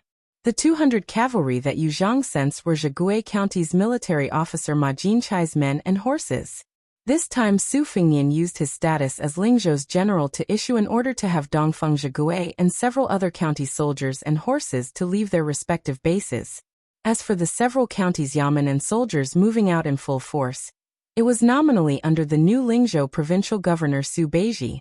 With the mountain peak as the center, all the small and large post roads within a radius of 30 li were tightly sealed. Merchants had to take a detour. Close to 100 scouts were scattered all over the place. Regardless of direction, they strived to have a scout every 3 li. Ma Jinchai's frozen field cavalry was divided into 3 groups, gradually forming a formation. The 200 cavalry took the lead to spy on the situation. Other than that, there was also the Dongfeng Northern Country captain, Ren Chunyin, who brought 400 soldiers and horses. They were waiting for orders in the southwest. Fengqiu captain Zhu Boyu personally led 500 cavalry in the northwest, eyeing covetously. The troops of the various government offices, military offices, and torture chambers weaved through the gaps in the northwest. The ranks of captains in Bailiang were very messy, and there was a huge disparity in the number of soldiers they could command. For example, Tong Men Pass's Wei Shaking and Xian Yinma each led 3,000 men, but their ranks were still 1 rank lower than Pearl Captain Huang Xiaokuai, who was also a rank 4. Frozen Field Captain Ma Jinchai, Northern Country Captain Ren Chunyun, and Fengqiu Captain Zhu Boyu were of the same rank as Wei Xian and Fengqiu Captain. However, all the soldiers under their command added together could not compare to a single captain in Tong Men Pass. The military officials of northern Liang were strong and powerful, suppressing the civil officials to the point that they could not raise their heads. However, they themselves also had many factions, with mountains in great numbers. Other than the long-standing disputes at the border, there were also disputes over the passes and counties, and within the counties and counties, there were disputes over who was truly lacking in merit officers. Being caught in it was like falling into a spider's web. The slightest movement would affect the entire body, causing a shock and rebound. When Su Fengnian was trying to clean up the officialdom in Lingzhou, he was not looked upon favorably because of this. Han Laozhan raised a jujube with spear named Xiaoman's shoulder and laughed softly. This person definitely did not expect your highness to be so bold, directly mobilizing 4 captains and close to 3,000 cavalry to crush him in Zhigui County. You did not give him a chance to go to Tongmen Pass, much less enter Lingzhou to steal his reputation. Su Fengnian laughed. If he can use the methods of the Jianghu people, and take the head of a general in the midst of tens of thousands of soldiers, do you think the court will bestow him the title of general? Tongmen Pass's Wei Shaking sneered. Based on this kid's ability, he can't even go up the mountain. I heard that this fellow is very tender, and has the appearance of a beautiful woman. Brother Xian, you have a variety of tastes. When your highness has tied him up, why don't you ask your highness to bring him back to Tongmen Pass to be a concubine? Tongmen Pass's Captain Xian Yinma, who had a feminine appearance, was mocked by Old Wei. He did not retort and said softly, I do have such an idea, but how would I dare to act on my own and ruin your highness's plan? Old Wei, since you're interested in drinking horses, why don't you give me your little son, and we'll become in-laws. In the future, I'll call you father-in-law. It doesn't matter if I'm 1 generation younger than you. Chapter 955. Wei Shaking, who had been checkmated, was so angry that he kicked Lieutenant Xian's horse in the stomach and cursed. He and Xian Yinma came from different mountains in the Bailiang army. Wei Shaking was a general who was close to the general, while Xian Yinma had moved through various armies. He had held a military position under Zhong Honggu, Chen Jibao, and other old Bailiang giants. Later on, he was involved with the infantry commander Yan Wenwan. Now Xian Yinma could be considered half a member of the Yan family. However, he had gotten along well with Wei Shaking and Tongmen Pass these years. Inside the pass, they had schemed and plotted against each other. It was true that they had to support the 3,000 soldiers under each of them who were crying piteously for officials, money, and military equipment. They could not tolerate their noble character and unquestionable integrity, but they had always maintained unity with the outside world. Everyone knew that Lieutenant Xian liked men. He did not care much about the matter of accumulating wealth and family property. If an old commander wanted to show filial piety to Xian Yinma, he would spend a lot of money to buy a well-trained young master from Jiangnan, and send him to the Xian manor. This was more useful than anything else. Fortunately, the king of Bailiang had never been a harsh and merciless master. He had never made a fuss about these dirty things that did not affect Bailiang's military and politics. Xian Yinma glanced at the young man who had already left his post as Lingzhou's general. After hearing the conversation between him and Wei Shaking, he turned a deaf ear. His smiling face was still the same. He looked down at the courier road at the foot of the mountain and slowly said, "It's starting." Xian Yinma focused and straightened his back to look into the distance. Ma Jinchai's 200 riders had already charged toward the master and servant pair. Xian Yinma had always looked down on Lieutenant Dong Yi and Ma Jinchai's soldiers. In his opinion, the 3 legs of these soldiers were all weak. It was said that circling around to block the retreat path should have been Lieutenant Zhu Boya's military mission. Ma Jinchai had shamelessly begged His Highness for this good job of achieving military merit. Furthermore, she did not care about the established military order to keep a distance from the master and servant. Instead, she initiated the charge on her own. It was clear that she believed the pair of Jianghu ruffians were easy to bully. As long as she captured the 2, she would not be afraid of His Highness's punishment afterwards. As for whether or not she would become enemies with Huang Xiaokuai, who was isolated in Lingzhou, Ma Jinchai, who had a marriage relationship with Commander Yan's relative, would not care. Fan. The young master fanned himself and closed his eyes to rest. Behind him, he could hear the sound of horse hooves. There was no such thing as the rumor of 100 Bailiang cavalry being able to shake the heavens. He had already experienced General Gu Jiantong's skill in managing an army when he was at the eastern border of Ji province. He had once been pursued by 600 Gu Jiantong's cavalry across a vast plain for a long time. That was the true definition of a powerful army. If the Bailiang cavalry was only at the level of 200 cavalry behind him, then the Bailiang cavalry would be a huge joke. Even such a force of 2,000 could be defeated by the 600 Gu Jiantang cavalry. Without needing his master's signal, Le Zhang turned around to face the 200 embroidered pillows. Taking a deep breath, the tip of his foot rubbed against the cold and hard ground of the relay station, instantly creating a pit. His figure floated out of the pit, the short crossbow sprinkling a black rain that didn't hurt or itch. In the eyes of an expert, it was somewhat comical. Although Le Zhang looked aggressive, he was actually still 60 to 70 zhang away. Ma Jinchai, who was at the bottom of the 200 cavalry, didn't feel anything wrong. There were more than a dozen brightly armored cavalry escorting her. Among them, there was actually a charming and petite retainer wearing a gorgeous light armor. She was clearly a woman with a graceful figure. It turned out that in addition to snatching the credit, Ma Jinchai also wanted to show off his commanding skills in front of the doting beauty. However, Ma Jinchai's expression changed drastically. She saw that the 200 riders were only focused on charging forward, but that Jianghu man's speed was far faster than a warhorse's. The second wave of crossbows splashed down on his head, but it could not be said that they missed. It was just that the man did not even bother to reach out his hand to block the crossbow bolts, allowing them to hit his body.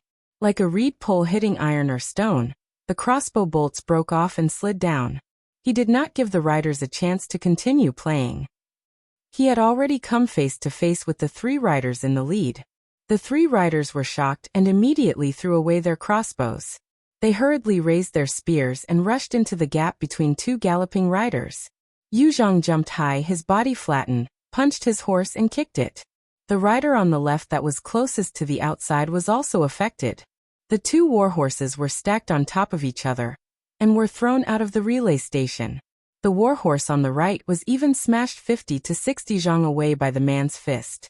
It crashed to the ground with a loud bang, causing snow to fly everywhere like willow catkins. Yu Zhang's expression changed drastically. 2 warhorses were stacked on top of each other and were thrown out of the relay station. The warhorse on the right was even smashed 50 to 60 zhang away by the man's fist. Following that, the 3 riders were clearly terrified and wanted to avoid the man's unstoppable momentum. However, they did not have time to do so. One of the riders was quite skilled in horsemanship. In desperation, a violent temperament emerged, and he directly urged his horse to crash into the boorish man of Jianghu. Ma Chaowei had already announced that whoever could kill this bandit would be rewarded with 600 taels of silver and a promotion of 3 ranks. Le Zhang jumped lightly and raised his elbow to smash the horse's head. A tall horse that was charging forward was actually knocked down by the elbow. The rider who was charging forward also took the opportunity to stab the intrepid Lu Zhang in the chest with his spear. However, before he could be pleasantly surprised, he felt a piercing pain from the web between his thumb and index finger. The spear slipped out of his hand. Lu Zhang grabbed the spear with one hand and grabbed the rider's collar with the other, throwing him high into the air like he was grabbing a chick. Then he flicked his wrist and raised the spear. His figure retreated backwards and caught up with the two riders who had luckily brushed past him. He then placed the spear horizontally and blocked their path. The two warhorses collided with the spear and were actually unable to move forward. The few rows of riders behind them pushed their spears against each other. The charging formation from before was instantly disrupted. Lu Zhang infused internal energy into the spear with both hands and laughed as he stepped forward. The dozen or so riders in front of him clustered together and were thrown off their horses. Lu Zhang did not care about these weak ants. He switched from holding the spear horizontally with both hands to holding it with one hand. A few clever riders on horseback threw their spears. One of the spears was aimed at Lu Zhang's head. The man who was as docile as a domesticated cat and dog in front of the young master with the fan slammed his head forward and directly shattered the spear. He snatched the spear from his hand and swept it diagonally upwards, hitting the rider's waist. The rider's body bent and flew horizontally, rolling into a slightly playful snowball on the snowy ground. Lu Zhang leaped forward. He did not care about spear techniques and only used the spear in his hand as a staff. With a swing of the staff, he sliced a warhorse from its back to its feet and split it in half. The rider sat on the half of the warhorse's corpse on the ground with a dull look in his eyes. Ma Jinchai swallowed her saliva and forced herself to calm down. She did not look at her beloved concubine's pale face and muttered to herself, "This bastard is fierce. We can slowly retreat, and then kill him with a sudden thrust." Then Colonel Ma Jinchai turned her horse around and ran away like a wisp of smoke. On the mountaintop, Su Fengnian turned his head and smiled at Wei Shaking and Xianine Ma. "It seems like our Colonel Ma has welcomed a good start to the new year." Then he looked at the sneering Colonel Pearl and said in a flat tone, "Huang Shaokai, Ma Jinchai did not want to compete with you for military merits. She clearly put in a lot of effort to show weakness to the enemy and lure them in." The corner of Huang Xiaocai's mouth rose. He said softly, "Colonel Ma's favor, Huang Shaokai appreciates it. Your Highness?" Su Fengnian nodded. Huang Shaokai rode down the mountain alone. The 300 cavalrymen at the foot of the mountain did not move. The other 300 cavalrymen formed the left, right, middle, and middle troops and rushed toward the young master, who was slowly waving the peach blossom fan. Yu Zhang looked back and sneered. He did not chase after the defeated Frozen Field cavalry. When they first charged at him, they were impatient like a hungry man who saw a woman. Now, before he could even warm up, they were already crying for their parents to go home. Yu Zhang threw away the red-tasseled spear that was soaked in the blood of the war horse. He planned to experience the ability of the next cavalry in Bailiang's Lingzhou. In the eyes of this Vajra realm expert, the so-called Bailiang cavalry were all made of tofu. Yu Zhang spat a mouthful of thick phlegm on the ground. Yu Zhang could be the king of Bailiang and play around with such small fries. On the mountaintop, Su Fengnian, who had been watching coldly from the sidelines, had his hands in his sleeves. Two of his fingers were twirling inside his sleeves, as if he was spinning silk from a cocoon. Chapter 956. On the post-house route, the battle with the Frozen Field cavalry as the main characters had come to an end. Very quickly, there were scouts who passed on the general military information to the commandant of the Northwest, Ren Chunyun, and the commandant of the Northwest, Zhu Boyu. The reactions of the two generals were completely different. Dressed in bright red armor, Ren Chunyun stood with a saber at her side. When she heard that Ma Jinchai had suffered a setback, she laughed loudly and stroked her horse's mane with a gloating expression. As generals of the same province, their ranks were similar. Since the official hats on their heads were not too different, then naturally they were enemies. Ren Chunyun, who came from a poor background, had long disliked the laughably named Commandant Ma. Her subordinates were all descendants of Lingzhou's generals, so how could they train elite soldiers? There were two plains on the Lingzhou plains that were easy for cavalry to stretch out and train. Last year, Ren Chunyan had a dispute with Ma Jinchai and fiercely taught the flashy frozen field cavalry a lesson.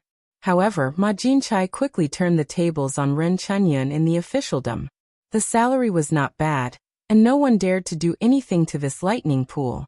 Ren Chunyan only received some leftovers that did not even have B-grade aptitude. Only after asking around did she find out that it was Ma Jinchai's in-law who was an important member of Bailiang's military depot, who had set up a stumbling block. Later on, Ma Jinchai brought 100 cavalry with brand new armor to Ren Chunyan's territory, to flaunt her might under the pretext of killing roaming bandits. If it were not for Ren Chunyan firmly suppressing the lower generals to not cause trouble, there would have been a mutiny. On the other side, Zhu Boyu was much calmer. His impression of Ma Jinchai had always been bad, but he never showed it on his face. If he really met her, he would drink and be polite.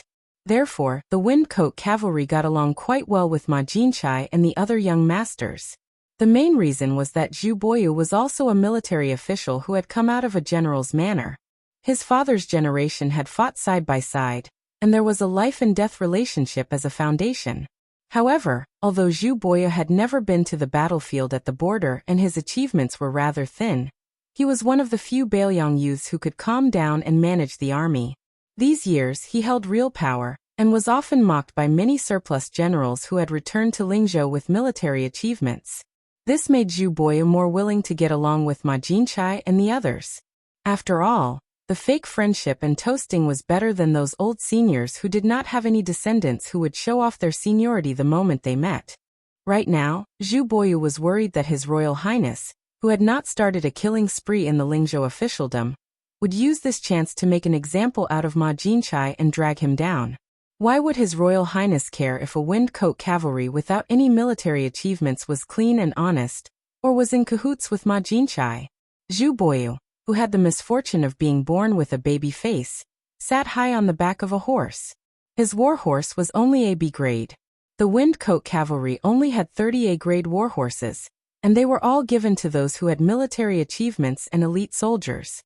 Zhu Boyu waved his hand and let the scout, who did not need to report based on the rules of the Windcoat cavalry, return to investigate. Zhu Boyu, who was wearing normal armor, let out a breath of air. His expression was abnormally serious because he could see that His Royal Highness had a bodhisattva heart for the Lingzhou officialdom. However, there was a difference between the military and politics. With the example of Huaihua Great General Zhong Hongwu as an example, Zhu Boyu was certain that the troops in Lingzhou would not be so lucky. The peach blossom beauty fan was gently fanned, and a gentle breeze blew across his face. The hair on his temples fluttered lightly. The handsome young master in a black fur coat looked over at the same level. The 3 cavalry units that surrounded them in a fan-shaped battle formation were like clouds and mud compared to the previous 200 cavalry units. The hooves of the horses were in sync, and there was no confusion at all. With his outstanding eyesight, he could clearly see the young faces of the cavalry. Their eyes were firm as if they had received instructions, and did not have any intention of using the light crossbows. Bailiang had very strict restrictions on crossbows.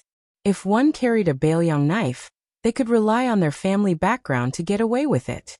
However, if one dared to carry a crossbow, even if it was an inch-long crossbow, which was a weak light crossbow that a maiden could use, once discovered, their family would be confiscated on the same day. There was no room for negotiation. The movement sprinted wildly on the post road. The straight line under his feet splattered mud in all directions. It was frightening. The Vajra realm martial artist, who was tired of being a lackey, only wanted to do whatever he could to his heart's content. In his eyes, the 200 cavalrymen who could not withstand a single blow from him were frail little girls who needed to be supported. The 200 to 300 cavalrymen in front of him were nothing more than slightly stronger and sturdier women who could not withstand a few blows from him. The first pin expert, whose personality did not match his name, laughed loudly as he charged forward. 3 iron spears pierced toward him at the same time. Lu Zhang grabbed 2 cold spears with both hands and twisted them into 2 lumps of iron. He pulled his wrists inward and then knocked them outward. The 2 cavalrymen who refused to let go were knocked off their horses by him. The spear in the middle was aimed at Lu Zhang's chest, but it did not pierce through. Instead, the burly man with a smile on his face continued to charge forward. The spear that pierced downwards curved in an exaggerated arc in the air. It was obvious that this cavalryman's strength and tenacity were not comparable to Ma Jinchai's troops. As an outstanding martial artist who could occupy a place among the small group of people at the top of Jianghu, Lu Zhang did not care if the ant under his feet bit him lightly or heavily. He bent his knees and crawled under the belly of a horse. He lifted a galloping warhorse with one shoulder. Like an overlord carrying a cauldron, Lu Zhang threw the warhorse to the back of the cavalryman.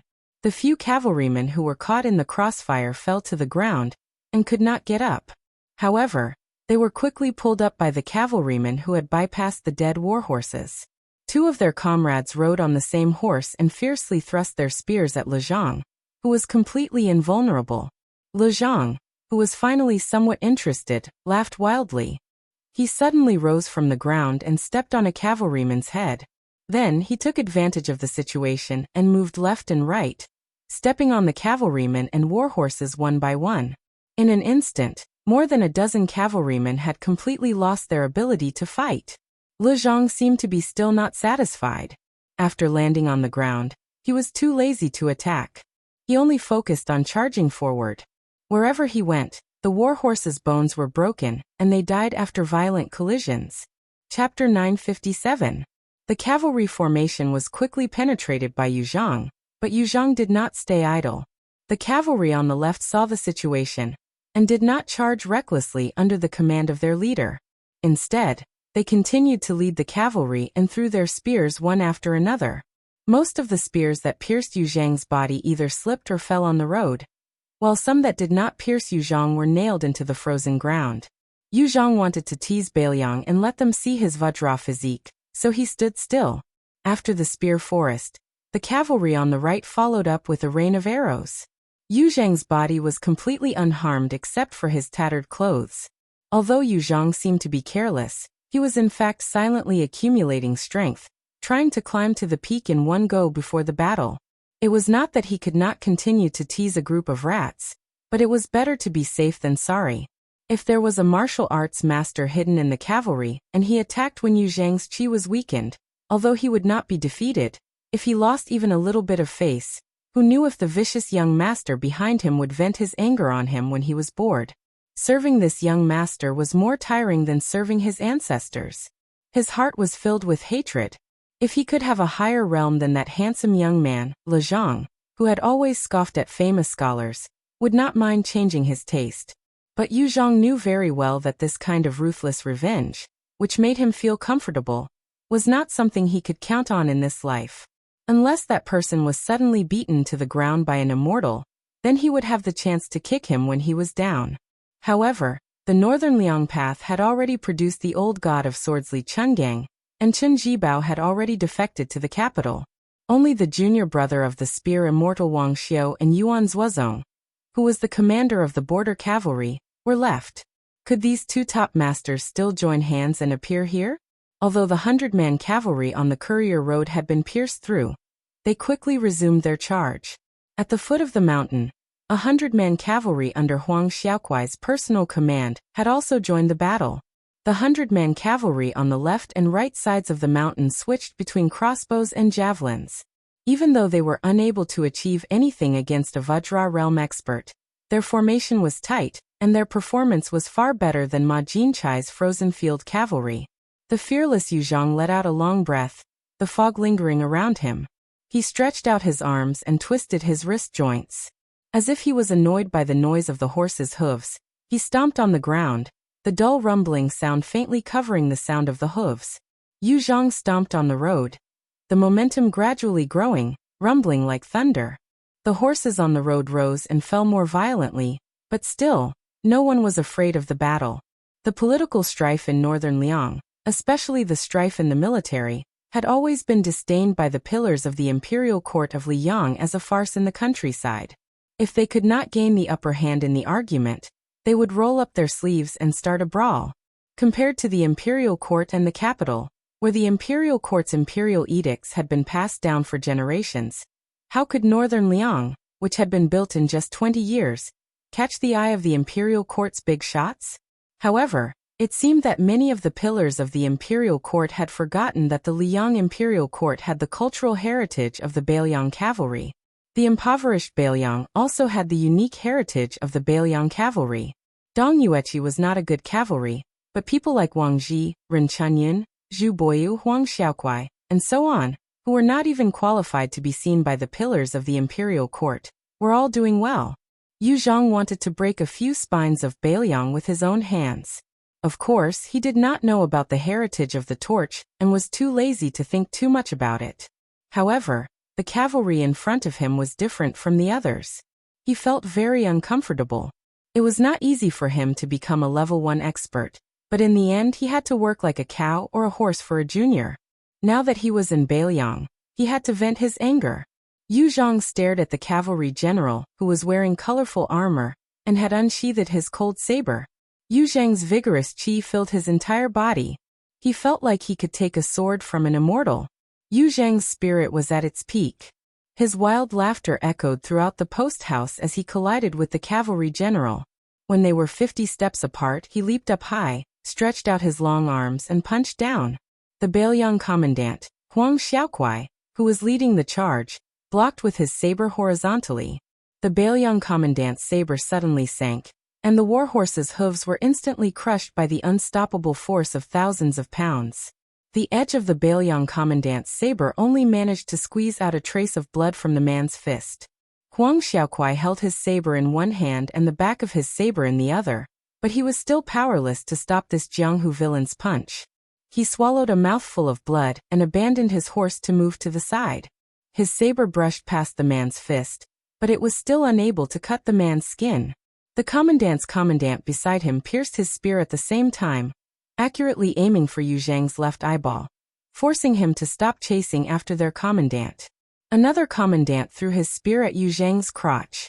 This was the first time Yu Zhang frowned.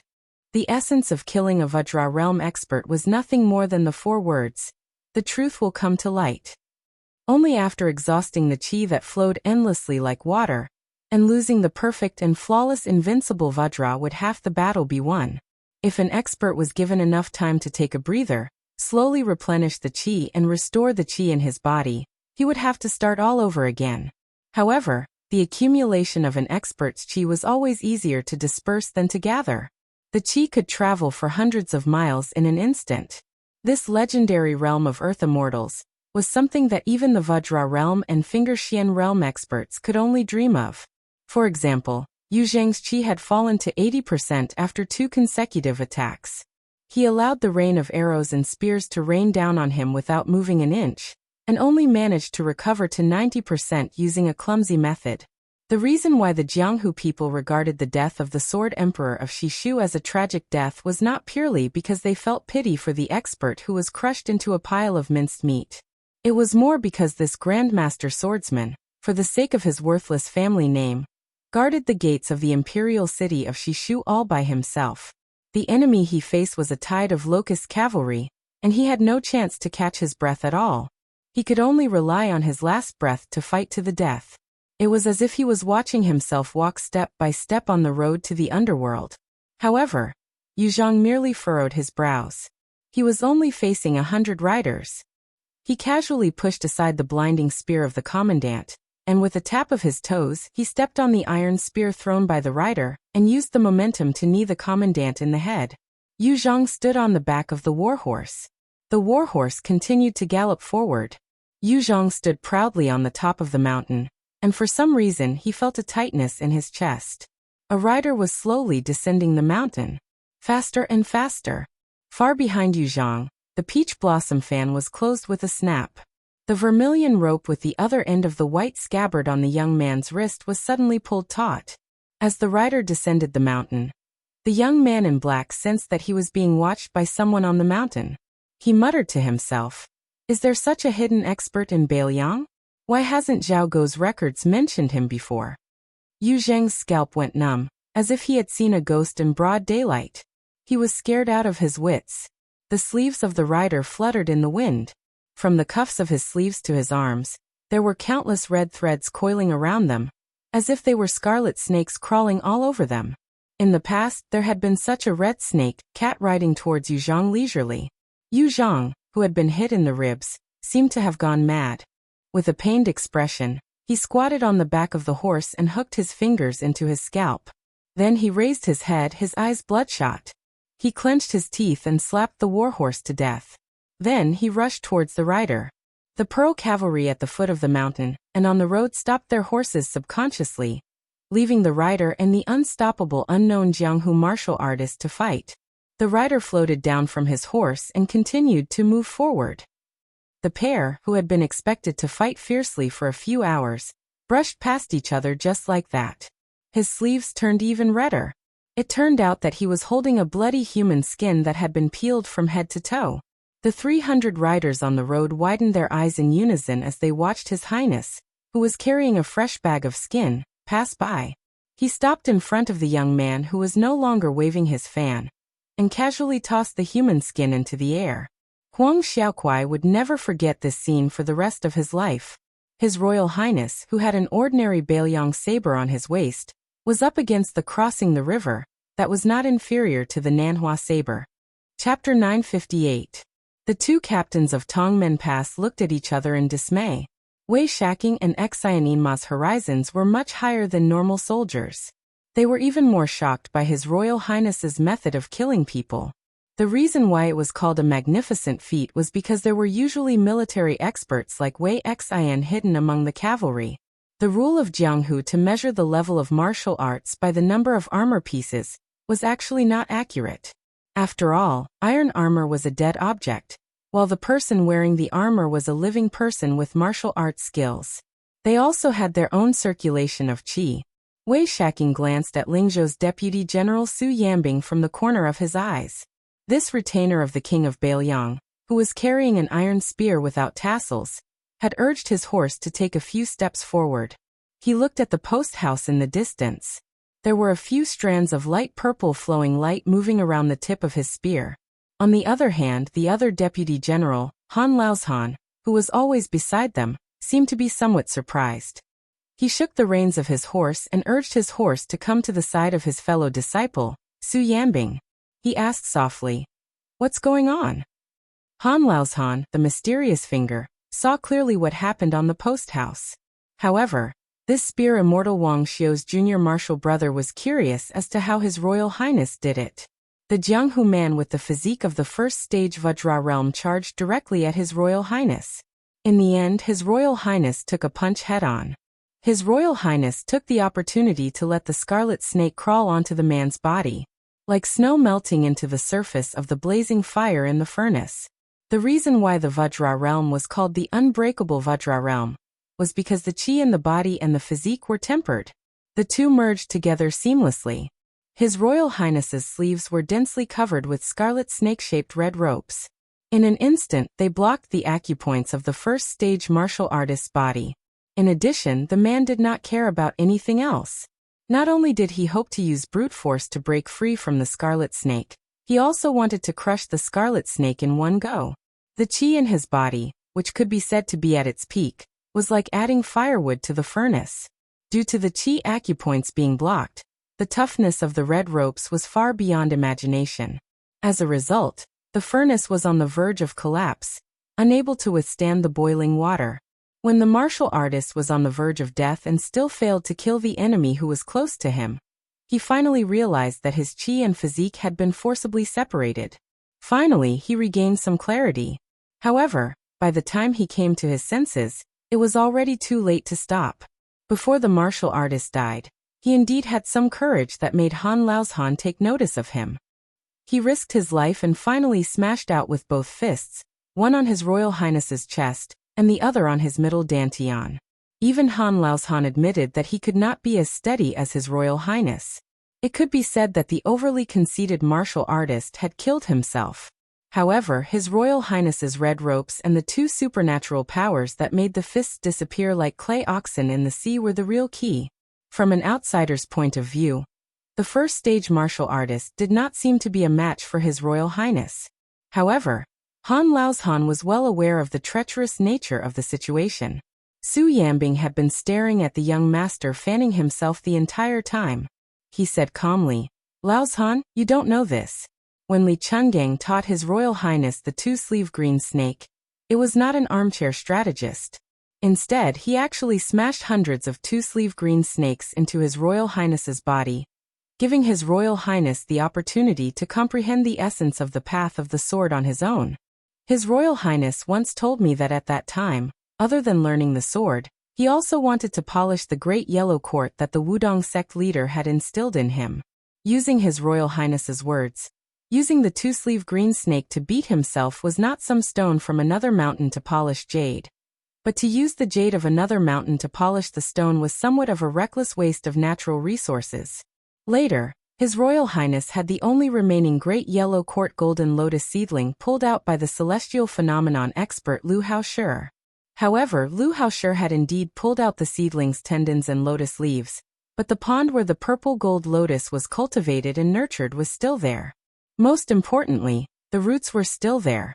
His Royal Highness said that with his internal energy alone, no matter how hard he cultivated, he would not be able to make the decaying roots grow again. It was only after he had lost the Great Yellow Court that he learned of the old sect leader Wang Zhongluo's gift.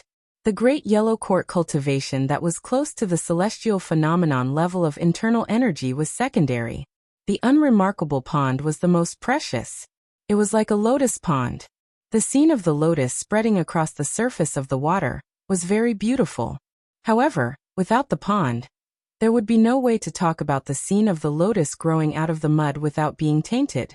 Therefore, on this trip, he once again used the stupid method of using a stone from another mountain to polish jade. He used the shady business of using an external force to stir up the muddy water in the pond. For this reason, His Royal Highness suffered quite a few beatings along the way. I don't know how His Royal Highness found out that the boorish man of the pugilistic world had a grudge with Han Diaosi, so he purposely used the human cat's trick to provoke him into attacking with all his might. The fiercer the attacks of a first-grade martial artist, the more beneficial it is for His Royal Highness. As for why His Royal Highness is so proficient in skinning the human cat, I don't know either. Han Laozhan lamented. Although it is beneficial to one's cultivation, every punch is on the flesh. Moreover, it is the final struggle of a Vajra realm expert. It is not easy to hit him. Su Yambing smiled and said, to His Royal Highness, he is already used to it and calls it a common occurrence. Moreover, no matter how painful it is still better than the two-sleeved green snake that the old god of swords, Li Chungang, casually threw out back then.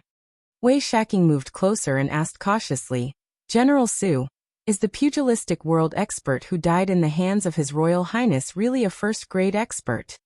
Su Yambing nodded and said with a calm expression, how many experts have died in the hands of His Royal Highness? Wei Shaking secretly swallowed his saliva, and didn't dare to say another word. Han Laozhan asked, then His Royal Highness is going to have another battle with that self-proclaimed romantic young man? Su Yambing shook his head and said slowly, among the 4 realms of the first grade, only the Vajra realm is suitable for tempering one's physique. Any higher, and it is very likely that the gains will not make up for the losses. That young man is already at the Finger Mystery realm.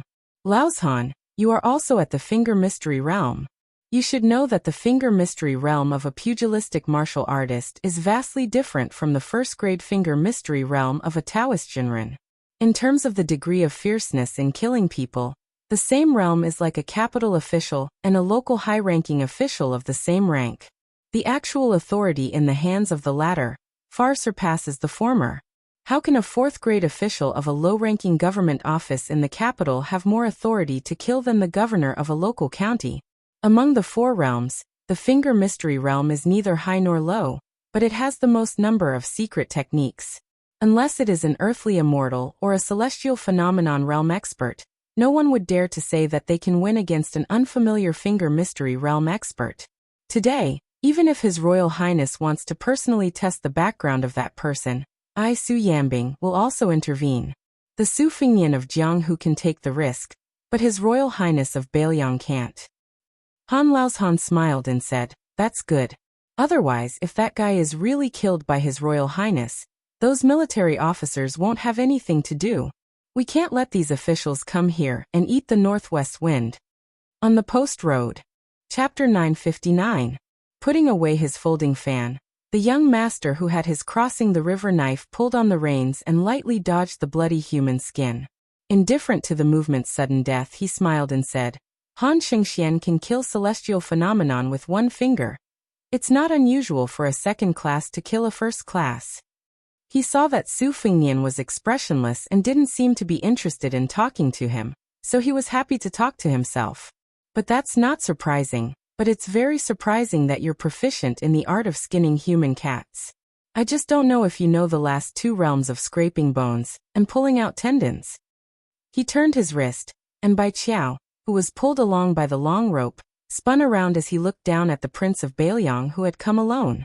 Zhao Guo had a confidential file specially collected for His Royal Highness, which was only slightly thinner than Chao Chongqing's in the Heavenly Archive Room. He had casually flipped through it earlier, and it had truly broadened his horizons. Han Diaoxi, who was said to have died of an illness in the Imperial Palace, had actually been killed by the young man in front of him with a flying sword outside godly Martial City. Logically speaking, Su Fengnian's realm had plummeted after Master Lu Hao's beating, so it wasn't too difficult for him to kill a movement at the Vajra realm. But it also wasn't easy. The crux of the matter was how this Su fellow had obtained the unusual finger mystic realm of human cats. He didn't believe that there was anyone else in the world who had been lucky enough to comprehend the finger mystic realm's looking glass technique, which was known as pointing straight to the heart of heaven. Not only did it have a photographic memory, it could also extract the essence. The reason why the female sword attendant in the Wu family's sword mound, the one who carried the Su of Gojoseon on her back, could steal sword techniques and sword intent, no matter how obscure they were, was more of an instinct that only happened once in 100 years. However, she was limited to stealing other people's sword techniques, and was still a little inferior to Jiang Ding's ability to accept everything. If this Su fellow had the same aptitude as Jiang Ding, then Jiang Ding really wouldn't be able to eat or sleep in peace. Since ancient times, one mountain couldn't accommodate two tigers, even if this mountain was the entire Jianghu. The Jianghu was indeed very big, but Jiang Ding was very narrow-minded and couldn't tolerate any potential opponent who had the chance to stand side by side with him. Earlier, Jiang Ding had seen Su fellow kill Yu Zhang very clearly. First it was Dong Tai's flying sword pinning technique, then it was Han Diaoxi's skinning technique. Both of them were top killing techniques in the world. Yu Zhang's attacks were completely disorganized, and he tried to kill Jiang Ding with a single blow using his Vajra realm physique. How could there be such a good thing in the world? However, Jiang Ding didn't find this strange. Yu Zhang had just entered the first rank state, and was immediately scared out of his wits by Han Diaoxi.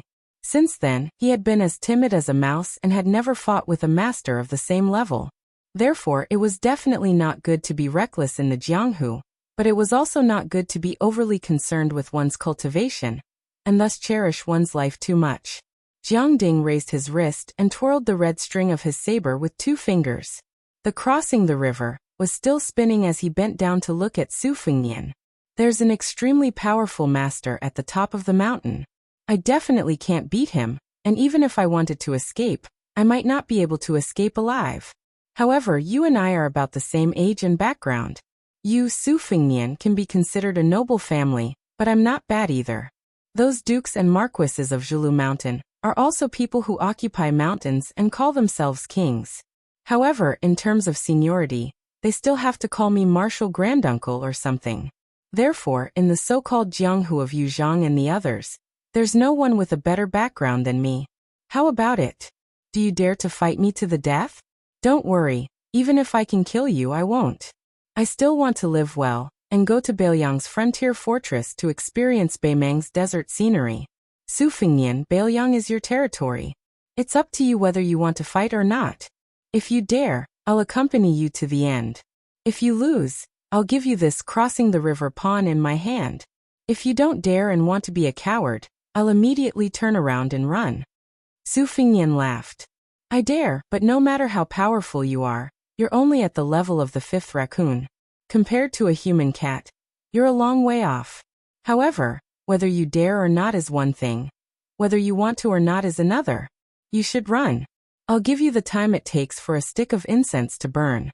After that, Lingzhou's deputy general, Han Laozhan, will lead the troops to suppress the bandits. Oh, let me tell you, you've been appointed by the imperial court to weave official documents and court bulletins. I estimate that very soon, you'll reach the prince's mansion and the administrator's residence at the same time. However, I'll pretend I didn't see you. I'll say this first. While you're on the run, I won't count if you hurt anyone, but if you kill any soldier, I'll make you lose an arm. If you can make any cavalry throw away their armor, I'll remember your kindness. Jiang Fuding didn't panic even though his amulet was so easily torn away. He straightened up on his horse and smiled. I heard you went with Li Chungang to Guangling River. How come I didn't see you learn the old god of swordsmanship? You're quite despicable. Su Fengnian reached out and grabbed the human skin of the movement. He was prepared to hang it on the easternmost city of Lingzhou along with the bones. He wanted to tell the restless foreign Jianghu people what kind of price they had to pay if they wanted to stir up trouble in Beiliang. Outside Shenwu City, Su Fengnian had not only collected some humans, cats, and a few remaining red snakes, but he had also collected some secrets from the skull. Among them was the Vajra movement of Mount Zhulu, who was in charge of waiting for rabbits to find out. Su Fengnian expressionlessly raised the human skin. Jiang Fuding suddenly shook his wrist and tightly gripped this pawn that had never appeared in the Jianghu. After Jiang Fuding made this murderous move, Su Yambing also raised his spear at the top of the mountain. Finally, Jiang Fuding laughed loudly, his thick killing intent dissipating. Su Fengnian, don't force yourself. Since you've been beaten up badly by the movement, spit out blood if you want to. Don't suffer because you want to save face. Su Fengnian smiled. There's only half an incense stick left. Jiang Fuding smiled. That's not right. There should be half an incense stick left. Su Fengnian said calmly. My incense stick is different from yours. Jiang Fuding sighed and loosened the red rope. The famous blade in its white scabbard hung from it. He stared deeply at this guy, then silently turned his horse around. He was confident that he could win against Su Yambing, but even if he killed him, he would die at the hands of the master on the mountaintop. It was not worth it. His life was much more valuable than that of the crown prince of Beiliang. A voice suddenly came from behind him. Leave the blade. You don't deserve it anyway. With his back to Su Fengnian, the young man in the black robe looked gloomy, as if he was hesitating whether or not to use the blade. In the end, Jiang Fuding did not turn around.